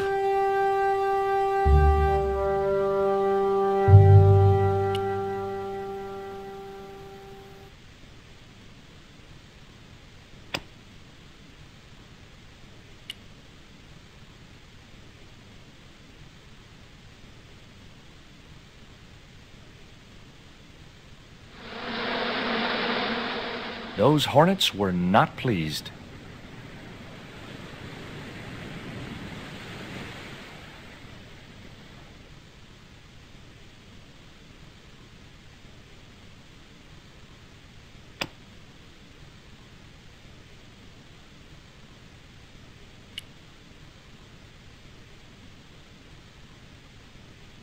Now I knew why that bush was buzzing. This could be good.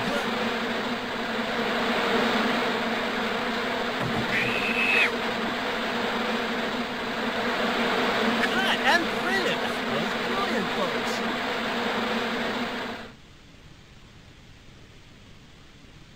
Okay, the next scene is down on the beach. This is where Hawkins finds the treasure in the Cave of the Crabs. Would those be giant killer crabs by any chance? Giant mutant killer crabs with attitude. There it was, the rock I'd seen from the camel's hump.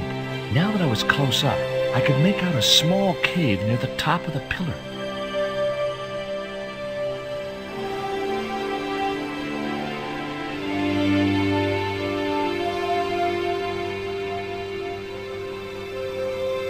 Hey, you! Trouble!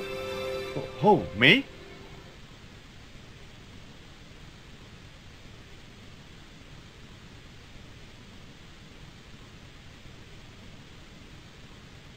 I want you to stay right where I can keep... I'm not one of your lackeys, Hawks. I go where I like. Not here, you don't. The movie company has rented this island for the duration. You're trespassing. Do as you're told or you're gone.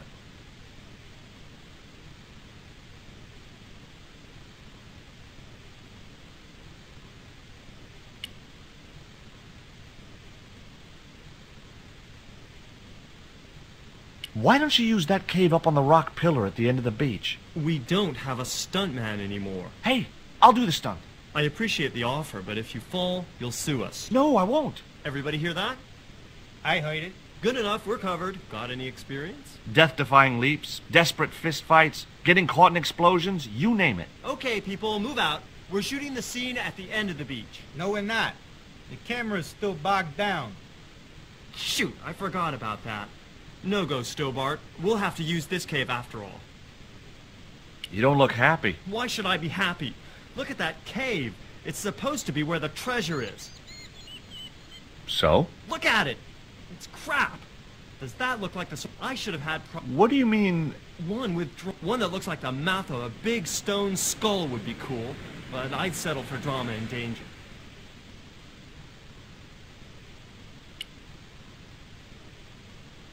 Mr. Hawks doesn't like that cave. He says it isn't... Well, that's just too tough. The camera's bogged down in the sand. If he wants... There's a pretty good cave. The one up in that finger of rock? You got us. We ain't got no stunt man.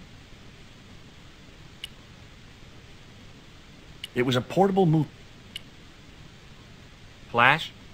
Yep. We can't film at the Needle Rock because the camera's bogged down, right? You got it, champ. So why can't we use the portable camera instead? You know, that's a pretty smart idea.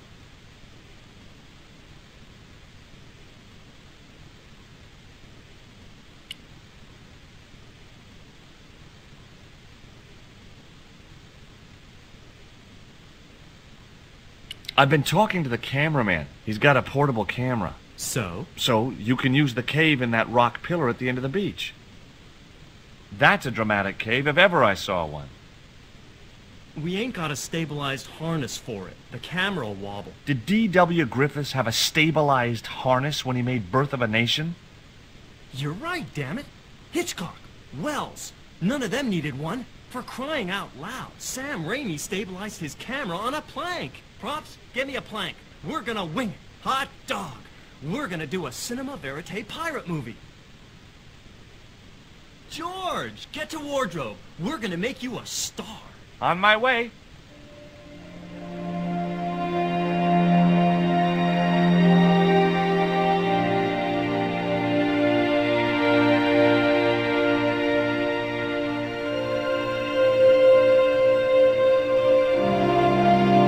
Ready when you are, Mr. Hawks.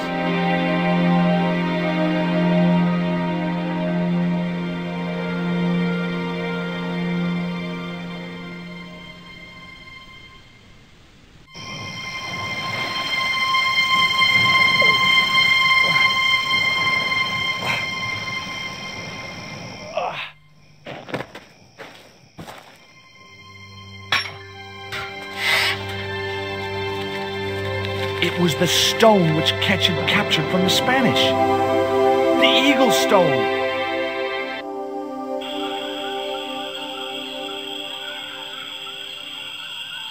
I returned to Quaramonte and found that Georges had left a message with Conchita. He'd already left for the Indian village, so I hurried to catch up with him. When I arrived, I found a scene of desolation.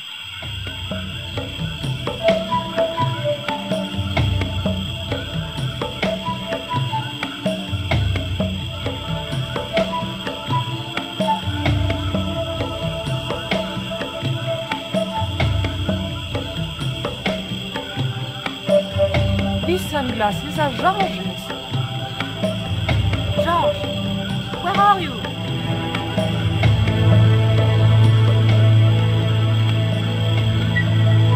Titi Poco, I'm almost glad to see you.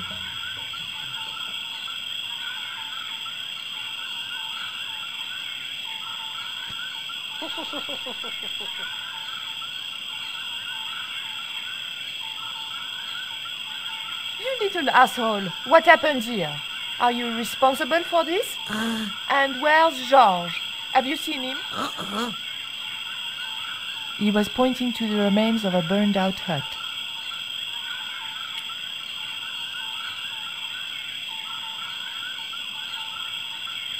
I didn't need the lantern since it was still there.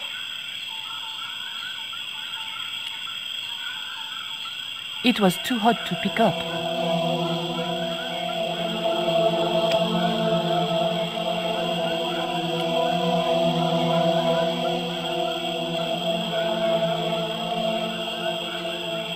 It was too hot to pick.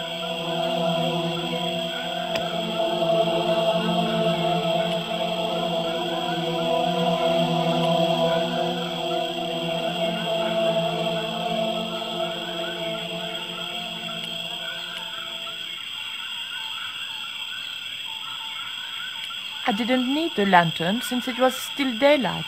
Besides, it was broken.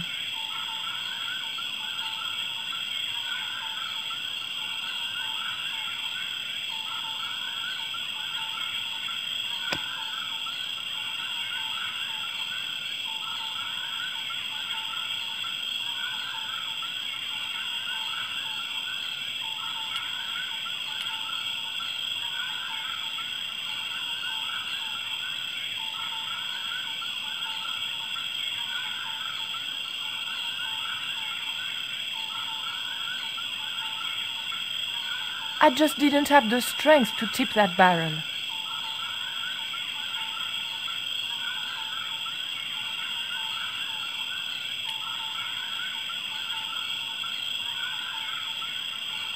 Hey, Shorty, make yourself useful and help me with this barrel.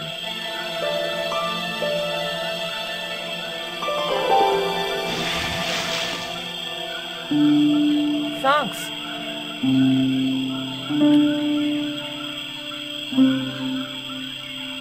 I recognize that. It's the Coyote Stone.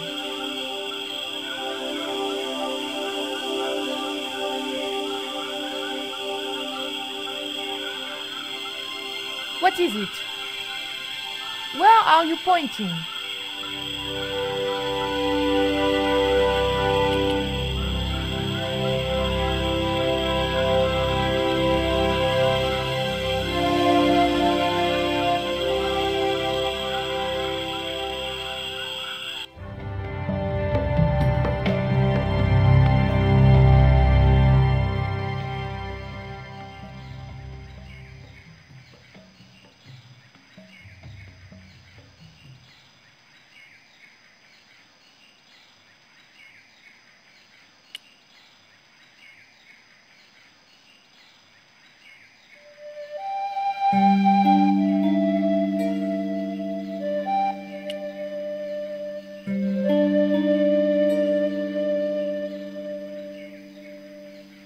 Titipoco, any ideas what I can do with this rope? He just looked at...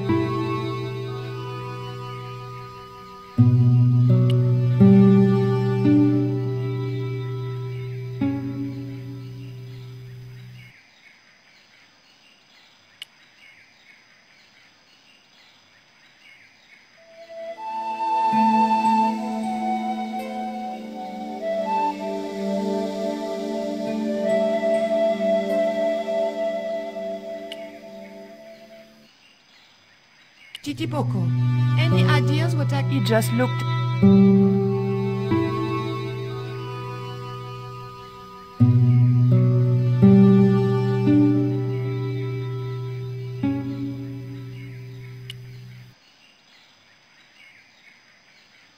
The scaffold gantry went up.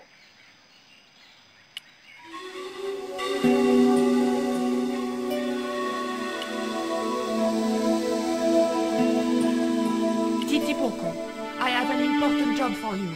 Take this rope to the top of this scaffolding and throw it over the top. Oh.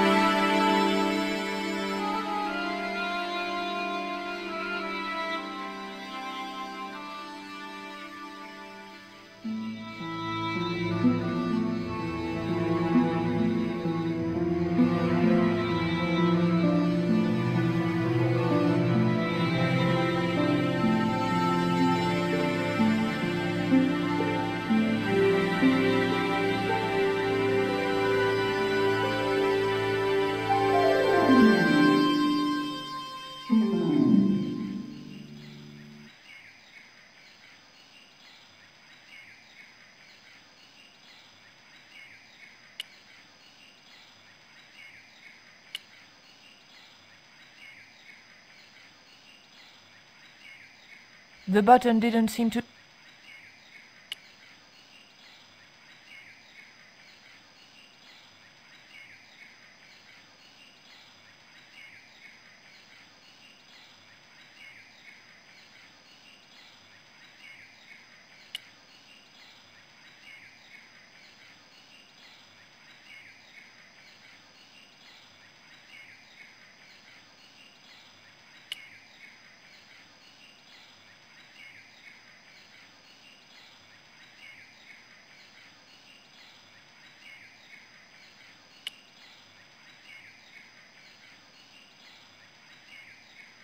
The button didn't seem...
The motor spluttered into life.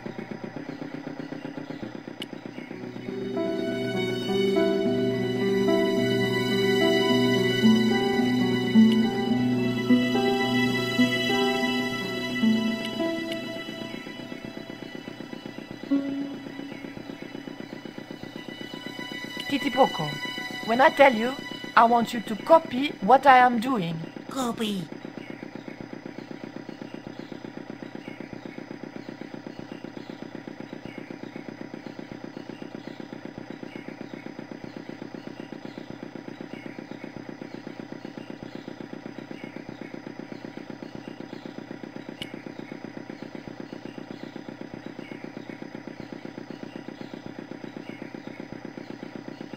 Okay? Copy.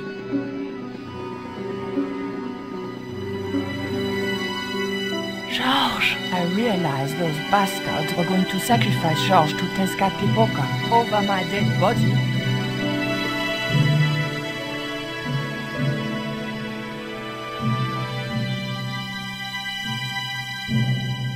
Thankfully, Georges was the only one to notice me. Where are they? The eclipse is about to happen. Patience. Your mother will be here soon and Karzak will be close behind. Just keep the Yankee covered and leave the worrying to others. Yeah, Raoul. The maniacs were going to sacrifice Georges! Shut up, Stobart. Just shut up! Calm down. He's no threat. Hey, Raoul, why don't you do us both a favor and shoot Pablo? You're very funny, Stobart. I haven't forgotten Marseille. When Karzak cuts your heart out, I'll be the one laughing. I'll bet I'm not the only one due for the chop around here either. Hey, Raoul? I'm warning you. Raoul was a bundle of raw nerves. I hoped Georges wouldn't push him too far.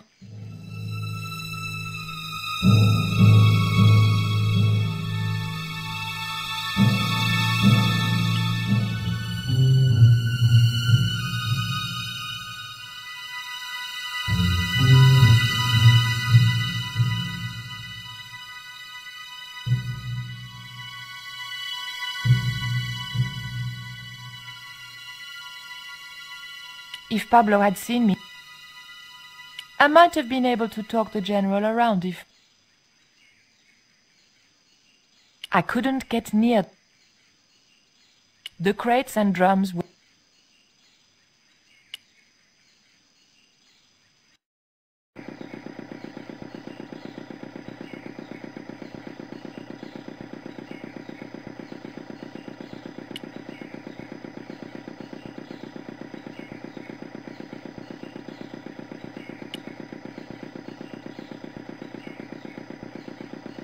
Hey, señorita! Too late. I had been seen.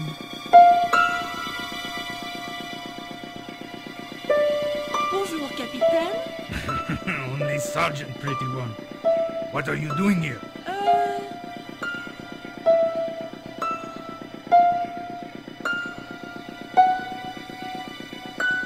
Snuggles said I could come here with him. Snuggles? Oh, I mean the general.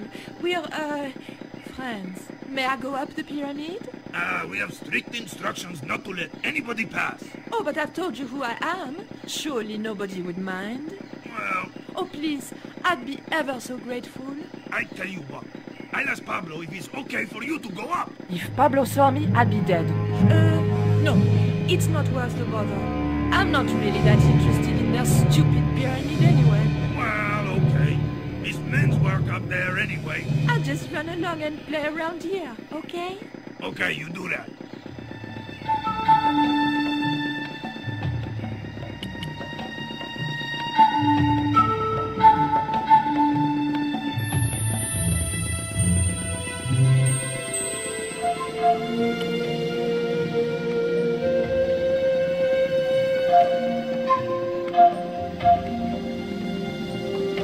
Titipoco, do you still have that lighter gun you pulled on me so amusingly?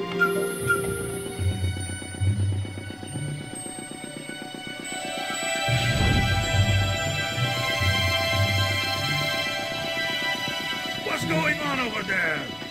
Do you need help, my pretty? Nothing's wrong. I dropped, a cigarette butt. Everything is under control. I'll have the fire out in a minute or two.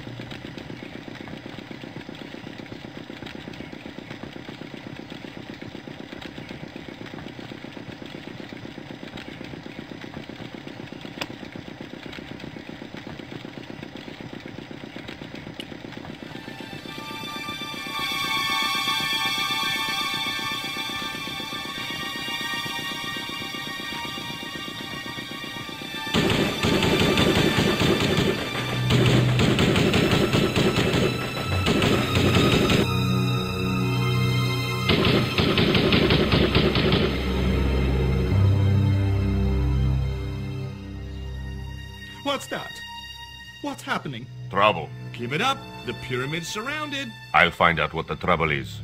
Watch Stubber doesn't pull any tricks. If he does, shoot him in the head, not through the heart. Why does it matter? He'll be dead either way. His heart belongs to Tezcatlipoca. That's not true. We just had dinner a couple of times.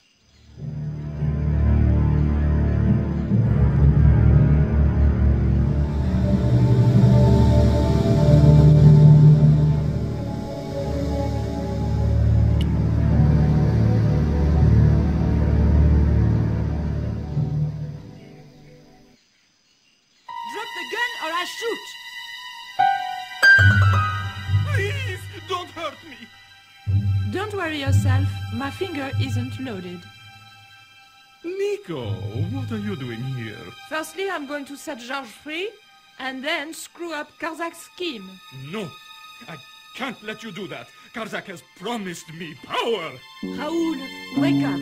The only thing Karzak has on offer is death. You may want to ask Oublié, except you can't. Karzak murdered him. You're lying. Oublié's in Europe.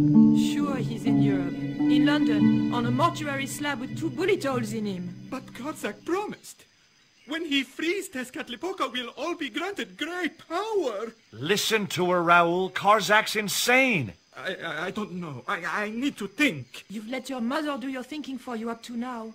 You need to think for yourself. Your mother and Karzak think alike.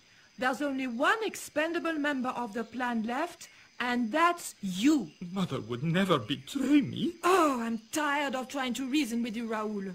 Titipoco. Watch this man, and if he makes a move, shoot him with your gun.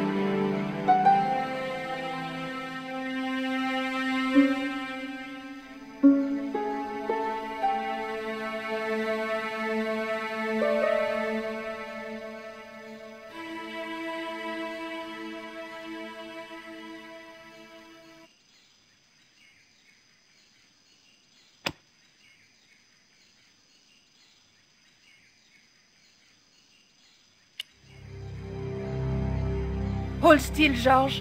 I don't want to sacrifice you by accident. You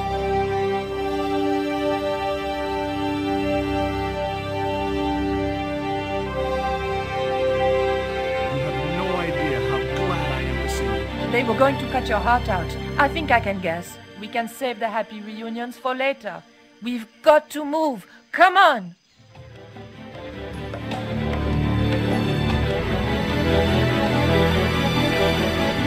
We're safe. This is a dead end. We're toast.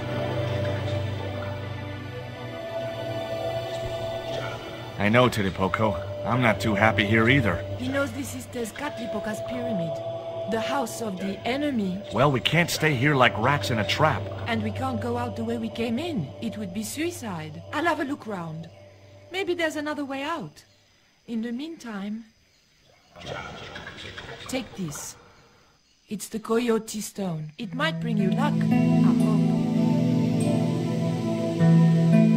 You managed to recover the stones from the village? Then we might have a chance after all. Incidentally, what would Titipoco have done if Graciento had moved? Titipoco? Nothing. He's given up violence.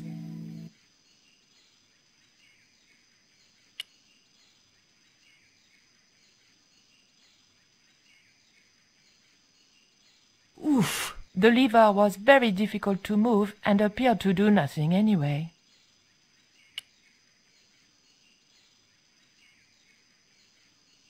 Heave! Still no good.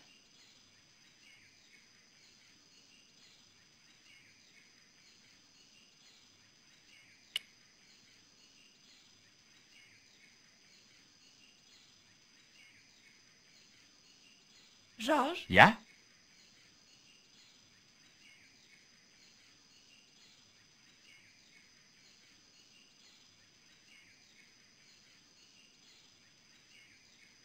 Georges, I can only pull one lever at a time, and I think we need to pull both together. Okay, I'm up for that.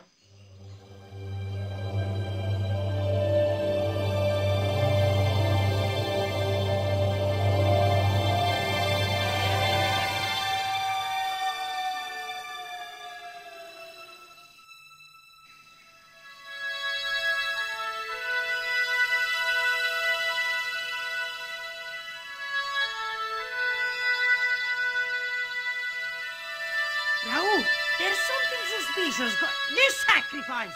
Where is it? Nico was here with Titipoco. They set him free. I couldn't stop them. You idiot! I should have strangled you at birth. Titipoco's gone soft. He wouldn't have hurt you. I know that. The darkness of this hun is almost upon us, and we have no sacrifice to appease Tezcatlipoca. Have you any idea what your incompetence will cost us? I think so. And I'm glad. What? The Mayans weren't fools. Tezcatlipoca should stay exactly where they put him. Finally got some backbone from somewhere, huh? Shame it's so late in the day. I'd rather die than see you at Karzak with that devil's power. Fine, we're still a sacrifice short. See, the eclipse begins. Pablo, kill him! Tezcatlipoca can feed upon his yellow heart. Nico was right all along, but it's still not too late. Come on then, Pablo. Let's see who sacrifices who.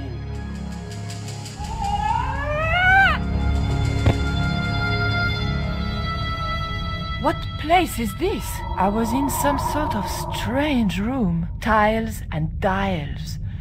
The priests who designed this place must have known how to use them. I was going to have to figure it out for myself if I ever wanted to get out of here.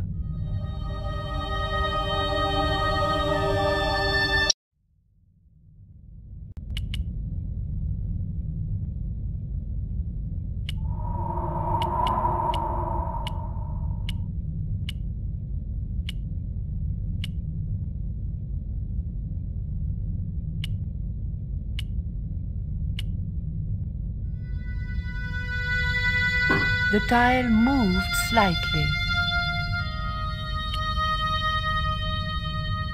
The tile didn't want to move.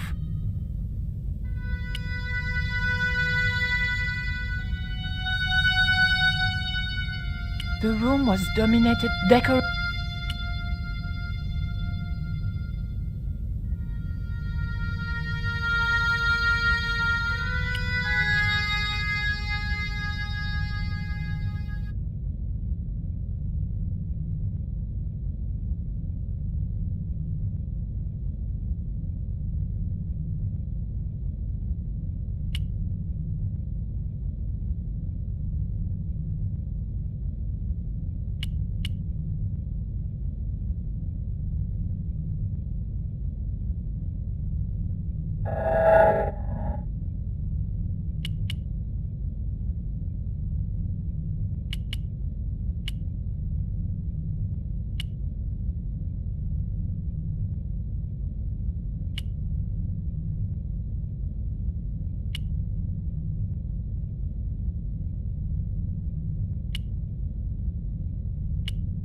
The tile moved inwards and clicked home.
The tile didn't move at all.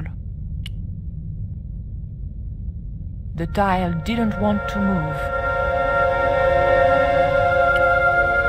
The tile didn't want...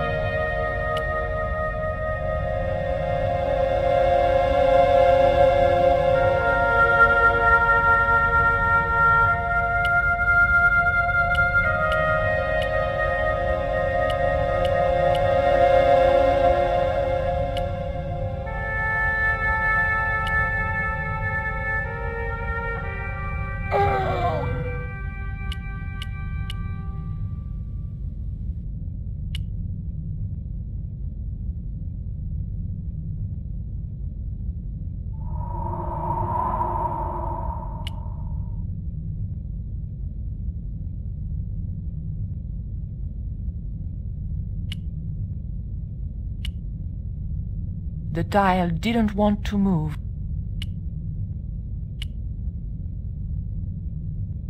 The tile didn't want to move.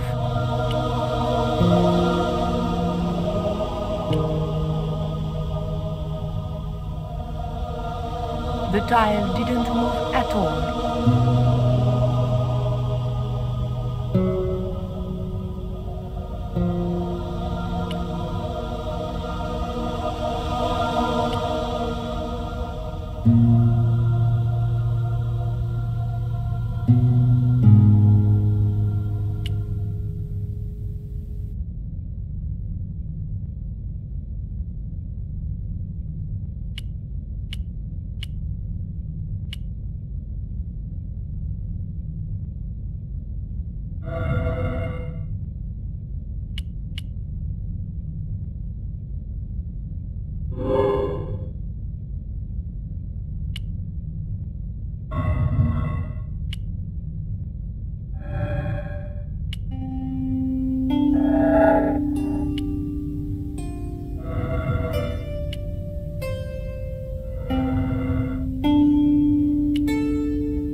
The tile didn't want to move.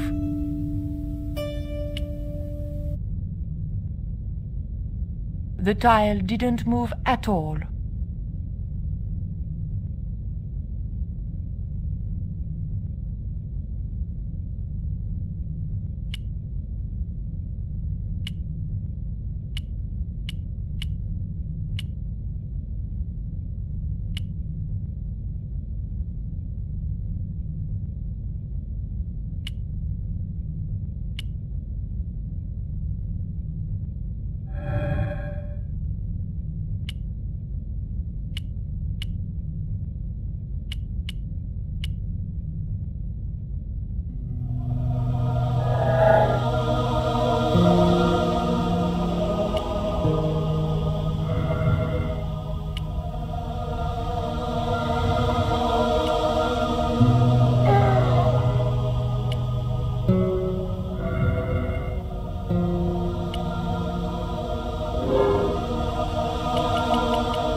George once told me that there's an knack to finding secret doors. I think I'm beginning to get the hang of it.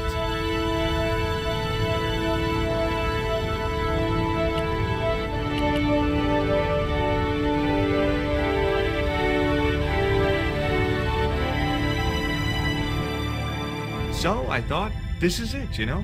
This is true love. Anyway, I have to leave for a few weeks, and when I come back, what do I find? Damn right. And with who? Labano, that creep. Huh? Yeah, that's exactly what I thought.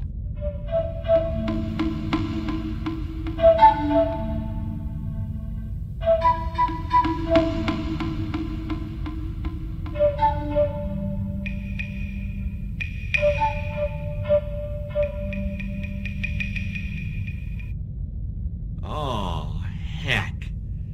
Looks like another dead-end titty, Poco. Any ideas?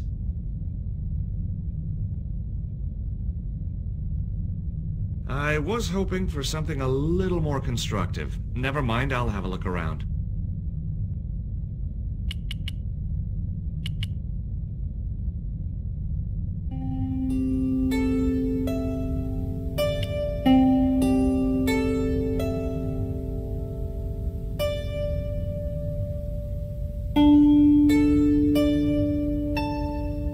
Look, I need to light this torch. Can you do something clever with a couple of sticks, or flint and tinder,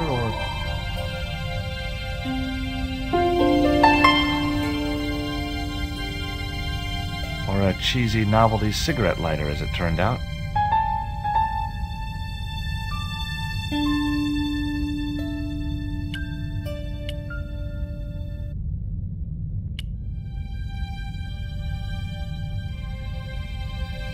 Well, there was nothing else to do around here, so I pulled the lever.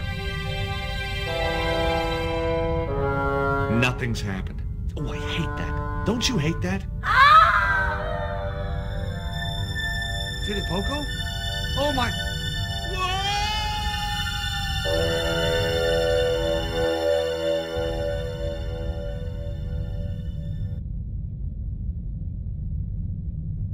Great.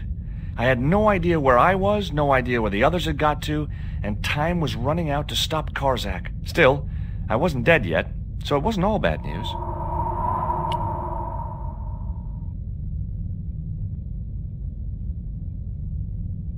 A stone slab that must have weighed tons sealed the door.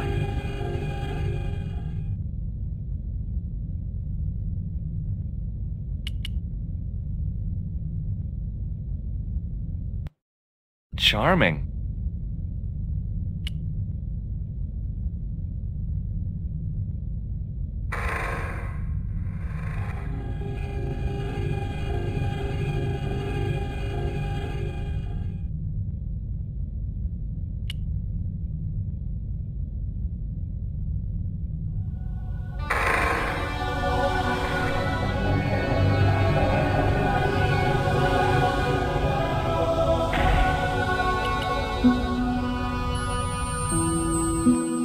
Every time I think this place can't get any spookier, it does.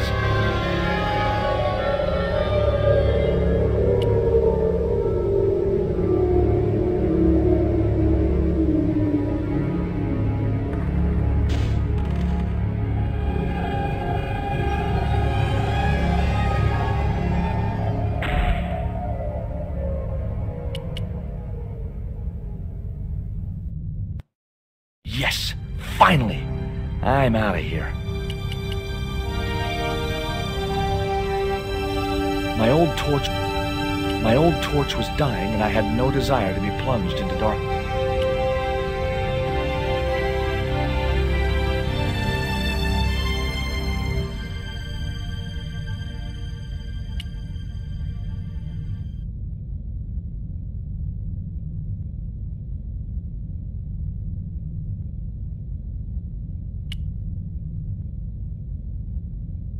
The torch was fine.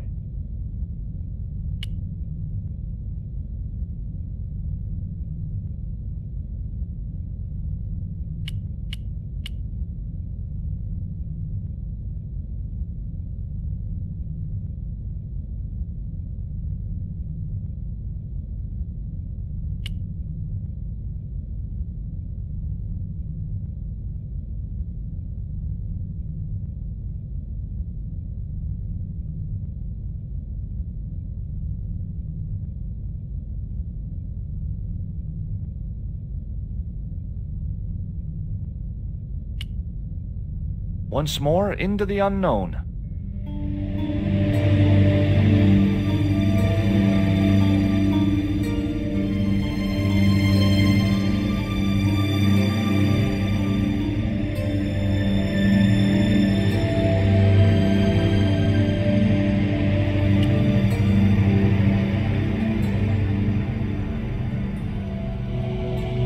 Cool. Onwards and downwards, Mr. Stobart.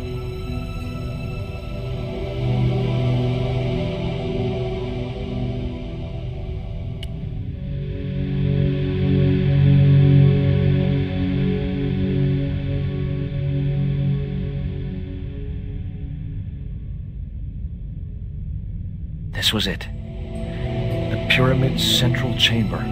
Its dark heart. Once before in my life, I'd stood in front of a door and thought, this is it. If I go through there, I'm going to die. I'd been wrong then. I hoped I was wrong now. This was the door that led to the central chamber and the smoking mirror.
Thousands of years trying to chase something that's staring us in the face. When life has lost all its fears and you're feeling flat, you must remember that happiness is an inside job. If your name is Mary, if your name is Bob, you sing or sob. Remember, happiness is an inside job. A lot of people travel in search of the sun, flying and fishing, looking for fun. But it isn't easy leaving cares behind. And pretty soon you'll find happiness is an inside job. If your name is Mary, if your name is Bob, it's up to you if you sing or sob. Remember, happiness is an inside job.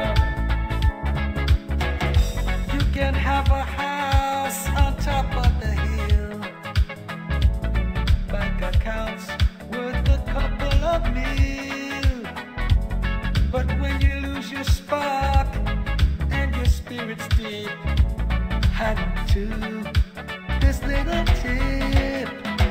Happiness is an inside job. Your name is Mary or your name is Bob. It's up to you if you sing or song. Remember, happiness is an inside. Happiness is an inside. Happiness is an inside job.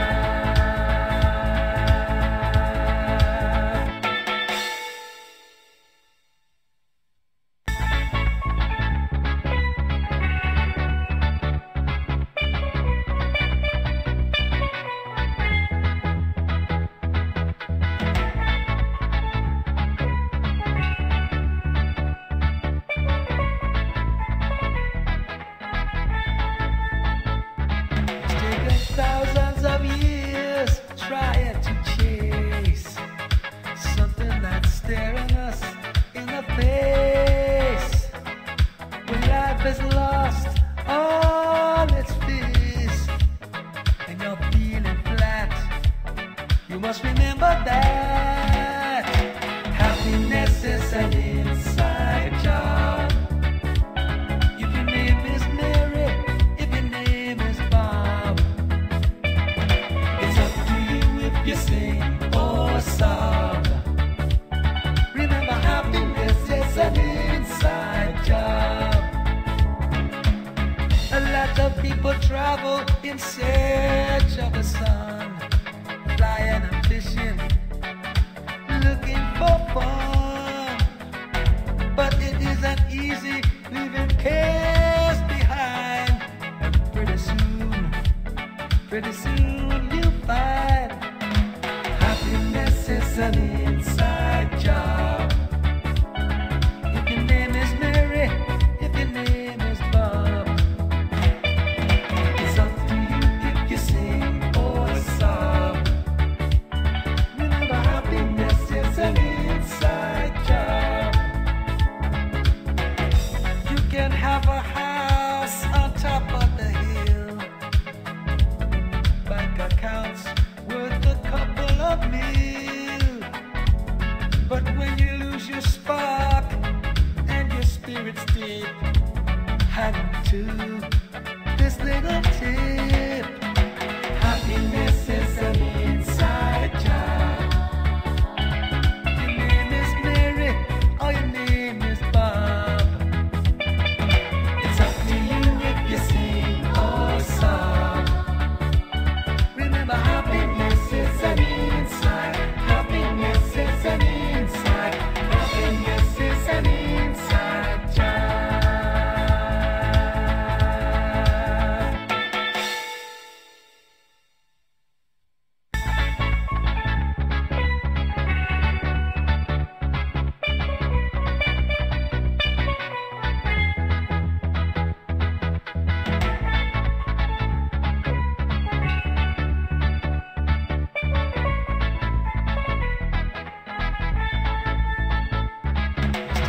Thousands of years trying to chase something that's staring us in the face.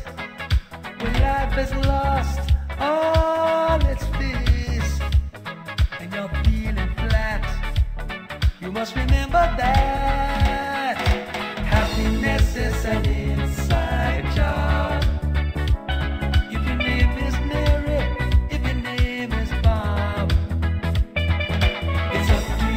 you sing or sob.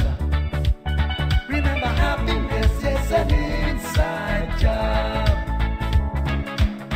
A lot of people travel in search of the sun, flying and fishing, looking for fun. But it isn't easy leaving cares behind. And pretty soon you'll find happiness is an